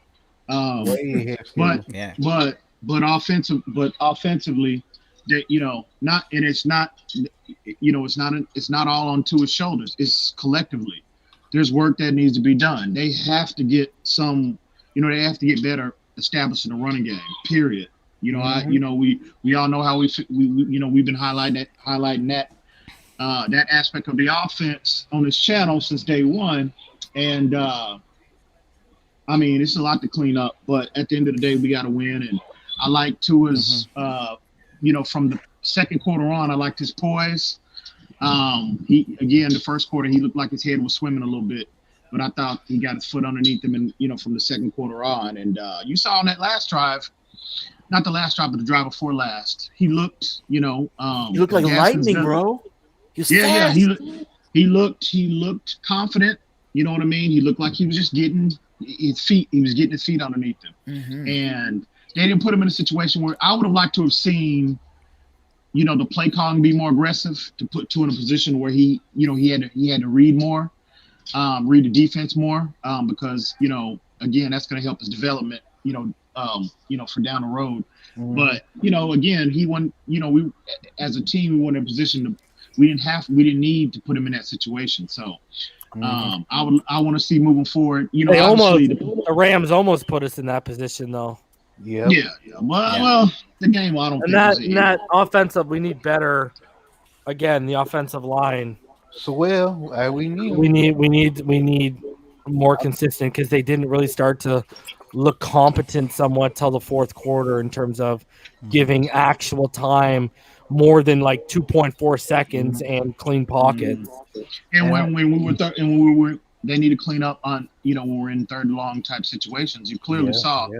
I mean, they were not holding up. Anything beyond 3rd and 7, oh, bro, it was a wrap. Tua had to get rid of the football.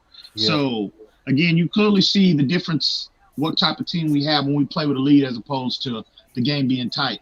So, that's why. And Preston 2 drops, Gesicki a drop, and Myles Gaskin a drop. Yeah. You add those four. If those four. He's got over 150 yards. He's got over 150 yards. And his passer rating probably elevates to in the 90s. Dude, he would have been 16. If he completes those, he would have been, I believe, 16 of 22. Yeah. So, but yeah, at the end of the day, I'm glad. Obviously, I like what I saw from Tua. It was a small sample size. But the most important thing was that he did not turn the football over. You know what I mean?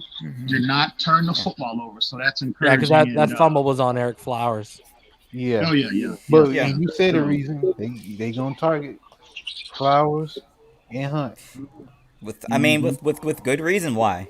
I mean, we saw what Aaron Donald. First of all, we saw what Aaron Donald was doing to the whole league coming up to today's game. So it's unrealistic to think putting Eric Flowers in front of Aaron Donald is going to do anything of any substance.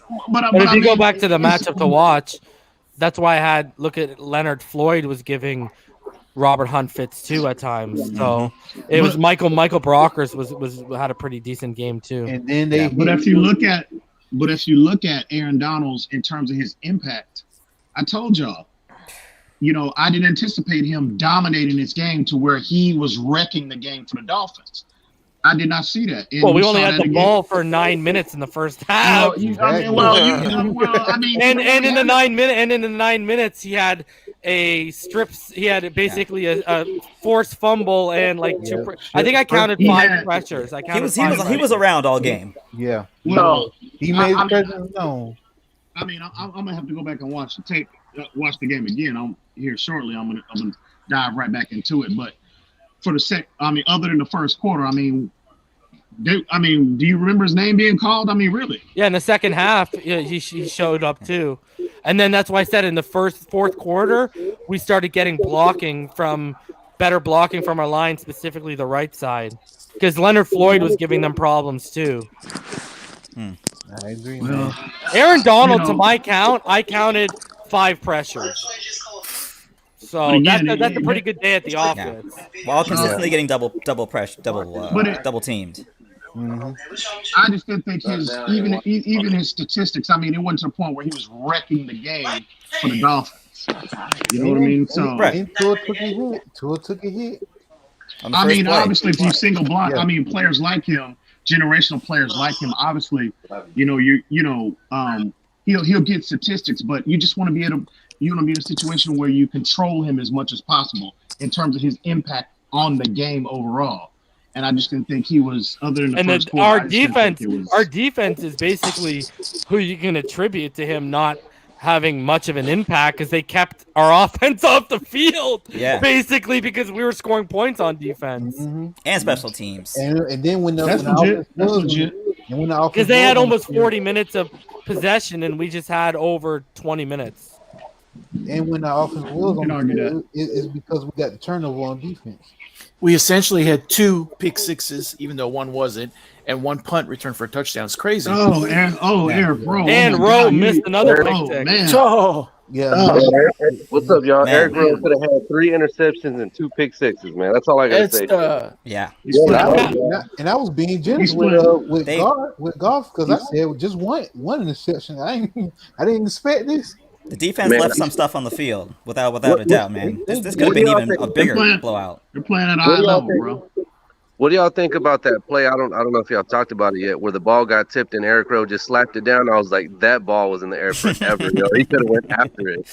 And Bro, I just want to know. I'm He about had to an put easy a- pick six. I'm out to put an APP out on your boy Preston Williams' hands, bro. Man, what's going on with What is Preston, happening? bro? Horrible. I told you. know I said something. it. Him and Gesicki looked. They looked like, Bro. there was a lack of engagement Dude. mentally there, bro. Yeah. They didn't look engaged, Dude, bro. I lost it on here when Gaskin dropped that first down too, bro.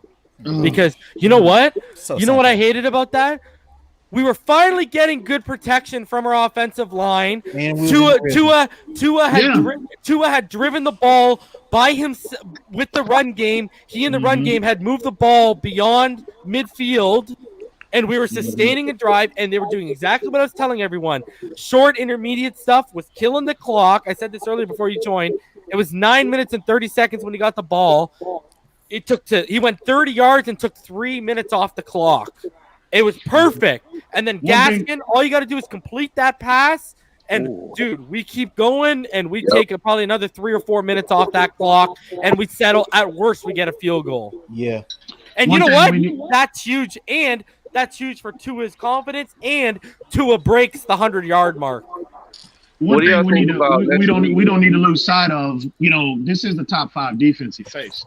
So this is one of the better defenses in the NFL. What concerned me though, y'all, what concerned me about this is the defense was out there the whole game just about, and you saw, Nick Needham, Van Geekel, Cramping, all the cramps. Jones. Everybody like coming out of there with injuries, man, and it just can't. It was The game has to dial up. We did not have a rhythm all day. All I gotta say is, I don't know, maybe I need to start that train, but Mike Leach is over there at Mississippi State, yo. I'm just saying. Stop that foolishness. What? What, for offensive coordinator? Mike Leach? What? Yeah. I'll pass on that. Someone drug test this. I'll pass on that. I don't know, bro. Chan Gailey's play calling at times did not help Tua today. Oh, I'm not saying we need to keep Chan Gailey. I For clearly some don't think reason, Chad Gailey's a long-term answer. Chan Gailey, it's like he becomes senile in the second half. I don't know what happened. Hey, I'm telling you what it is. He's up in that. He's up in that booth. He's underneath. He didn't get on the sideline, brother. And he gets sleepy. Bro, he y'all are didn't being get on the ageist sidelines, now. bro. He needs a nap, bro. This man needs Take a nap. Hey, Bro, this man's up there. This man's up there worried about, buddy. This guy's popping. This guy's popping Rolaids from the coffee. He's bro. He's 70 years old. Yo, He's 70 call me years crazy. old underneath that air conditioner. Call me crazy, bro. Call me crazy. He's old. You know what I'm doing in this offseason, bro? Sorry, bro. Hey, Steve Scarsazian, how much money do you want to come run my offense with your quarterback? And guess what? If I don't get Panay or Parsons, I'll draft your boy Devontae Smith for you too. Maybe call up Lane Kiffin. No, I don't. Yeah, I want Scarsazian, bro. I want the master right now, bro. Like I want the guy who, has the most experience recently with these guys, man. Like, especially if we're gonna invest a second round pick in a guy like Najee. The thing I love about Steve Scarsazian is on RPOs, he won't give you a lot of route options because he feels giving a lot of route options will turn more RPOs into passes, and he's true to the run. Okay. So, I want that, bro. I like that. I like that reason. You said true to the run. Bro, you're talking about passing the fourth quarter, bro. We are missing. Right now, we're missing what they expected Jordan Howard to be. That's what we're missing, right? Yeah. We're missing that guy on the 3rd and 3s that's going to hammer ahead. Leonard Fournette was the move to make. Reason makes a good point there because I know Can't y'all stay think I'm healthy. crazy bringing up Leach, man, but he brings up a good point about how do you say his name? I'm screwing his how that coach from Alabama will stay true to the run. That's one thing that's Mike Leach's problem. He'll throw for 3 yards before he'll run. He does, do some running, but I'm just saying, look, y'all, it's not a coincidence that Mike Leach went to the Pac-12 and had success.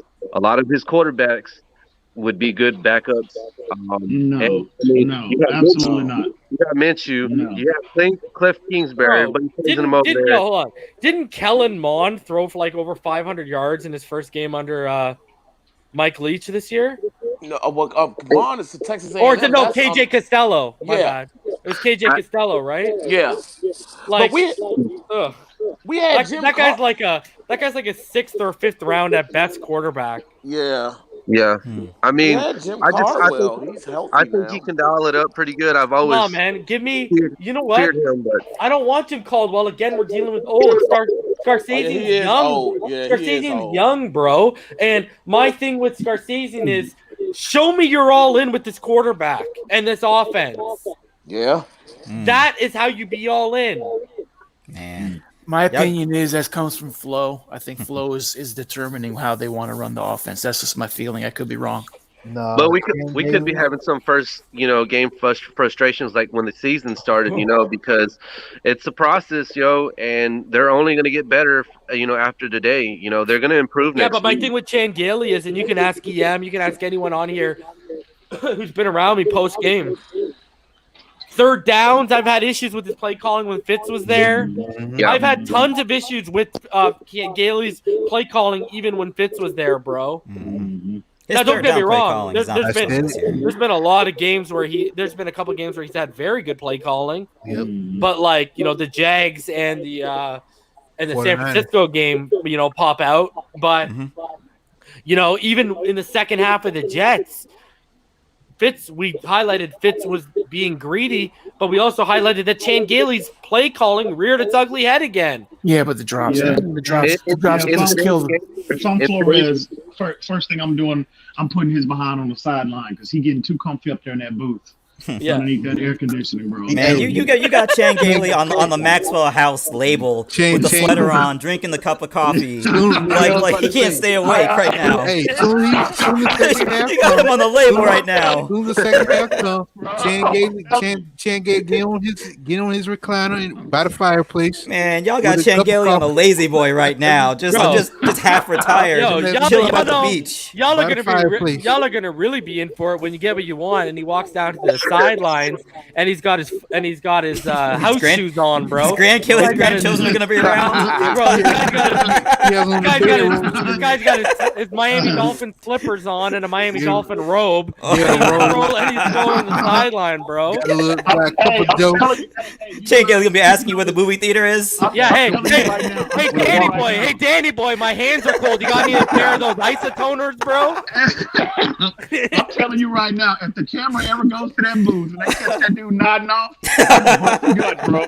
I'm gonna bust a gut. You hear me? But here's the thing, EM. Remember when everyone was talking about Joe Brady leaving LSU this offseason? Everyone knew, right?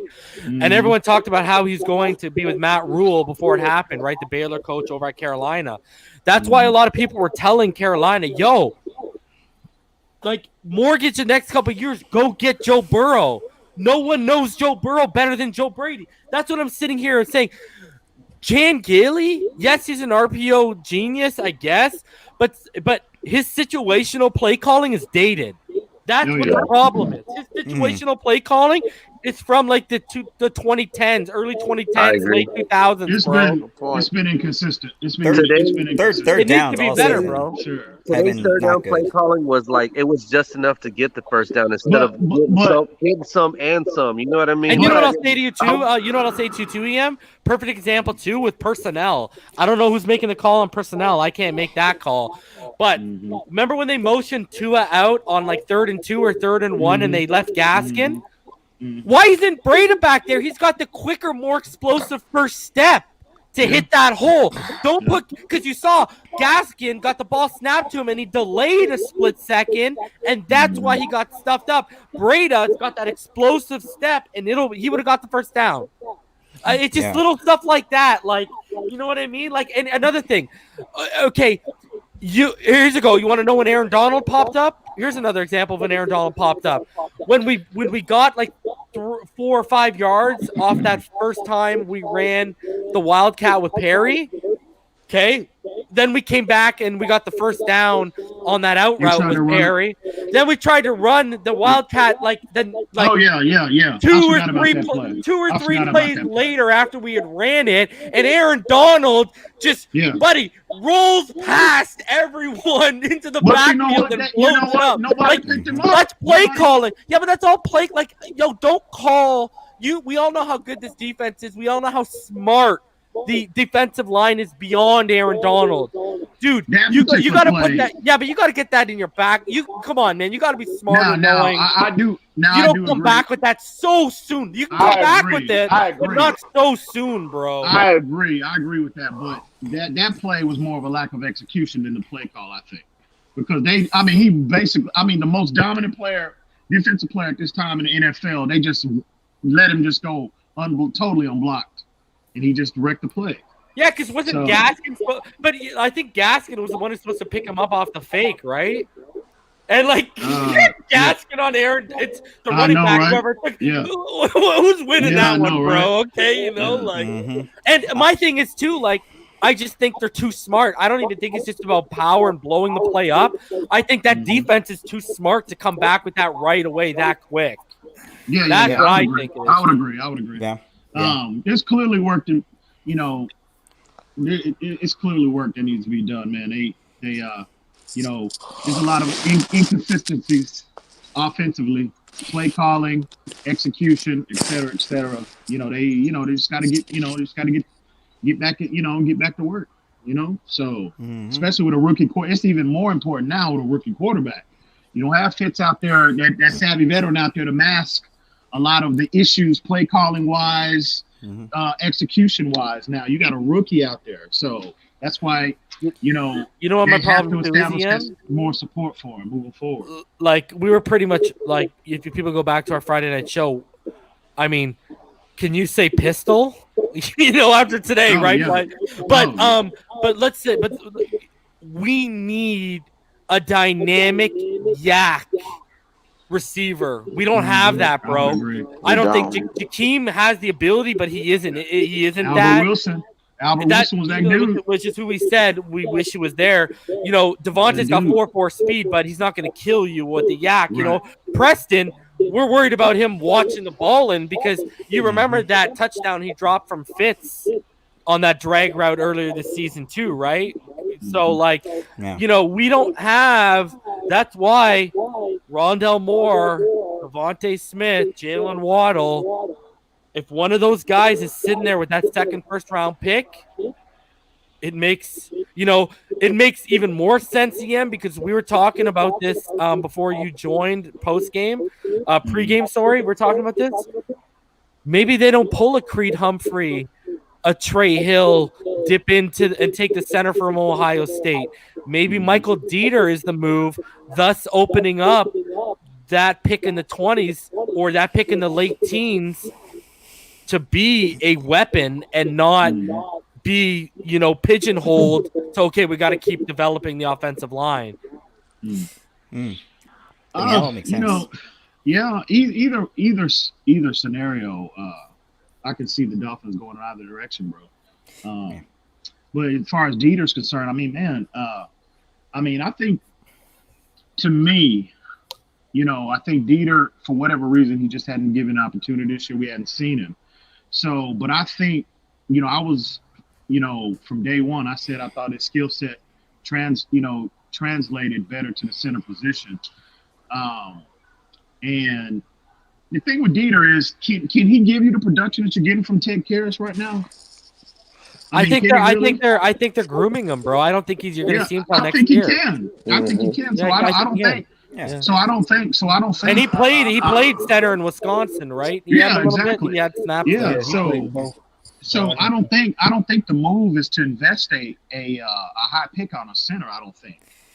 Yeah, I really don't believe that. Michael So- Dieter can give you at least what Ted Karras can give you Oh, at the bare absolutely. minimum.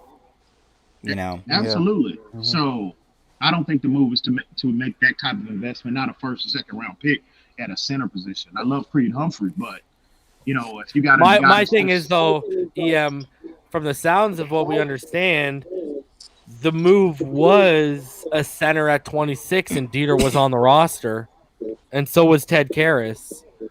You know, it was Cesar to Ruiz at 26. Well, but I think Ruiz would have been.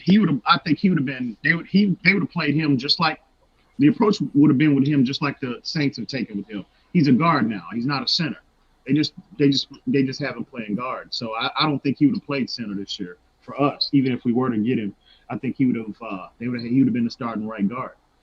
So you think we would have stayed off of Kinley?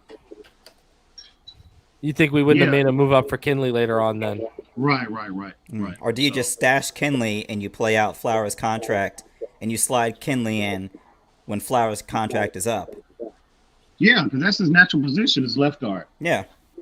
So I think you have your two starters, the left guard and for the foreseeable future, your starting left guard and right guard on your roster with Robert Hunt and Solomon Kinley. Yeah. It's just right tackle is the question mark, I would say. Yeah. In terms of long term question mark. Yeah, I think we're all aware, particularly when it comes to the offense. You know, with guys like Flowers and Karras, you know, they're placeholders essentially. And I think Chan Gailey, you know, he's not the long-term answer offensive coordinator. You know, anyone can see that, and he may be very well be the placeholder offensive coordinator. And I think most importantly, because they probably want to get someone that they couldn't get this year, so they may be waiting on someone else. But most importantly, I think Chan Gailey isn't going to teach Tua something that the next offensive coordinator is going to have to unteach him. Kind of like how a lot of the offense couldn't pick up what O'Shea was putting down, and Chan Gailey basically wiped the slate clean and said, we're starting off brand new with this game plan. You won't have to necessarily, the next OC wouldn't have to necessarily say, I don't think the plan is to get whatever Chan Gailey taught you, forget all that. Years. It just doesn't make any sense to me. I don't know what you guys are talking about. You're driving me crazy today. I think you've only got 2 or 3 years with Gailey, bro. That's yeah, good. he's not the 2 or 3 years answer. is perfect. That's not 1 or 2 years is what I'm hearing from people. I think Flores has an attitude he has for the team. I think he found out today his team is a defensive team, and I think he's going to lean on it. And I don't really think that's any kind of portrayal of Gailey or Tua. I think that's where we're heading. We're heading to be a defensive team, and we're trying to be a rush team. We don't have the running back, and that's an issue. Just like the Pats when Brady was inserted. Okay, 1 second, guys. We got 210 in the room right now. And drum roll, please. Guys, here is no more delay, no more further wait. I'm about to share it with you all right now. Here is the official Finside the NFL merchandise shop. If y'all want your merchandise, y'all know what it is. There's the link on the screen, teespring.com/store/Finside the NFL. And guys, let's go through them for a sec. We got hoodies, we got women's tees, and we got men's tees. And so the first design is that famous one that giving bus tickets out of Miami with me and EM. We got the bus and we got Rosen and folks in line. And then if you go, because we do it classy over here, on the back, we got the nice Finside the NFL logo. And again, we got that. And guys, I went with the premium stuff. I didn't go with the classic stuff. I didn't go with the cheap shirts. So we got and these prices are in Canadian. So, and then guys, we got the gold logo, that classic gold logo that y'all love. Fire. Love Then we got that normal colored logo. You can get it on the white or the black. All these options come in white or black. And then you see the classic logo. If you look at right now what you're watching on YouTube, that little watermark in the bottom right corner. Well, if you look at the watermark, guys, it is not only the gold logo, but if you look in it, there's actual Dolphin players in the back of the gold logo. Oh, And then yeah. again, on the back of the neck, there you see the gold Finside the NFL logo. And then, of course, guys, the real drum roll, my baby. Check this guy. Y'all know the motto on this side is all 22 or nothing. And you can get It's amazing. something for your girl, something for you, or something for yourself. All 22 nothing or nothing with the Finside, the NFL logo right in the circle there. So come up is real. There you go, man. So guys, you see the link on screen.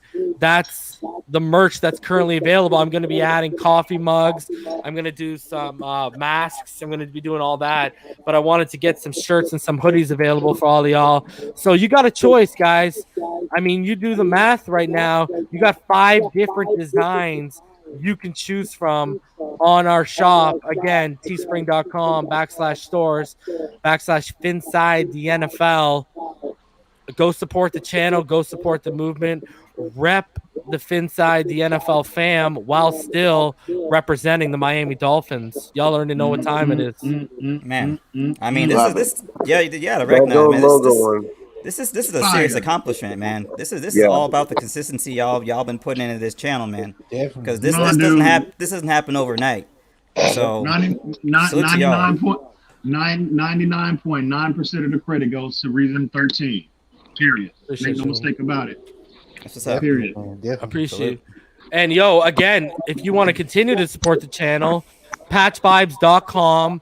Head on over there. They have the 347 Shula patch that the Dolphins are wearing right now. They got the 89 logo, the 96 logo. They got a Tua patch logo. If you enter the code FINSIDE, you'll get 20% off on your order. Go check out patchvibes.com. They got some really cool stuff, guys. Multiple ways you can support the channel, and if you don't financially want to support, just smash that like button. If you're new here, hit the subscribe button. If you'd like to donate to the channel, you can donate through PayPal, paypal.me/Finside. And then if you want to become a Finside the NFL Patreon, there is the address, patreon.com/Finside the NFL. And as usual, shout out to each and every one of our Patreons. Of course, we got Rhino Sith and Infinite Trauma, the original OGs. We got Red Dino, Big Time, Slim Pickens, Mr. 2-Bits, Seth, Ramon Casillas, KA All Day, Joe B, and Shake Money. What up? Shake.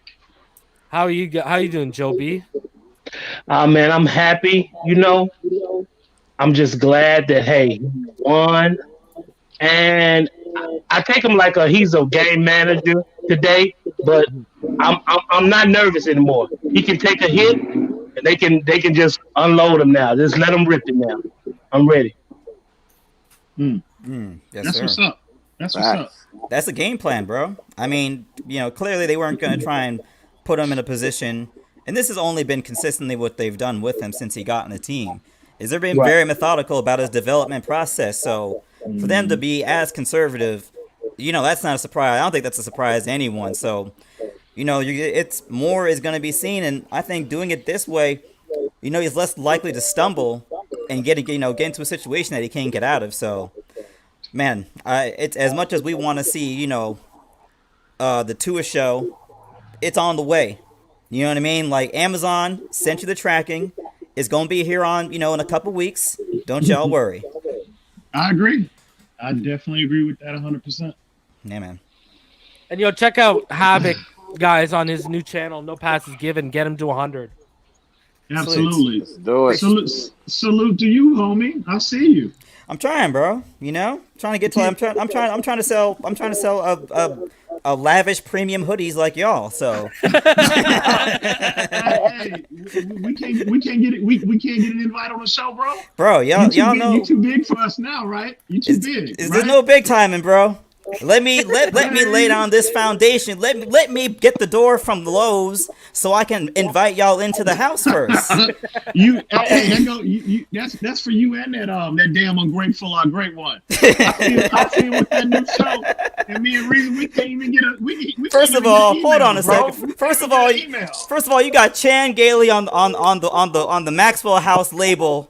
And now you got him as the ungrateful one. Golly, you in the Haters Hall of Fame. Come on, man. I'm like, y'all the homies, man. You're the homie too. Bro. No, I'm kidding, bro. But no, you know it's all respect to both of y'all, homie. You already know that. I love the new avatar, by the way, EM. I saw that on Twitter today. Oh yeah, I got it on my phone too, bro. So that's what's up, bro. Is that your background, bro? I'm still waiting for him to run in his first touchdown, bro, so I can see the prayer in the end zone. It's coming, bro. It's all on the way. Yeah, that's what I thought he did his first touchdown.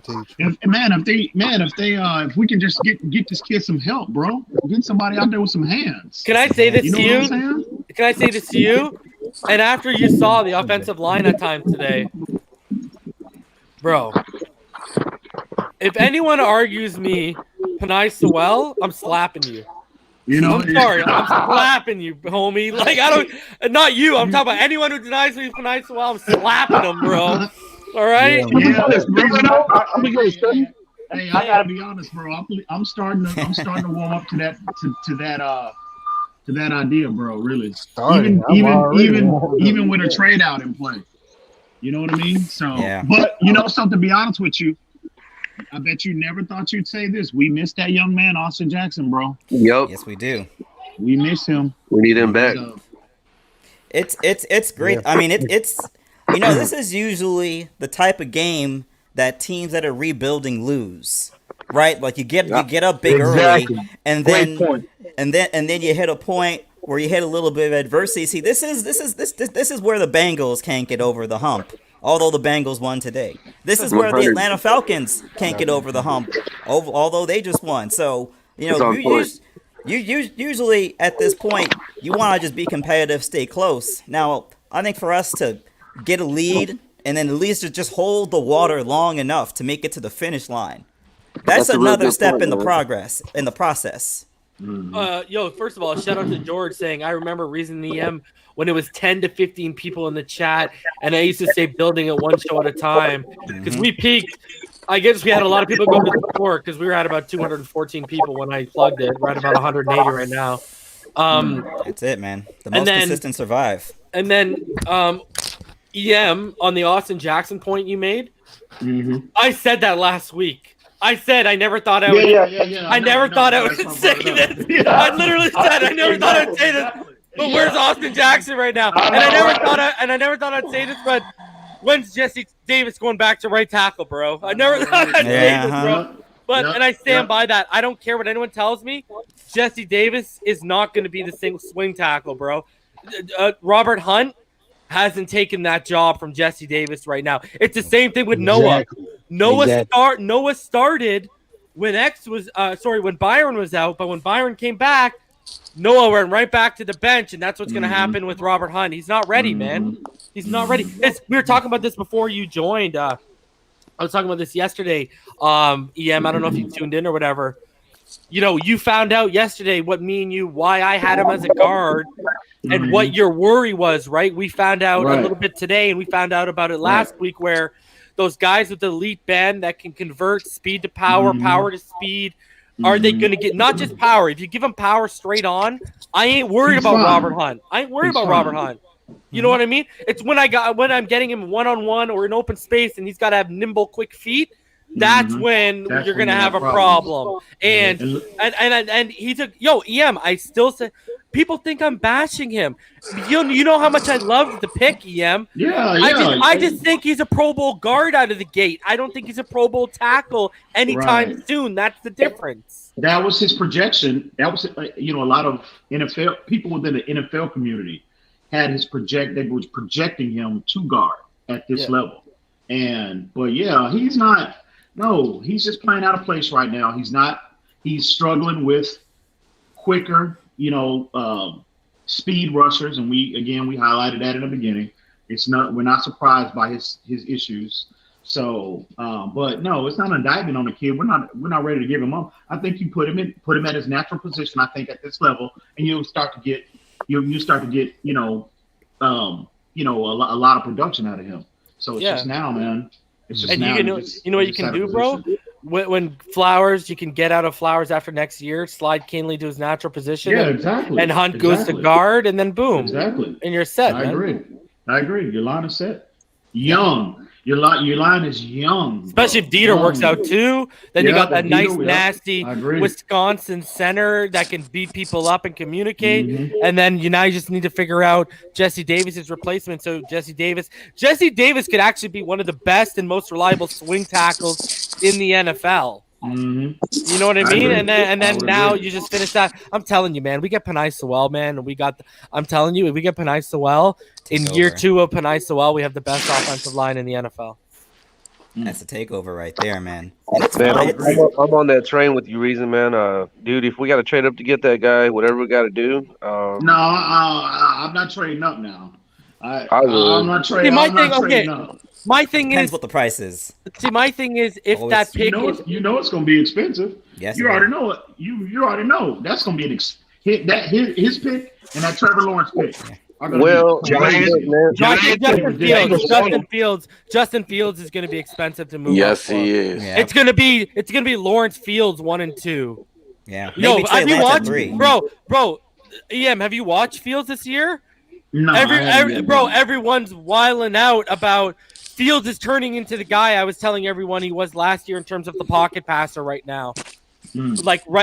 Everyone is like, I'm telling you, like Jordan Reed, all these dudes, even I think, who was it? Was it Damien? Yeah, Damien. Even you said you noticed how better of a passer he's been this year than he was. And last year, he only had 1 interception going into the playoffs. He had 40 touchdowns and 1 interception going to the playoffs. So if Damien, who watches a lot of college football, notices something like that, that tells you, bro, I'm telling you, he's just a slower version of Lamar Jackson if Lamar Jackson was deadly in the pocket. That's what his ceiling is, bro. That's what his ceiling. Oh, bro, I'm telling you, I said it last year. Remember last year, EM, on the other platform? But you remember I said he's going to probably be one of the best consolation prizes, like for the guy whoever misses out on QB1. You know what Daniel Jeremiah just said on Twitter this week? He said, I don't even know if I could call Justin Fields a consolation prize. He's dangerous. He's like, I feel like I'm disrespecting him, bro. Yo, he's turning into a lethal pass. He's turning into a lethal pocket pass. Yeah, like y'all know how good Dwayne Haskins was in the pocket, right? When it was clean. Justin Fields is like that all the time, like all the time. But he's athletic and he can get you 100, 120 yards a game on the ground. Yeah. Now he's not Lamar Jackson like gonna blaze you and rush for 1,200 yards in a season, but he could rush for 600-700 yards in a season. That's feasible for sure. Easy. Okay. So like a step below Cam Newton running wise, but much better passing. Exactly. Yeah. Exactly. Him and Lamar, I would say that. A step below running wise, almost just as athletic because he's not as fast, but almost just as athletic, but he's way better in the pocket. Steve Young type, because Steve Young can burn you with his legs and in the pocket. Yeah, Steve Young wasn't that big though. But the homie Josh Valencia donates $2 and said, "We need Sewell. I'm willing to trade up for him." Okay, hear me out, EM and everyone. If we make the playoffs, and our pick is like 24, 25, and the Houston pick is 5, and I gotta dangle that to move up to 3. Fuck it. And pardon my language, everyone. You know I don't believe in cursing because this is monetized over here. But that's basically a top of the second round pick, you know, if you really actually think about it. And I can go up and get a transcendent tackle and perhaps put together the best offensive line in not only the AFC but the NFL. To me, that is, unless and you got to kind of have a crystal ball if you're a GM because you got to play the board. You got to hope that when that pick comes around, that 25 or 26, there's no one on the board you would have wanted to take there that like hurts your heart or whatever. But we still got 2 seconds. That's it. No, I like that take. Trade right back in the first if that player's available. Here's my thing though. Okay, if we make the playoffs, okay, if this is truly a playoff team this year, I mean, and obviously you make the playoffs with our offensive line the way it is. Obviously, Austin Jackson is coming back. You got Jesse Davis, who's serviceable. I mean, I'm talking about in terms of a trade-up. Why would you mortgage? Why would you mortgage additional capital? I'll tell you right now. Okay, I'll tell you right now. Yes, this is what I'll tell you right now. Because now we have our franchise. Well, I'm not saying yet he hasn't proved it, but I mean, hypothetically, by this time we have our franchise quarterback in place. Now we have an elite player at that position, and we have an elite offensive line. And now, like I've said this before, the thing with having an elite offensive line is the skill positions aren't as high of a value to me because basically my elite offensive line and my franchise quarterback can make above average players give me good production. Reason, what do you mean by that? Guys who would give you 600 or 700 yards can now hover around 800-900 and maybe even flirt with 1,000. Yeah. And a running back, a guy who could be a jabroni somewhere else, only giving you 500 or 600 yards. Now he's giving you 1,000. All of a sudden, that's because you have an elite offensive line and you have an elite quarterback that elevates the play of everyone around them in that skill position. And now I don't have to invest my money in those skills position. I can maybe invest my money in either an elite running back or someone I draft that will be elite, or an elite receiver, that elite target. Other than that, I can plug and play you, and further going, because it's an elite offense of line and I'm getting this production, players are going to want to come here. Like a guy like Le'Veon Bell, now he's not choosing the Chiefs, he's coming here. But anyways, with freeing up that money, that allows me to continue to invest and re-up on guys on the defensive side so I can keep that defense elite. And not having to invest in weapons allows me to re-up Jackson and Sewell and allows me to keep the tackles. And that's how I play with the money, man. I don't have to, like, you look at Rodgers, right? Look at Rodgers. They haven't had to overly invest in wide receivers because he's elite. Now, he hasn't had an elite offensive line. He's had a very good offensive line at times. Okay? It got old. But imagine if you gave Rodgers an elite, imagine how much better a guy like Valdez Scantling would be in the NFL if Rodgers also has an elite line in front of him too, because we can all agree, especially before Matt LaFleur played, he was out here setting records because he was having to throw the ball away all the time because of the offensive line play in front of him. All I'm saying is an elite offensive line and an elite quarterback, you don't have to invest. I don't have to have a $15 to $20 million running back or wide receiver now. That's not on the table. Look at Dallas. I look at it like this. Look, I'm not saying we couldn't use a talent like Penei Sewell, but what I'm saying in terms of a trade up, if we have to trade up into the top 5 to get this kid, that's going to be too much of that's going to be too expensive. But I agree. But listen. Hang on.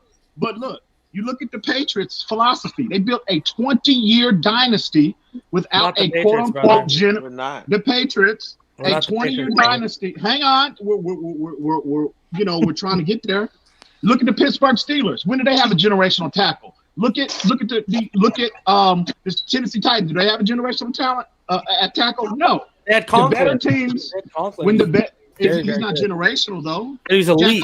He's elite. He was a 12th. I'm talking about elite. Well, yeah. What I'm saying. But see, that Patriots argument gets thrown out too because the Patriots never invested an 18th pick in an offensive lineman, to my memory, under the Belichick era, like we did with Austin Jackson in Flores' second year. I think Nate Soldier. No, Matt. I'm sorry. No. It was Matt Light. They got in the first round, like 23rd, I believe. Matt Light, I believe. But he was the highest. Yeah. But my point is, you don't need. I'm talking about primarily coming from a trade up scenario. Exactly. You know what I mean? That if he falls to you, absolutely, I'm gonna get it. But that pick, if you have to trade into, that's gonna be too expensive. But especially if you have a team willing to give you a king's ransom for that pick. But you know what I'm saying? Yeah. That's all I'm saying. This dude is generational. This dude is being. You don't know that. But listen. From what I've seen, watching Oregon, this dude is legit. Like this dude is in.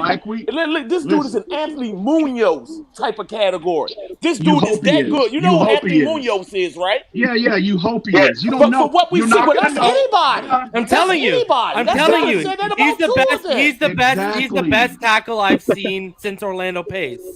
I just like This how dude is he moves, legit, man. man. Look at the Baltimore Ravens. Look at the Baltimore Ravens. They had Jonathan Look at Ogden. them.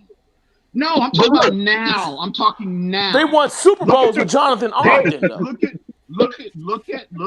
Look at the Baltimore Ravens. Look at the Kansas City Chiefs. Do they have a quote unquote generational player at either They tackle? got that They have tight Ronnie. end too. Yeah, Baltimore has Ronnie Stanley right now. Hold on. The Kansas City Chiefs have the only offensive lineman drafted in the top 5 in the last 15 years to win a Super Bowl. Well, man. I mean, but listen, they didn't trade up for him. He fell to him. They did not trade up. Buddy, they took him at like number 2 or number 1. They took him number 2 overall. Yeah. It don't matter. They didn't have to mortgage additional capital. Yeah, but I'm talking about moving up from 5 to 3. I'm not talking about sitting at 2. Yeah. But here's my thing. If the price tag is going to be that additional first round pick, I say no, absolutely not. Yeah, because if it's 24, 25, I'm not. No, I'm sorry, I'm not doing that. I think this offense is good enough to we can find like you even said yourself, Reason. There's better. Like I thought Leatherwood could be the extra prize if we don't get 12. There's better offensive linemen that this offense right now could be a good offensive line. And then I'm thinking that defense needs one more extra playmaker, 1 or 2 more playmakers. And those second round picks could be the one to pick that up. And then we solid for straight for years to come. I'm not talking about moving any second round picks. If the price tag is going to we have 11 picks again. We have 11 picks again. I'm fine with mortgaging one of those picks for a transcendent player. If the price tag is going to cost me that additional first round pick, I am not making that trade. I'm sorry. Exactly. Those are 2 good players that we can have with Tua for years. But y'all got to think about it, though, man, because the Chiefs traded up to get Mahomes. I know it's a different position, but everybody's different. That was a transcendent move to get these guys into the Super Bowl. Great. You know what I mean? That would be a Super Bowl type move to trade up to get this tackle, man. Tua'S that good. That's not. You hope. You hope. That's what anybody knows, bro. You don't know that, bro. All I we didn't know it too. Bro, hold on a sec, bro. I'll say this: the 2 best rookies and arguably 2 of the best tackles in the league so far have been my OT1 or my OT last year. So I mean, I'll keep riding on that. If I think. I said, y'all know how much I loved and how long I was banging the table for Wirfs, and Wirfs is actually, in his rookie year, he's already the best right tackle in football so far this year. No one's going to really argue that right now. Well, one thing you can't say. Hold on a sec. I'm not done with my point. I'm not done with my point. Go ahead. All right. Daniel Ashford isn't on here, bro. So, all right. So, go ahead. So, I'm telling you, I used to go off about how freakishly athletic Tristan Wirfs was. Okay, I used to talk about the base, all that jazz. Penei Sewell, I don't even want to say twice. Penei might be like 3 times the athlete Tristan Wirfs is. Like, he puts Penei Sewell's combine is going to be off the charts for a tackle. It's going to be stupid. Reason, can I give a take, bro? I just want to give a take. If you trade up to get to Sewell, and you can still keep that second round high, if let's just say in theory we're gonna have a high draft pick with that second round pick. If you can at least get Sewell, and then in the second round maybe get a tackle for your defensive line, I think that's just where it starts, you know. Tyler Shelby. Here's my thing too. Here's why this is even more valuable to me for I'm moving up. This isn't. I'm talking about the next 10 years of my franchise quarterback's blind side. You can't put a price tag on that for me. Well, the only price tag maybe 2 ones. And a fifth round pick, and like I said, a 24th or a 25th. That for a transcendent blindside tackle, I mean, that's that's about as damn near as you can get to invaluable to an offense with the quarterback. I'm not. If it's going to cost that additional first-round pick, I'm not making that move. You got to Sorry. gamble at some point, though, EM. We can't. At some point, we're gonna have to gamble if we want to chase that bargain, bro. You can find again. You look at the better teams that are perennial playoff caliber teams. Okay, in today's game, Kansas City Chiefs, Baltimore Ravens, Pittsburgh Steelers. In San Francisco 49ers. Seattle Seahawks, they have some of the better offensive lines, but they don't put themselves in a situation where they're pushing in terms of a trade up in a draft. And first off, look where Flores came from. When you ever known Bill Belichick to make a move like that? Dude, it already came out. We were trying to come out for bro. It's like you're forgetting that it came out factual from Tony Pauline that we were trying to move up for worse. Well, why didn't they? Because Tampa Bay offered better. No, that's not why. That's not why at all. It's because they felt moving back to 18, they thought they were going to miss out on Javon Kinlaw. Javon Kinlaw is the reason they didn't move all the way back. If the Dolphins, in terms of capital, they could have outbid anyone. Anybody in the draft. True. So I don't want to hear that. If they wanted him, they would have mortgaged additional capital and paid the price to move up to get him if they covered him that much. But you're talking about giving up 2 first-round picks and equal to 1 first-round pick where we're the problem. But we probably have to move 1 slot. We're talking about with this year with worse, we had to move up 5 more slots and we had 2 additional first-round picks. Whereas next year with Panay Sewell, we giving up that back pick, which will be our pick, which could be in the high 20s.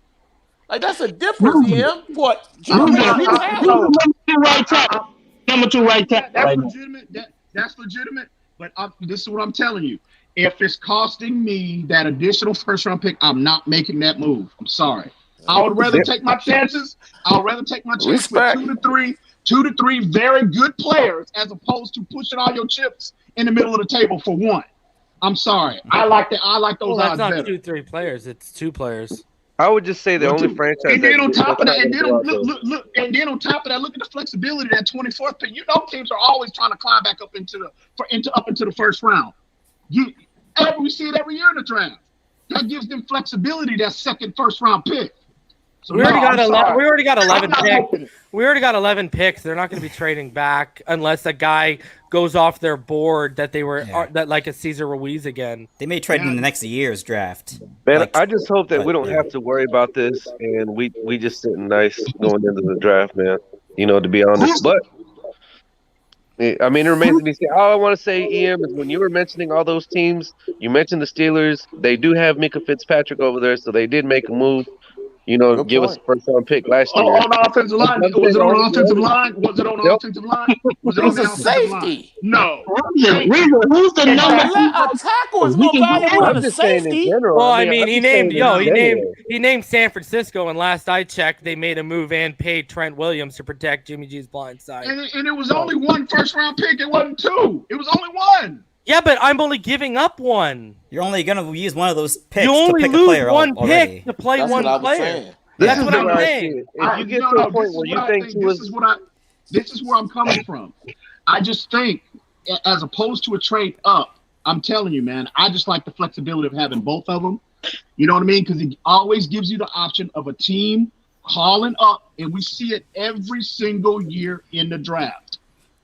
Teams calling up and willing to give you a king's rank if that pick falls in the top 5.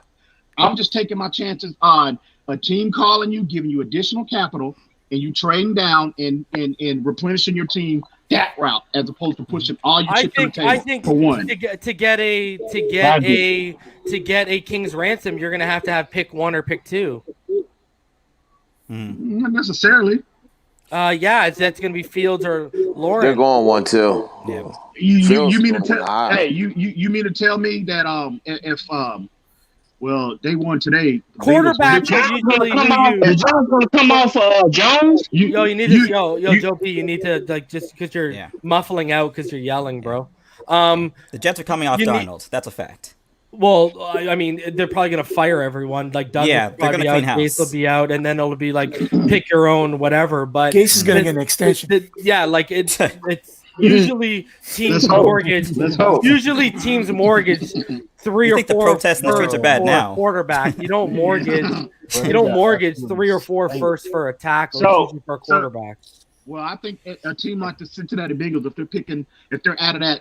Out of the top 5. They won today, so thank God. Yeah, but they could do it. But the thing is, they could do what Joe B says. They could sit and see. We're talking about converting Panay. They can just draft Alex Leatherwood or someone like that as a left tackle, and then boom, rock with it. Well, then on top of that, again, reason if you're trading up, and then you're gonna have to convert him. If you're the Dolphins, that's another. I'm not worried about it because of his athleticism. I'm not worried about it. I hear you, but again, we heard what was his name? What was that guard we got from Green Bay? Yeah, about switching left to right. Yep. Yeah. Switching your first step. All you got to do is switch the habit of your first step. No. He said that it was like trying to if you're right-handed trying to wipe your butt with your left hand. Okay. It's not as easy as you think. Yeah, because you got to break the habit of now you've gone from leading with your left for your whole career, and now you got to start lead everything with your hand placement and your foot has to lead with your right. I'm not saying he can't. I'm not saying he can't make. But look at Jedrick Wills. I'm just saying. Look at Jedrick Wills. He was a right tackle his whole career, and they converted him to left tackle, and he's having a season that's out of this world right now. I'm not saying he can't make that transition, bro. All I'm saying is that's just another thing you have to worry about when you're talking about making that kind of investment. Yeah, but usually it's guys. Usually you worry about that with guys who aren't athletic. That's like I would agree. Even when you go back to my big board, when I talked about Jedrick Wills possibly moving to the left, I said, no one's seen it yet because he's never played there, but he has the athleticism that he could translate to the left of the team. That's legitimate. And if he turns out to be, if he's once he tests, we'll have confirmation on his athleticism. If he turns out to be that athletic, that's legitimate. But all I'm saying is, it's still something else you have to worry about. And guys, I'm not sitting here saying, give 2 or 3 picks to move up. Like, I'm just saying, cancel out, if we're moving up to 3, cancel out 5 and 3. Our 5th pick with the Houston pick, they don't count. All I'm doing is giving a 24, basically. Yeah.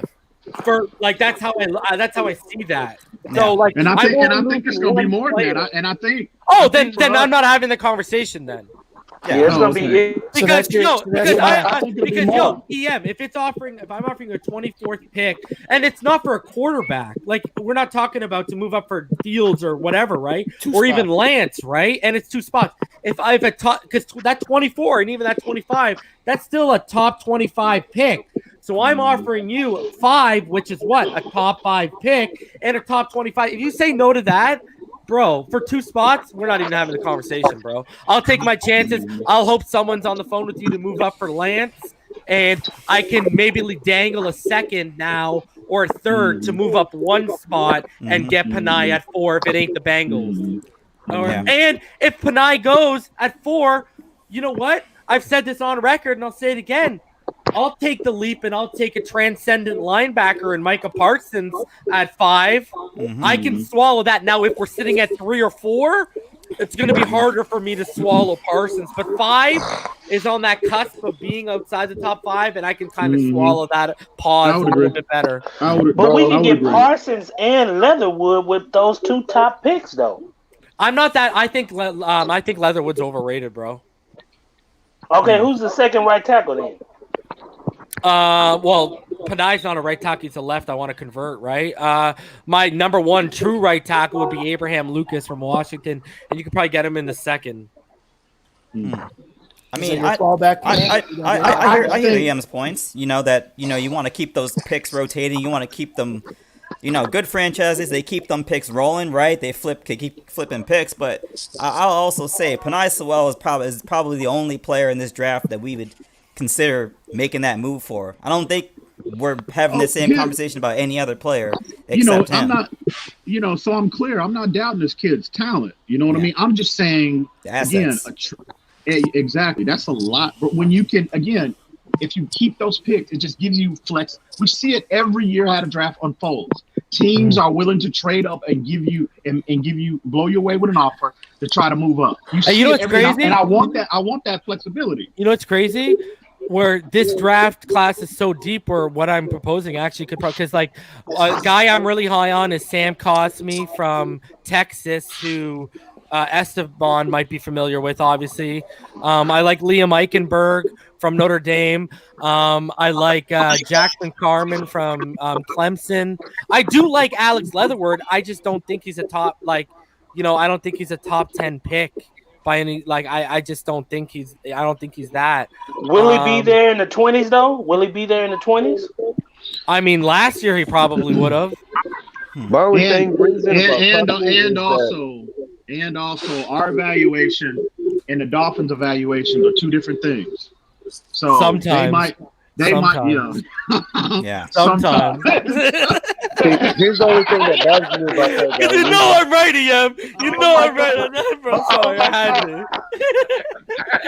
Sometimes. Reason. The only thing about that guy, man, is there's not really a whole lot of elite defensive lines in the Big 12. That's what. But he looks all right. So that's the same issue that I have with Stearns. The guy that stands out to me on that Texas team is Osai, because that guy makes plays when I talked about him yesterday with you, right? Dude, and he's perfect for an outside linebacker in this scheme. Yeah. Joseph Side's pretty perfect for They're that. playing him a lot right now as a defensive end, but he plays excellent as an outside linebacker, man. If you could get him and Parsons in the same draft, bro, man, we so need some more linebackers, man, especially with this scheme. So that's my take on that, man. I thought Landon Roberts played well today, man. He was, Was I the only one? I'm really curious to how PFF's going to crap on him this week now. You know, he has since that choke slam. I don't know. It's like they you know, Flores lit a fire under his behind, because every single game he's gotten better. I tell you, that tape lit a fire behind his behind. Flashes. What about Perry? Baker was still garbage. The way he just whipped him onto the ground. Did y'all see that? Say that again. Sorry. When Aaron Donald whipped Perry, when he just got into the backfield and threw him on the ground, man, dude, he made that look so easy, bro. Wasn't that Perry? I thought it was Tua at first. I know, so did I. But no, you know what was really when the Landon Roberts blew up that run play with Gerald Everett, trying to block in front of him. Pushed him into his own man. Oh yeah. But I mean, you know, Aaron Donald is who he is. I mean, he's the modern day Reggie White, and he's a Hall of Fame player, bro. You know what I mean? He's as advertised, but you know, I'm not surprised, but yeah, man. But if we miss out on Panay, I've been on record as saying I want to spend one of those second round picks on y'all know how much I've been upping this kid Abraham Lucas from Washington State. You know how much I loved Lucas Niang last year, and you talk about the Kansas City Chiefs. They have one of the best right tackles in the NFL with Mitchell Schwartz. And because they're so smart at drafting, they drafted my boy Lucas Niang to basically replace him because they didn't want to pay him, right? Mm-hmm. Like, that's how I'm saying, if you get that offensive line and you get that quarterback position right, you know, and you become a good drafting organization, all of a sudden, man, I don't want to have to worry about paying a receiver or getting into a Zeke situation. You know, usually tackles who are worth the money are worth the money. You know what I'm saying? Like, you know, Tunsil for his laundry that hits the field and his name is a little overpaid, but other than that, he's amazing. He's elite. No one can deny that. But, you know, I don't want to pay a guy $24 million. And if I do, it's going to be Panay Sewell. So, you know, like my whole thing is I just truly feel where once you get that offensive line in the top 5, all of a sudden, especially when you got a franchise quarterback behind that. And another thing too is let me field this question for everyone. might we have to blow up this receiving core in terms of might we have to start now drafting more RPO, fast, quick out of their routes, yak ability guys? Yeah, I mean, clearly Preston into is the system. Clearly Preston is not the ideal receiver you want for Tua, right? I mean, and I think that's premature. I think that's a little. You think so? Yeah, I would say this. These are possession receivers. Yeah, what's Landry, needed is where a you guy. at? What we have too many of the same type of profiles in our receiving core. Everybody is big body. Everybody wins with catch radius, and they win with their bodies. Everybody, with the exception of I mean the ones that are starters, potential starters. We need someone with a skill set like an Albert Wilson that's quick, that can generate separation quick, fast, to what Reason said, and somebody with long speed that has reliable hands. We got Jakeem Grant in terms of long speed, but he's not a legitimate wide receiver. We need somebody like a Jalen Waddle, I think, would be ideal because, he's going to drop. Obviously, his deep speed is projected to be, similar to what, Henry Ruggs ran at the combine. We'll see how that. And he looks like a 4.2 guy on tape. But I think reason I talked about this privately, where I favor Waddle, I think he's more shiftier in the open field than what Henry Ruggs is.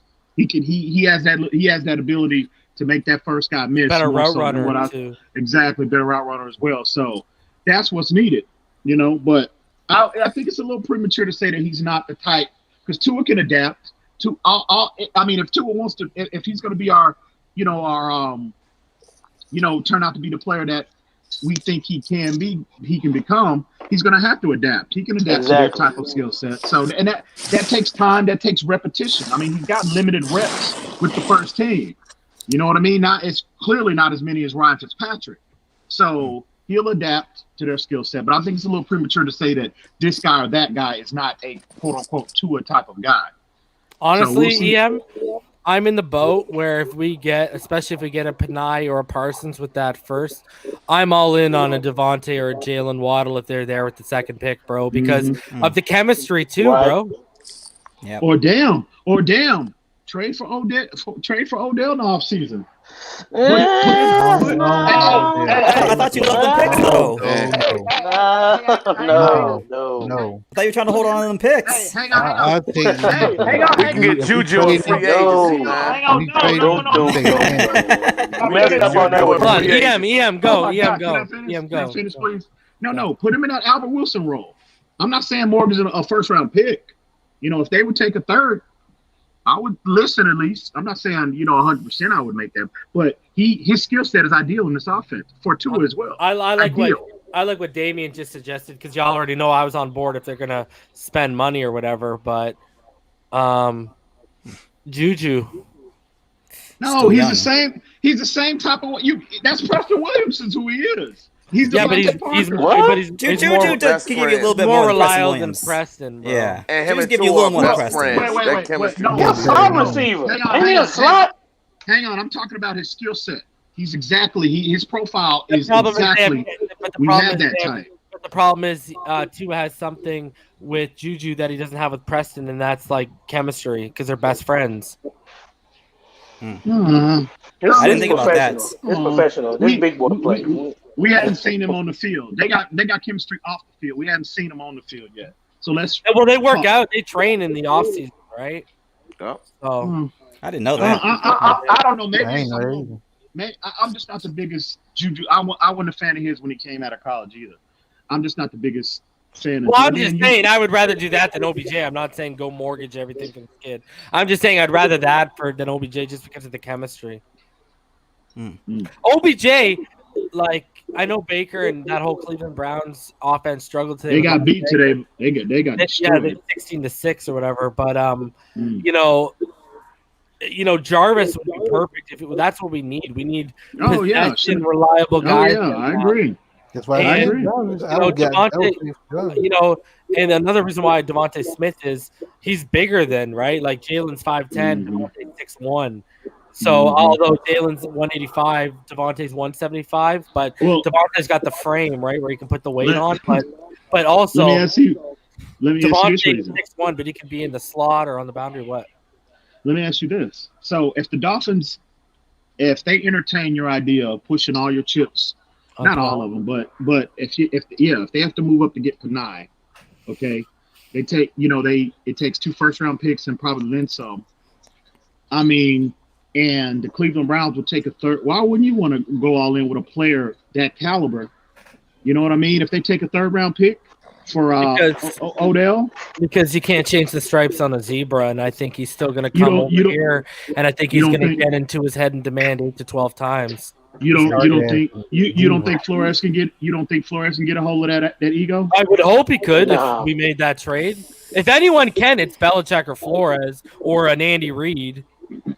Or even a Mike Tomlin, I guess too. I mean, I think it's interesting because I think with OBJ, it's like everywhere he goes, people around him swear he doesn't demand the ball. Yet everywhere he goes, people also say he's demanding the ball.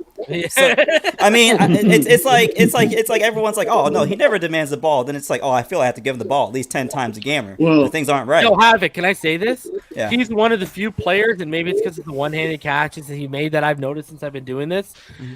He's got fans in every fan base for some reason. Yes, he does.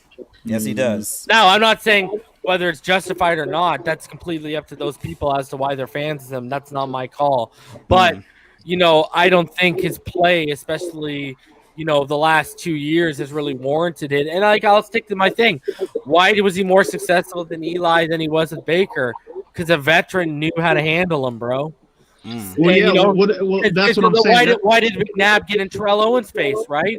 If that was a rookie, he wouldn't have got in Terrell Owens' face. Yeah, I agree. But that's why I said, I think if Flores can get a hold of that ego, he might be in a position. He's coming. I mean, him coming off an injury, which drives down his price tag. You know what I mean? He ain't been the same since he went on the yacht, bro. He might be. He might be, but you're not bringing him in to be. Again, it's all about. I know what you're saying. I know what you're saying. Yeah. If you can get him to come in and not be the number one guy, because there's clearly no number one guy in this offensive approach. Just bring him in, okay? You send a 3rd round pick their way, get him in the program. Hopefully Flores can get a hold of that ego, and he might be more humble now coming off this. Football's his football. The game of football has been taken away from him, so he's got a long rehabilitation process to sit and ponder and try to and self-evaluate. So he might come back motivated. He might be willing to buy into that team, that team-oriented concept as opposed to the me concept. So, Isn't that a scary thought? Isn't that a scary thought that we're this deep into his career and you're saying he might buy into that concept, into the team concept? Exactly. And we can all say, and we can all pretty much agree, football is probably, ask Dan Marino, it's the biggest team sport there is. Because there's 11 guys on the other side of the ball you got to depend on. But you got to look at it from this perspective.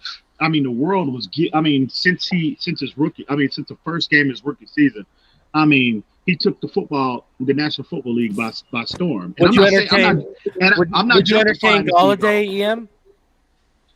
Oh, absolutely. Because he got injured today. Oh, did he really? Yeah, he got injured today. He out for the season. Oh, really? ACL? Wow.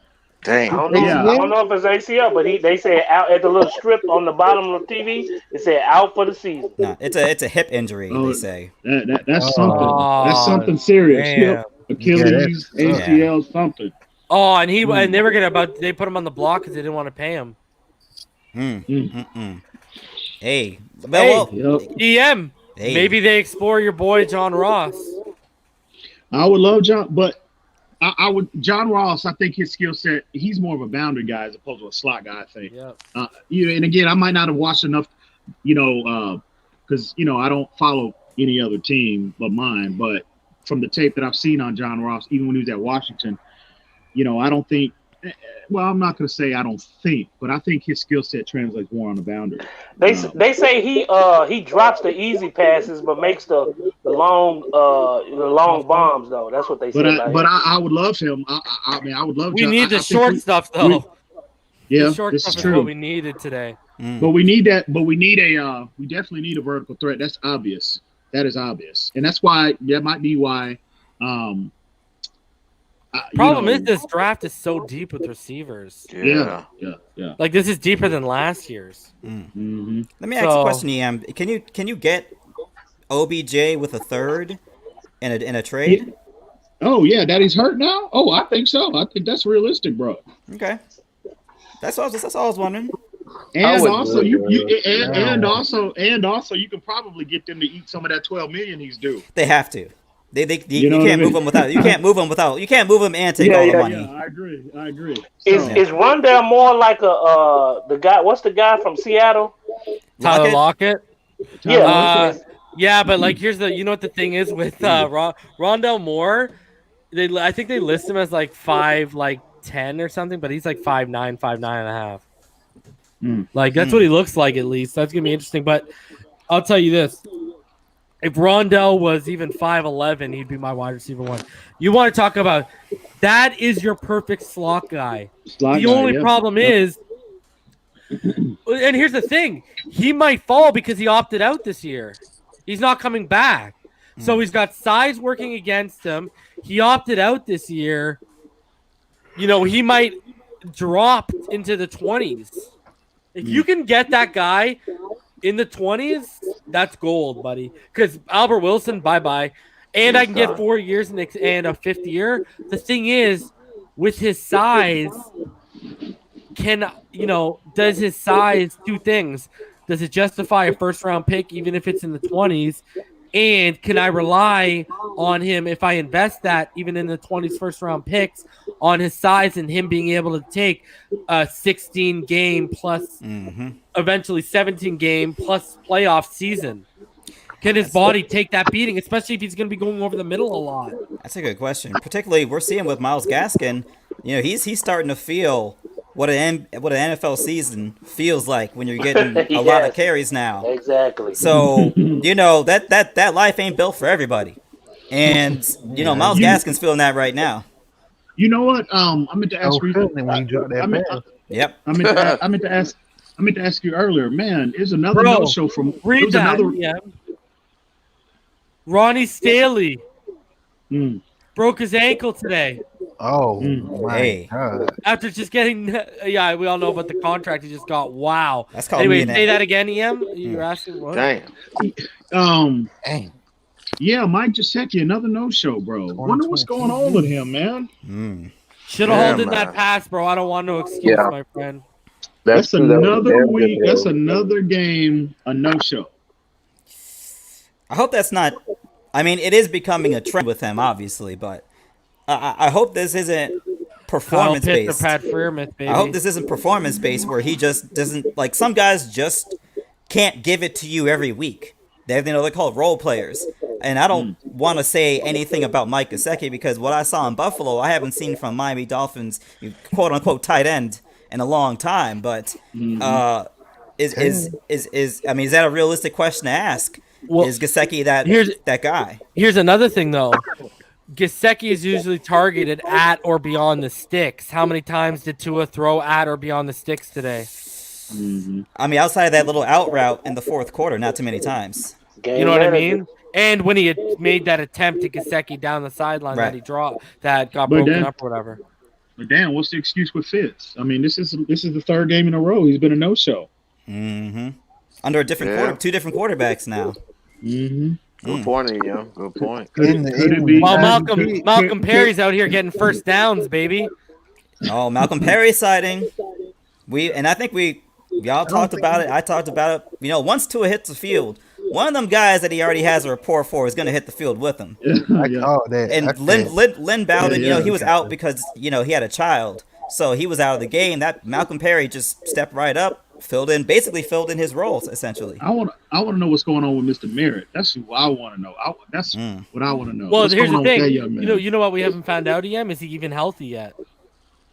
We haven't even got an update on if he's healthy yet from training camp. We didn't find out what his injury was, the extent, and if he's healthy. Yeah. Also, we don't know about the extent of Antonio Callaway and what his status. How the team feels about him once he comes off suspension as well. Isn't he due to come back next week? Is it next week? He's eligible to come back. But I'm saying, like, more from the Miami Dolphins' perspective, how do they feel about him? Are y'all seeing Herbert right now? I'm not. I'm watching. Three touchdowns and an interception. I think he's 22 of 29 for like 224 yards right now. The last throw was nice, really nice. He's going against the Broncos. It was still a nice pass, though. It was nice. I'm sorry, but still, that's You not. know what? Listen. I'm waiting for him to face a good defense. I'm not going to get caught up. He'll face one. I'm not going to get caught up in comparing Tua's numbers to Burrow to Herbert as long as we're winning. I don't care about that. I'm just looking. I'm just watching right now. Yeah. I'm just saying because people are going to start. They're going to run with that narrative. Oh, Tua's. Well, in EM, what did I say? I'm not judging it. I'm not even judging any of these guys till after 8 or 9 games. And then at that game plan, going to have him handcuffed, so he's not going to really show off his skill. No. You know what I want to see? Watch Herbert when he trots into Miami, bro. Yep. Nighty-night, Justin. They playing the Saints. After what we did to golf, what we just did to golf, I promise you, he gonna struggle. He'll struggle. Buddy. But I think Burrow. All quarterbacks are gonna struggle unless you like maybe Mahomes, maybe. I think Josh Allen. Maybe. I think. I think the next time.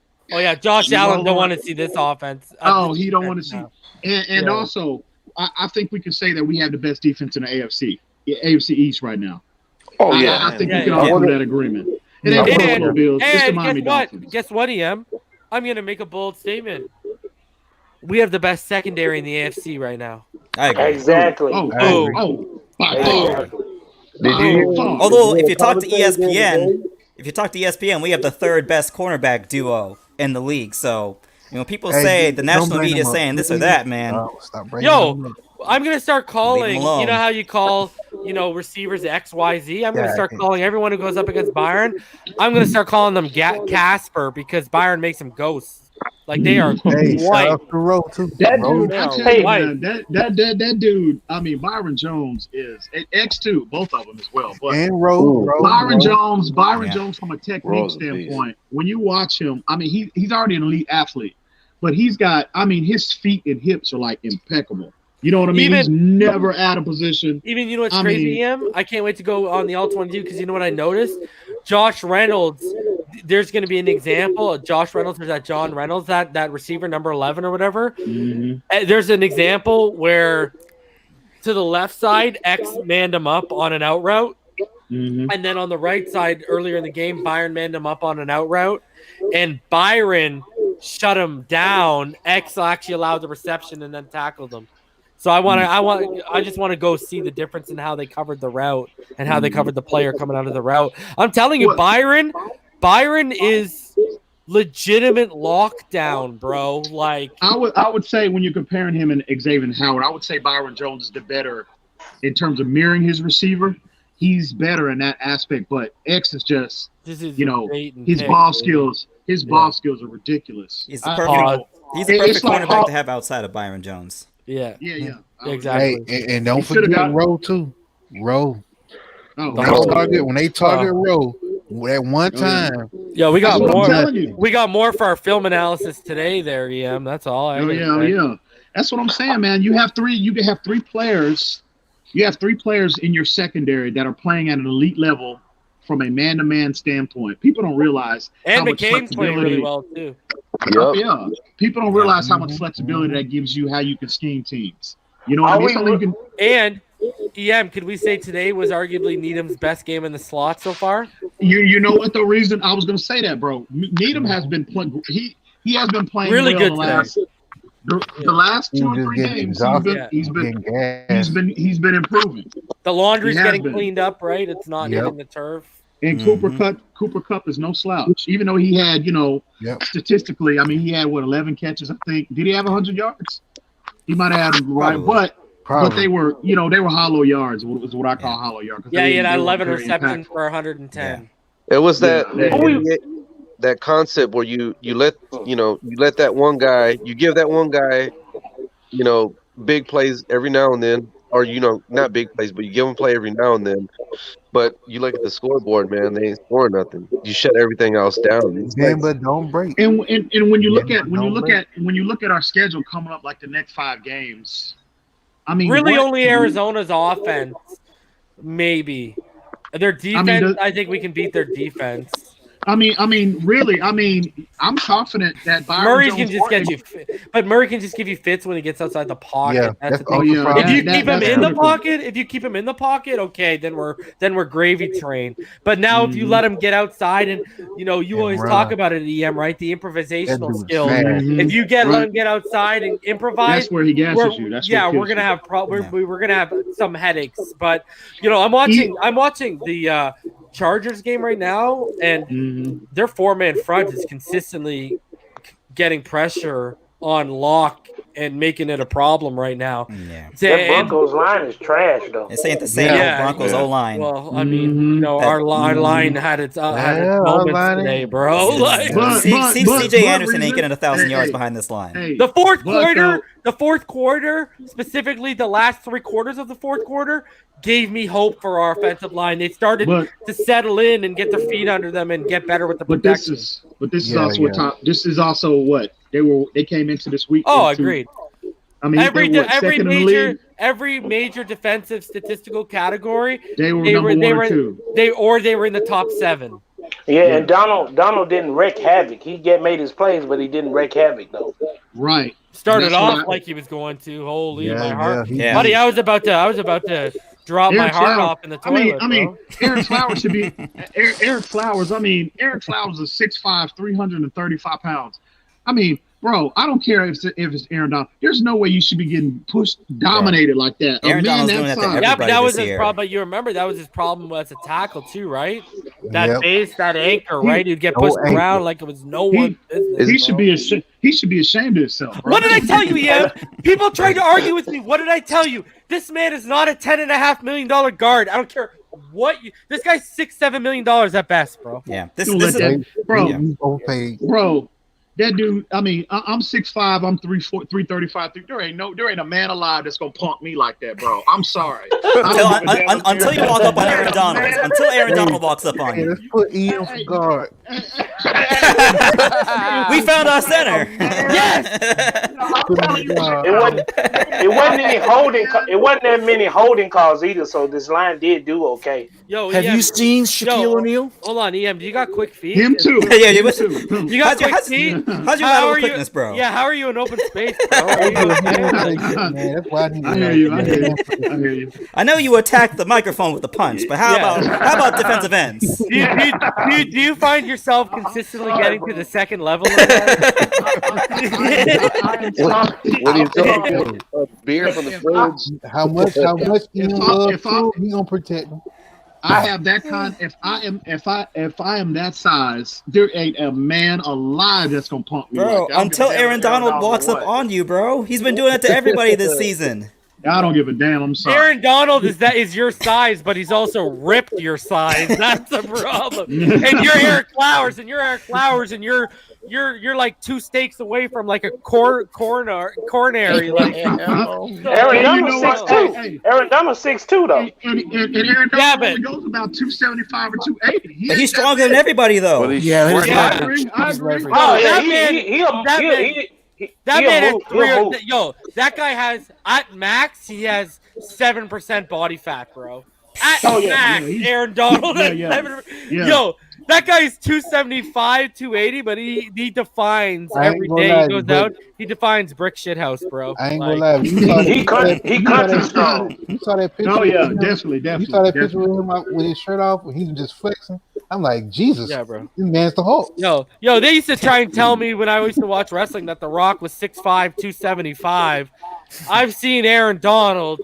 I've seen what a real 275, 280 looked like. All right, Aaron Donald would eat Dwayne Johnson for breakfast, bro. He might get The Rock, but I don't know about Goldberg though. I don't know about Goldberg. That's a brony. Goldberg. Goldberg was the man, bro. He was absolute monster, bro. Bro, that man ended Bret Hart's career. Yes, I hate that. He did. Hell with Goldberg. Yeah. Go for it. Stop hating. Who we rooting against for the playoffs? Colts and Browns. The current standings right now? The only team I'm rooting against is the Let me Texans. check. Let me check. I'll bring it up. I'll bring up the update for everyone. Anybody else, fair game, man. Well, we Everybody else want. can get it. Hold on. We Look at want you. the Jets to win some games here. I'm not trying to Yeah. But All right. So here you go. Check it right now. That's the draft order. Hold on. Right now we have the 4th pick. Okay. Man, Denver is garbage this year. Golly. Oh yeah, I think they're gonna be. I saw that report the other day that they're gonna be in the Sam Darnold sweepstakes if they put him on the block. That's a good move for them. That makes so much sense. Could we get that Houston Texans middle linebacker? Oh, Bendard McKinney. I told Reason that 2 weeks ago when they put the for sale sign up. Bro, that's who the Dolphins coveted in that Laramie Tunsil trade. They were trying to get them to throw him in that trade, not Jadeveon Clowney. So if I was the Dolphins, I would try to get them back on the phone and and get them to come to the who? Not Cunningham, the Cunningham dude. No, I want McKinney. I want McKinney. Also, who's handling the phones at Houston now? Like Bill O'Brien's on the couch. Who's handling the phones at Houston? Because I know. I don't know. I don't think it's another another jabroni at GM like Bill O'Brien was. They'll trade him for Balaj. I wonder what direction they're gonna go in as far as coach wise. Bro, that's a good question. I mean, if you look at the trends of the NFL, Adam Gase is probably find a home there. But if they have any good common sense, if you're just looking at the trends, if you're just looking at history, by the way, I made a video called "The Rooney Rule in 5 Minutes" that would explain why I said that. But they're probably going to look in the college ranks at some point. Somebody saying Gates. Oh my gosh. How do you keep a job? How do you smelling salts? How do you have assistant coaches doing coke and you keep a job? And you keep a job. It's the Jets. Because they want Lawrence. So they could wait. Hold on a second. So you're saying they keeping Adam Gase around? Yes. To ensure Trevor Lawrence comes to New York? Boomer size. And then they're gonna get rid of Joe Douglas, Gase, and they'll say basically reboot. And that's why I want them to win some games, bro. Because then Jerry Jones is starting a rookie quarterback to get Lawrence too. He has no other quarterbacks though. No, he's starting to back up. He's starting to back up to the backup. He's starting the practice squad quarterback. So here's the now. current AFC playoff picture, guys. If you look at it right now, Ben DiNucci. There are your top 4: the Steelers, Chiefs, Bills, and then Titans. And then the 3 playoff spots right now are the Ravens, Colts, and Browns. And we are basically 1 spot back from the last spot, and we are 2 games back from the Bills right now because they won today. Wow. We wanted the Patriots to win today, right? Yeah, freaking they fumble. Cam. Hey, hold on. Remember all? Hey, EM. Remember? Where y'all at? All right. Yeah. All that Cam Newton talk about him being the best quarterback in the AFC. I haven't seen that guy. I haven't seen that guy in a week. Oh man. I haven't seen him in a week. Oh my God! They can't do nothing. Yeah, the Jets could have beat them. The Jets could have. And you know what they did? You know what our haters did? They overreacted after one game, and you know what we did? We just sat back, didn't overreact, good or bad, let it play out. And what do we always say? Those are casual fans' responses. That's barking dogs. That's all that is. Are we marking New England a win? Yeah. Oh yeah. Oh, absolutely. We beat them every year, man. I'm going to mark Buffalo as a win too. No matter who we have at quarterback, we always beat. No matter how well New England's playing, we always beat them in Miami. We always beat them. The only game I'm not marking is Kansas City. Impossible Yo, race. shout out to Pat Ain't White. Cam is in witness protection. Oh yeah.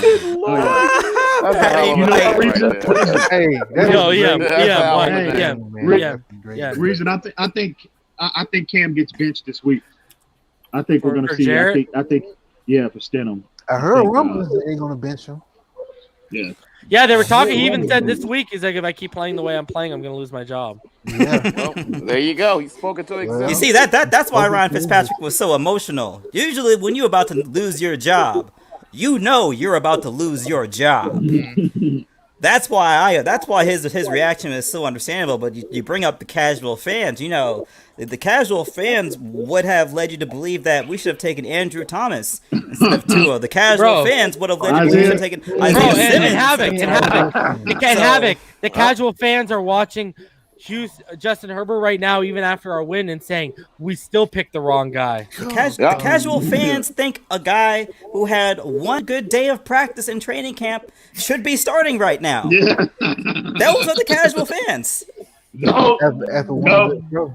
The casual fans' responses. The reactionary nature, man. It's just hard. I know it's hard to ignore them, and I'm trust me, I'm trying to do my best to deal with them as well. It just gets so difficult sometimes to not engage, you know. The struggle is real because they're starting to email me now that they have an address to email me at. So the struggle is very real. Haven't you know what you're talking about? Okay. Tua's a bust. Yeah, they out here emailing me X-rays. Like, I don't know what this means. Hey,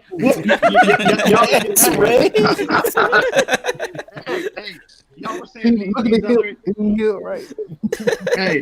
y'all were saying these other individuals on these other platforms are trying to make a big deal about that article that came out about Tua. Oh my gosh! What was said specifically? Bro, it was nothing but the most obvious of points. The Miami Dolphins want to see how Tua Tagovailoa plays against NFL caliber talent. You mean you're like joking? Tua, you mean like you're joking? Asked, what do you have to improve on? So you're telling me we're not just paying him to sit there and look pretty? You're joking me. Like I mean, but from what I heard on multiple platforms, YouTube and Twitter, people were trying to spin it that shows we don't believe in him. That we're putting him out there just because they were trying to spin the narrative that we don't truly believe in him, and that's why we want to see what the deal is. Or their most favorite line is, "It was a Greer move." You know that's a Greer move, right? Like, man, you know what's funny about that? Calm down. Because they're the same people that like, hey, we need to start to see what we got. Now, now it's cool. Now it comes out. Oh, did you guys see this? Yo, there's 7 minutes left in the third, and the Chargers already have almost 400 yards total offense. Broncos are not a good team. Yeah, they are. Their injuries, way too many injuries, bro. That's I my understand assessment right now. Listen. Denver Broncos. I mean, we keep it 100 on this platform. You know, at the end of the day, Herbert looks impressive. You got to give it to the young man. You know. What I mean? Yeah. Would y'all trade for Lindsey? No, not really. Not really. Because you're gonna have to pay him, aren't you? Yep. Plus then you gotta talk to Mac Hollins because then he loses the crown of best hair on the team. Now they'll be in competition. Yeah, that's a good one. Yeah. Shout out to the homie Mac Hollins. Look, man. I see you. Oh, that's a terrible pass. And I said it last night, man. From Wingstop to the mountaintop, I thought Mac Hollins was gonna get his first reception of the season today with Tua behind the helm. Oh, speaking of Wingstop, how was that? Delicious, man. man. Let us know. Oh, bro. Well, you know when you call up Wingstop, you gotta get the garlic parmesan and you gotta get the mango habanero. Yeah. What? You don't mess with them dry rubs, bro? Oh, bro. If I need dry rub wings, I'll make dry rub wings. Look at this. I just don't have the access to the sauces they do. It's so true. I hear you, man. I hear you. So true. Got me some Hey, yo, can we just talk about this for a sec? Another stellar performance by Emmanuel Ogbah. Yes, sir. And Shaq Lawson. A great performance by Shaq Lawson, man. Like, you know, again, we don't need a Gregory Rousseau. We don't need to invest in an edge, man. No, we're going to have to pay Ogbah, man. Not early. Not early. We're going to have to pay him, man. He's still young, too. We got to pay him. Pay him. We have to. Wow, look at Lindsey. What a run. Damn. Did I They start might him want this to week? think about extending. I told you we can use him. He was making plays. Alba was making plays even while he was gassed, man. That's why. Yep. Shout outs to him, bro. Yeah, that's a Hey, fact. they might want to extend Ogba now before it gets way out of price. That's why I keep saying. Extend him in the I agree. offseason. In the offseason, you did with Parker. To answer the question from Josh Fernandez, the dude who delivered the Wingstop looked a little recognizable. He said he hadn't worked in a couple weeks, so I gave him a little extra tip money. He's like, the boss got me on the cooler. I was like, here's an extra $1. Keep your head up, homie. Did he at least give you more than 1.5 yards? Nah, man, he tried to give me some type of a signed jersey, but it wasn't worth nothing. So I was like, you can keep that. Probably has Corona on it. Hey, didn't real quick, I meant to bring this up as well. I thought I saw. Didn't they tell New England? Belichick told Stephon Gilmore to stay home today, didn't he? They about to trade him. Bro, he put his house on the market. They traded him. That's a wrap. Yeah, Wonder where he's going. He's gone. And Joe B. To who? You sound like an owl there. Joe B, you're the one you asked about Philip Lindsay. Me and EM talked privately, and actually me and EM, we should do a show this week about the trade deadline. Oh, absolutely. Because I think it's Tuesday? It's Tuesday, right? Yeah, Tuesday. Yeah, at 3:00, at 4:00. With our show tomorrow, maybe when we do the Tua stuff, we do a little bit of trade deadline as well. But, bro, Joe B, I know you brought his name up. Philip Lindsay is someone I tabled to EM about. The only thing is, he'd probably be a rental, right? He's probably going to want to get paid a little bit of money. So I like Philip Lindsay. I think he's a great player. I just don't know how much you'd be willing to invest in that guy.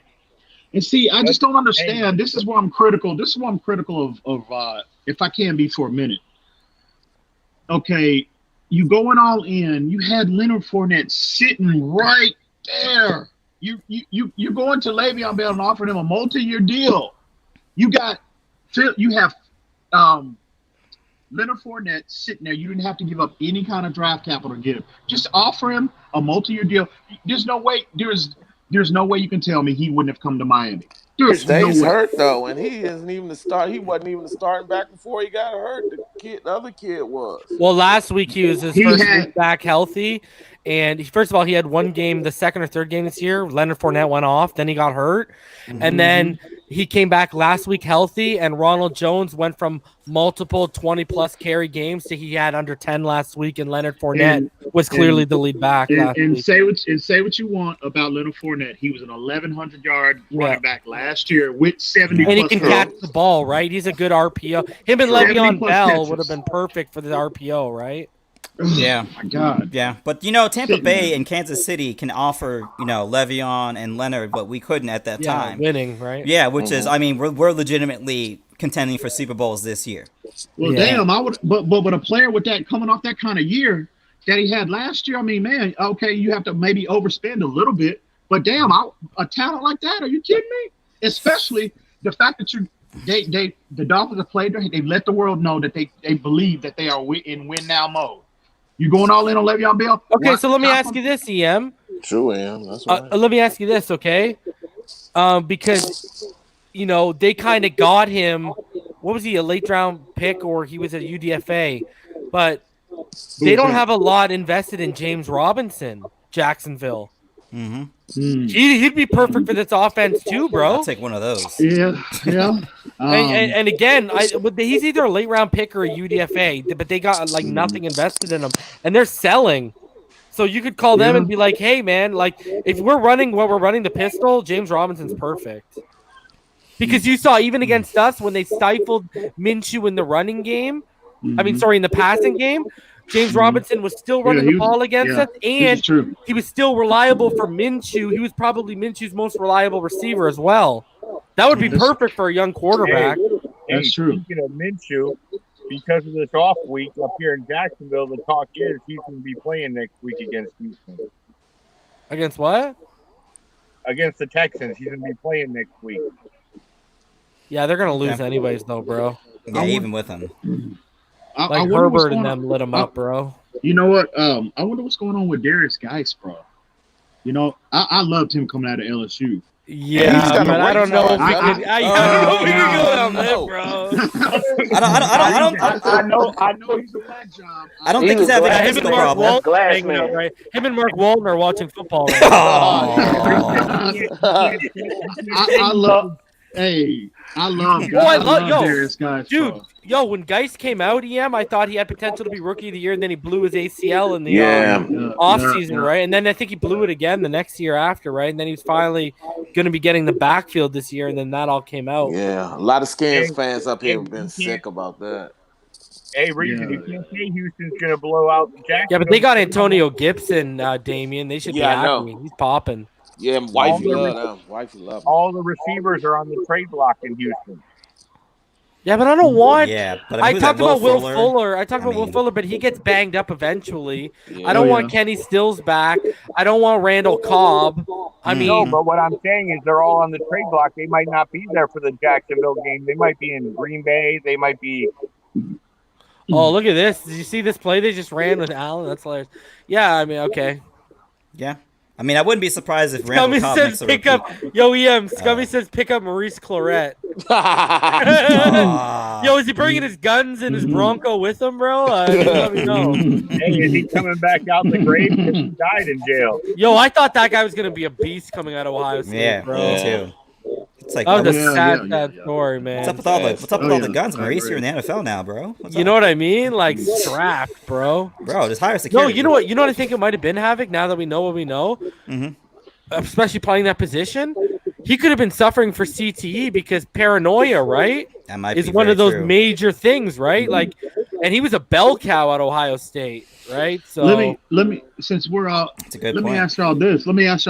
If the in the off season, I don't think they would do it like during the season, but if the Cowboys put Ezekiel Elliott on the block, No, would you that's a entertain lot that? of salary to eat, bro. That's a lot of money to eat. 15 million.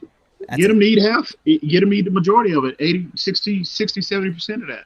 if they're going to That eat is money off intriguing, that, and yeah. I'm only That's paying him, intriguing. if I only have to pay Zeke 10 to 12 million, I'll talk to you. If they're gonna eat 80% of it, I mean, of course you'll take that. 80%. Behind Yeah, a better I'll take offensive that. line. Well, Yeah. he's making what? He's making what? 14 million? Well, it's Take it- escalating every season, right? Yeah, Soto says a name I said earlier too, EM. Oh my Tony, God, that's a I touchdown. said this name either yesterday or at the pregame. What about calling Dallas about Tony Pollard? He's solid. That He's backup always been running solid. back, right? Like, yeah. you know, he was really good last year in training the preseason when he was taking all the reps, right? And then he was decent when Zeke was out for a few games. Zeke is that power. Zeke is that power guy though that we need. That they wanted Jordan Howard to essentially be. Right. Exactly. We've all we've got is lightning, no thunder. That's the problem too on these third downs, right? Yeah. On these third downs, we don't have, like, for example, I think Havoc said it when he was in the comments, and then I followed up on that one of those first downs in the first quarter. Gaskin got stopped like 1.5 yards beyond the line of scrimmage, and then the whole offensive line pushed him like another 4.5 yards. He ended up picking up 6 yards, bro. Yeah. The O line pushed him. Those two straight run plays. Yeah. The O line pushed him both times. You know what? We all agree. Gaskin runs like he's bigger than he is. The problem is a lot of those 3rd and 3s and 3rd and 2s, he may want to try and run bigger, but the result isn't ending up to be I of agree. a bigger back. I His agree. size is He's his still, size. Coming he's back still, just to try he's, Davis in exactly. He's still 195 at the end of the day. Yeah, we need a bigger guy with a good burst in his first step, bro. I agree. Yeah. We need Fournette was that dude, bro. We need a Jordan Man. Howard that can play football. Basically. Le'Veon Bell can be that dude too if you really needed him, right? Hey, y'all. But is I Pollard- would rather go the Fournette route because he's younger. You know what I mean? Is LeGarrette Blunt still in shape? LeGarrette Blunt. Oh my god. Hey, y'all. The guy's like 3-4 yards a carry though. I won't ever. If we had His whole career. Yeah. If we have Fournette in the fold, bro, this would be a legitimate playoff team. I think we're a playoff team now, but legitimate. Oh, You know what bro. I mean? All right, so hold on So- a sec. We look at the teams right now. You look at the standings right now. You don't think so? Right now, the bottom, the Jets are 0-8, Jaguars are 1-6, Texans are 1-6, Patriots are 2-5. The Chargers are 2-4, but they're rebuilding. The Broncos are 2-4, but they're rebuilding. The Bengals, I mean, you could call them about a guy like Giovanni Bernard. Yeah, you could. Is he still probably not moving off? They're probably not moving off Mixon, but he's not a big power guy, right? Yeah, he's the same kind of back we have now. If you go look at the NFC, I mean, you got to look at the bottom teams, right? Yeah. What's that guy from Minnesota? Cook's back up. No, he's back up. Madison, who I mentioned him earlier. Yeah. Yeah, Madison could be an option. That's a good problem option. is with Dalvin Cook, he's always been there. He's been their backup for multiple years now, right? So you look at the bottom. Are the Atlanta Falcons going to move off Gurley if they can get something for him right away? They would. Yeah. There's an option. Washington, beyond Antonio Gibson, they got J.D. McKissick. They're still in division reason. People up here still talking about they can win the division. Yeah.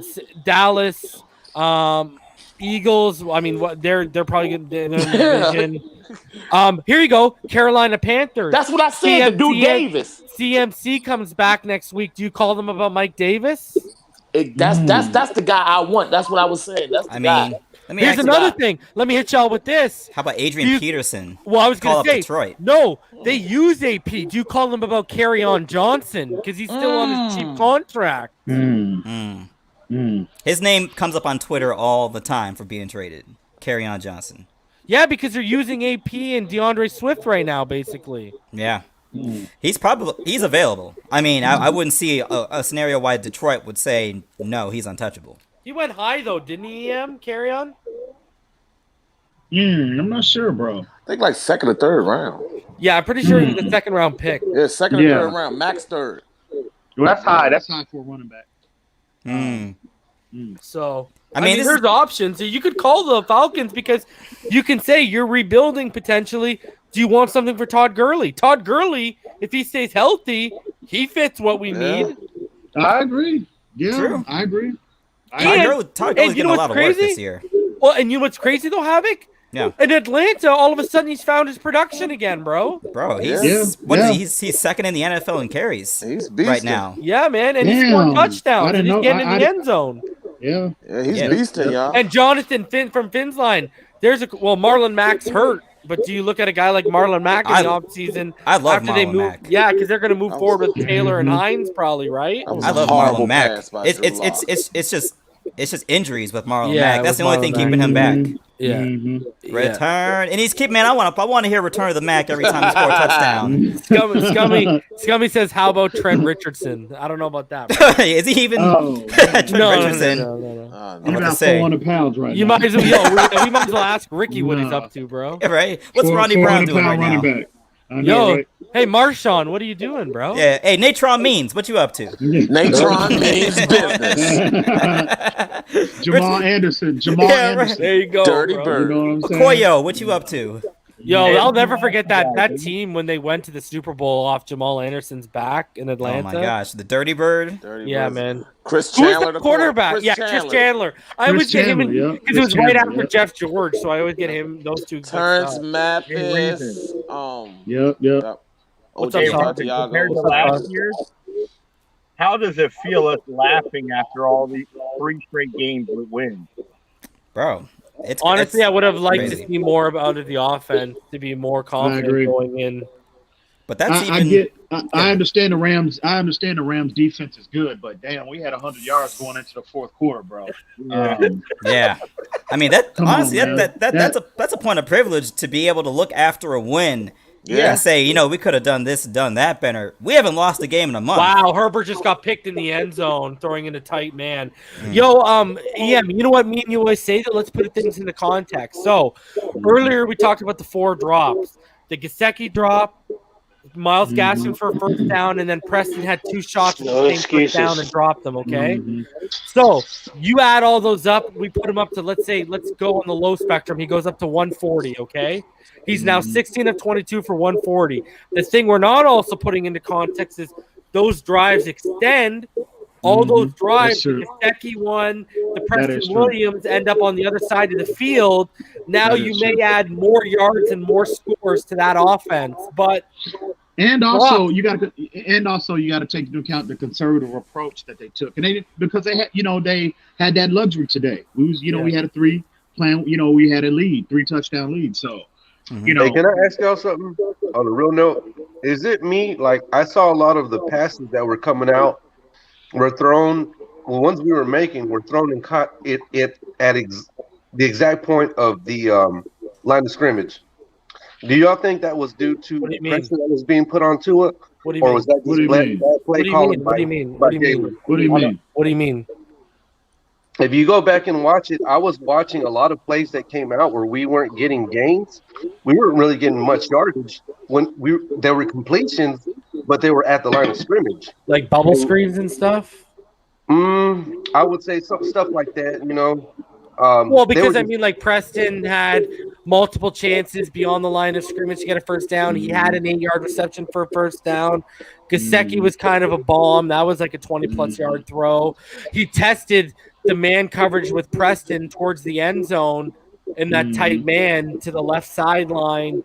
I think a lot of his completions, especially the underneath ones, look more like speed outs to me than they did like. I think we need to stop putting Preston Williams in that same type of because they're trying, they're trying to make him out to be. Where's this dude everyone talked about in the training camp, bro? Yeah, I know, and he doesn't high point the football like Devontae Parker.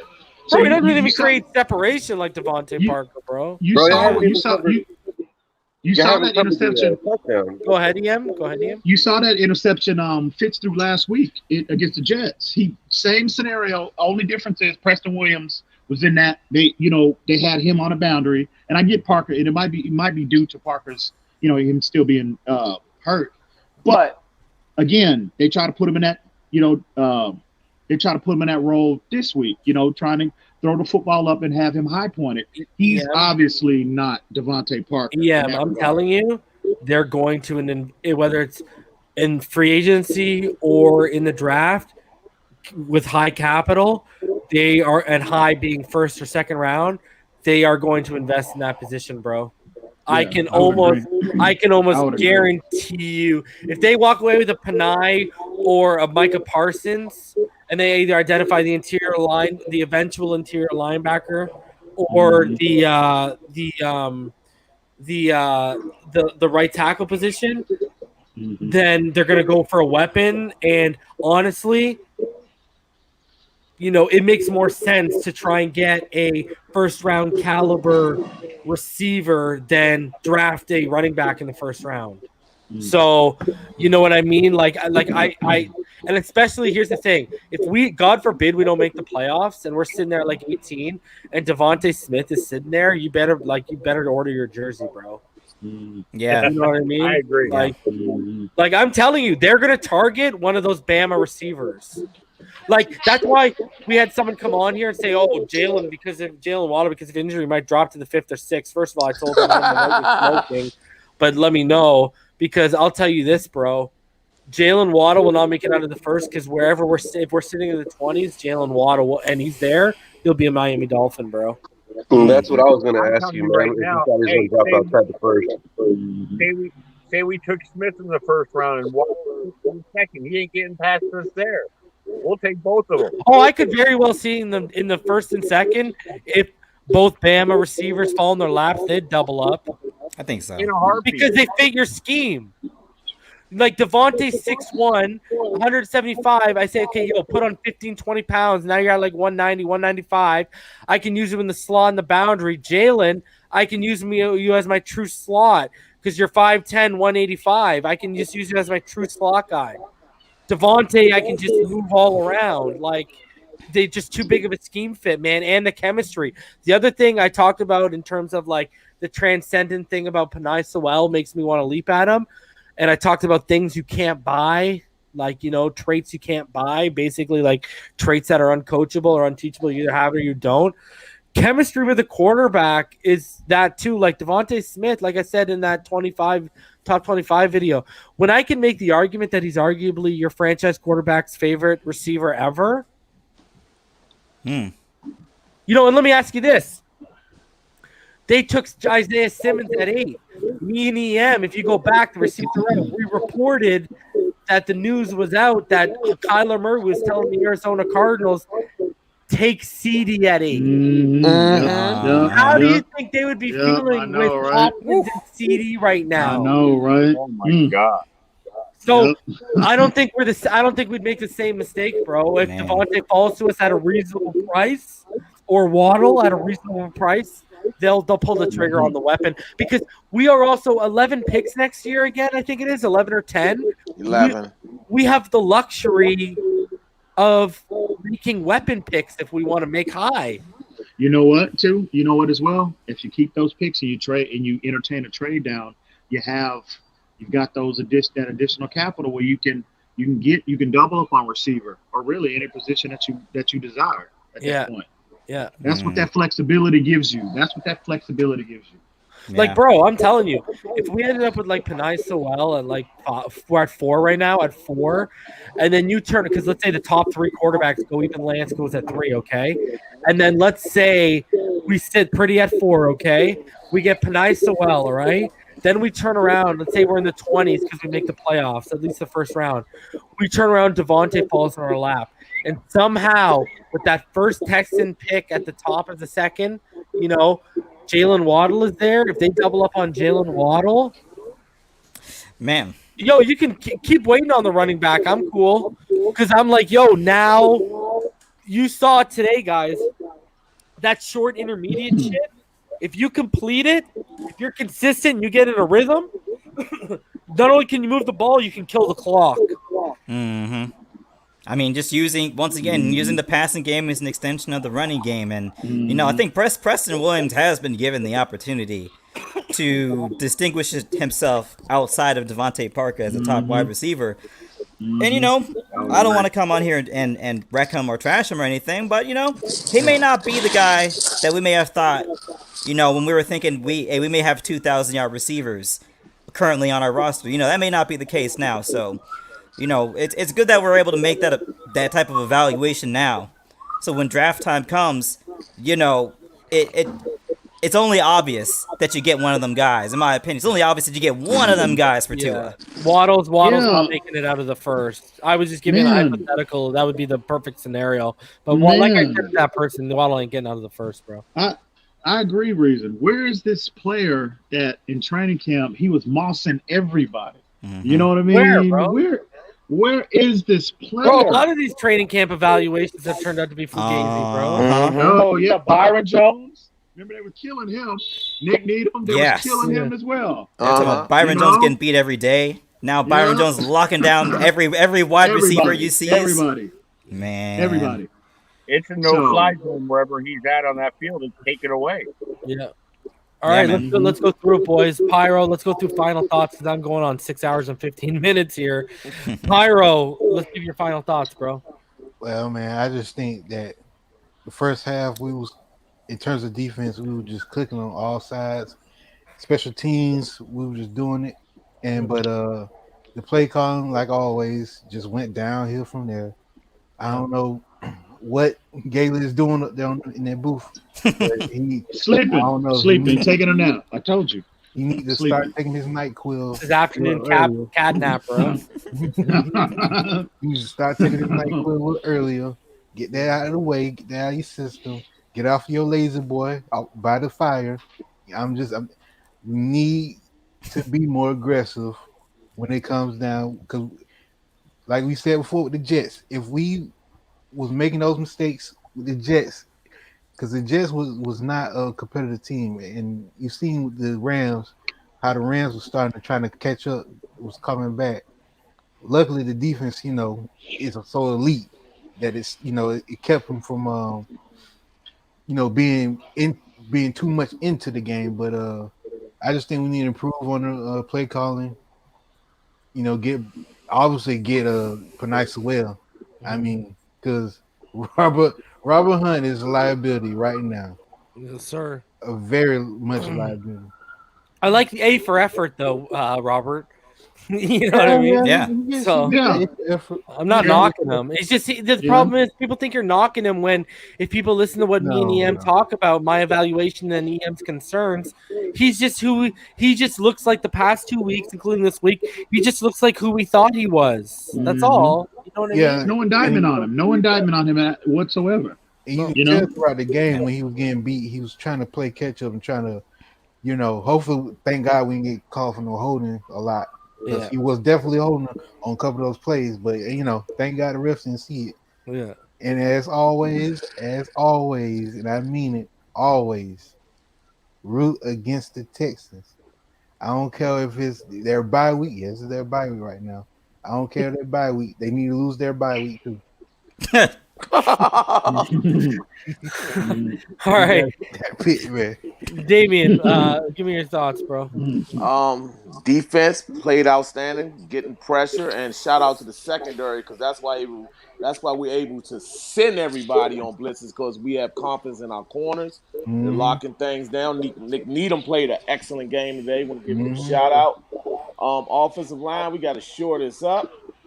But Tua jersey didn't get dirty, besides that fumble. It got a little dirty. How's your jersey? How'd your girl go with your jersey? It's still a little bit on there, but she's saying she's gonna get me one. But I might have to just give me a pro line Tua until then. Probably get the good one for Christmas. But the drops, man, we got to clean that up and because we got to get Tua in the rhythm. These drops is going against Tua because he's a rhythm passer. Yeah, RPO is a rhythm passing. Yeah. When you're dropping the ball, you're taking him out of his rhythm. So hopefully we can improve on that this week because against Arizona, we have to score points. And Damien, that's one of the things me and you talked about yesterday, right? About how he is a rhythm passer, right? No doubt. So, and you're 110% correct, brother. Dang, Broncos gonna come back? I know. Did you just see that throw? Albert O just scored a big touchdown. Broncos plus 3.5. Todd, what's your final thoughts, bro? Man, I'm just happy with another W, even though we didn't play up to par on offense. That defense is top 5 over the last 3 weeks easily. And the reason they actually did what I said yesterday, put as many in that box as you can to get the rush and leave them on the islands on the outside. Yeah. So, I'm just extremely happy. So, fins up. Y'all have a good night. You too. All right, Todd, be good. Todd. EM, I'll save you for last. Havoc, give us your thoughts. I mean, as always, it's fins up all day, every day. As Shout out much to Australia. can I just do this once without every single one of you Dolphins fans running all over my final thoughts. This is why I have my own channel now. Every single one of you, all y'all get muted. Anyways, shout out to Australia, Western Australia, Sydney City, Perth gang, Torquay, the Gold Coast. The vibes. As much as I know, Chan Gailey is not the long-term option as our offensive coordinator. We do not need to put him on the can of Maxwell House. He is not asleep. He is not wearing an oversized Cosby sweater. Nodding off in his lazy boy and at the Hard Rock Casino Stadium. But man, once again, man, all we're looking for is progress. This man called out the Coogee sweaters, bro. They got old Chan nodding off with the Biggie sweater. You know what I'm saying? Hey, come on, man. Man. Oh my God. We're seeing the progress though, man. We're seeing what we like, man. We're actually seeing, Tua play, and guess what? He did exactly what was asked of him. Now. certain players around him weren't necessarily doing what they were asked to do, but he did what was asked of him, and that's all you can ask of him. So you're seeing that progress that we're seeing, for a team that in the second year of its rebuild to have not lost a game in a month. We on the way. Fins up. I hear you, bro. I'm gonna do what Havoc forgot to do. Shout out to the Great Barrier Reef. All right. Shout out to New Zealand too, man. Salute to Yo, New they Zealand. got that lamb. They got that lamb. got And that lamb. guys, help Havoc get to triple digits. Help him get to 100. Go follow. Go subscribe to his YouTube channel. Absolutely. No passes given. Salute to you guys. Appreciate it. EM, what's your thoughts, Yes, brother? sir. Yeah, man. Very good win. Defense, special teams, major contributions. I love that. We got things to clean up in the offense, obviously. But what I took from this game today was that our defense is legit, if anybody didn't know and they didn't realize that. And it's a strength that we can lean on moving forward. This defense, the way we take the football away, the way we're able to cover, lock down, take three components away from opposing offenses, that's, that travels. You know what I mean? That's gonna, that's not going anywhere. So from that standpoint, we're gonna handcuff a lot of teams. It's very little they'll be able to threaten us with schematically when you're able to do that. So the defense is legit. Obviously, I like what I saw from, in stretches. I like what I saw from Tua. I thought, even though his head was swimming a little bit, he seemed to be in control, and he had command of the offense. And most of all, he didn't turn the football over. He didn't, he didn't hurt his team in that regard. So this overall team, bro, I'm telling you, if we can just get a little more consistency in the running game, because Tua is going to get caught. Tua, we're going to start as the season goes on. We're going to see the splash plays that we all fell in love with at Alabama. Tua, we're going to get a lot of production from him, but we just have to get this running game, improved. Period. And it'll help out the pass rush. The pass protection. If we can, get more consistent up front. So we highlighted that at the beginning of the year what our major concerns were. The reason and myself did. So it's no surprise there. But you see intangible improvement, and this is what you want at the end of the day. And this team is legit, bro. This team is legit. I think Brian Flores truly believes that he has a playoff caliber team. Definitely, I know he believes he has a playoff caliber defense. That's obvious. So with that being said, it's a lot to take away from this game. That should encourage us as Dolphin fans. And glad to see Tua, man. I tell you, it came full circle for me because it just didn't seem, I've been saying this all offseason, it just didn't seem real that Tua was actually in South Florida as our starting quarterback. And today it came full circle for me. His own man. So, but at the end of the day, y'all already know what time it is, baby. All day, every day. And guys, if you aren't getting enough of content just with Inside the NFL and No Passes Given and all the other Dolphins creators and Miami creators out there, go to Spotify, go to iTunes, search Dolphins Brawl, and you can go check out my podcast with the legendary offensive tackle Richmond Webb and the homie Mr. Ball Game. It's called The Finish Line, and it's sponsored by Dolphins Brawl and the Brawl Network. And you can hear our latest episode 5, which came out a couple of days ago. Our new episodes drop normally every Thursday. So go show some support, go show some love.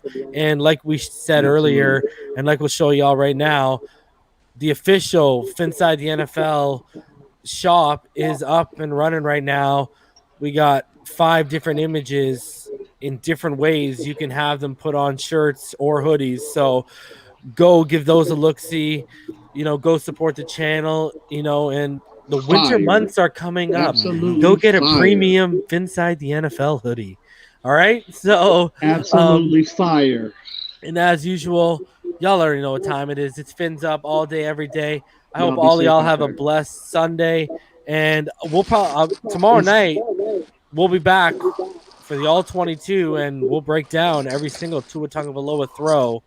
And it's gonna be a good week. For all of y'all. Mm-hmm. All right, so we'll be back tomorrow night. Until then, y'all already know what time it is. Fins Up all day, every day.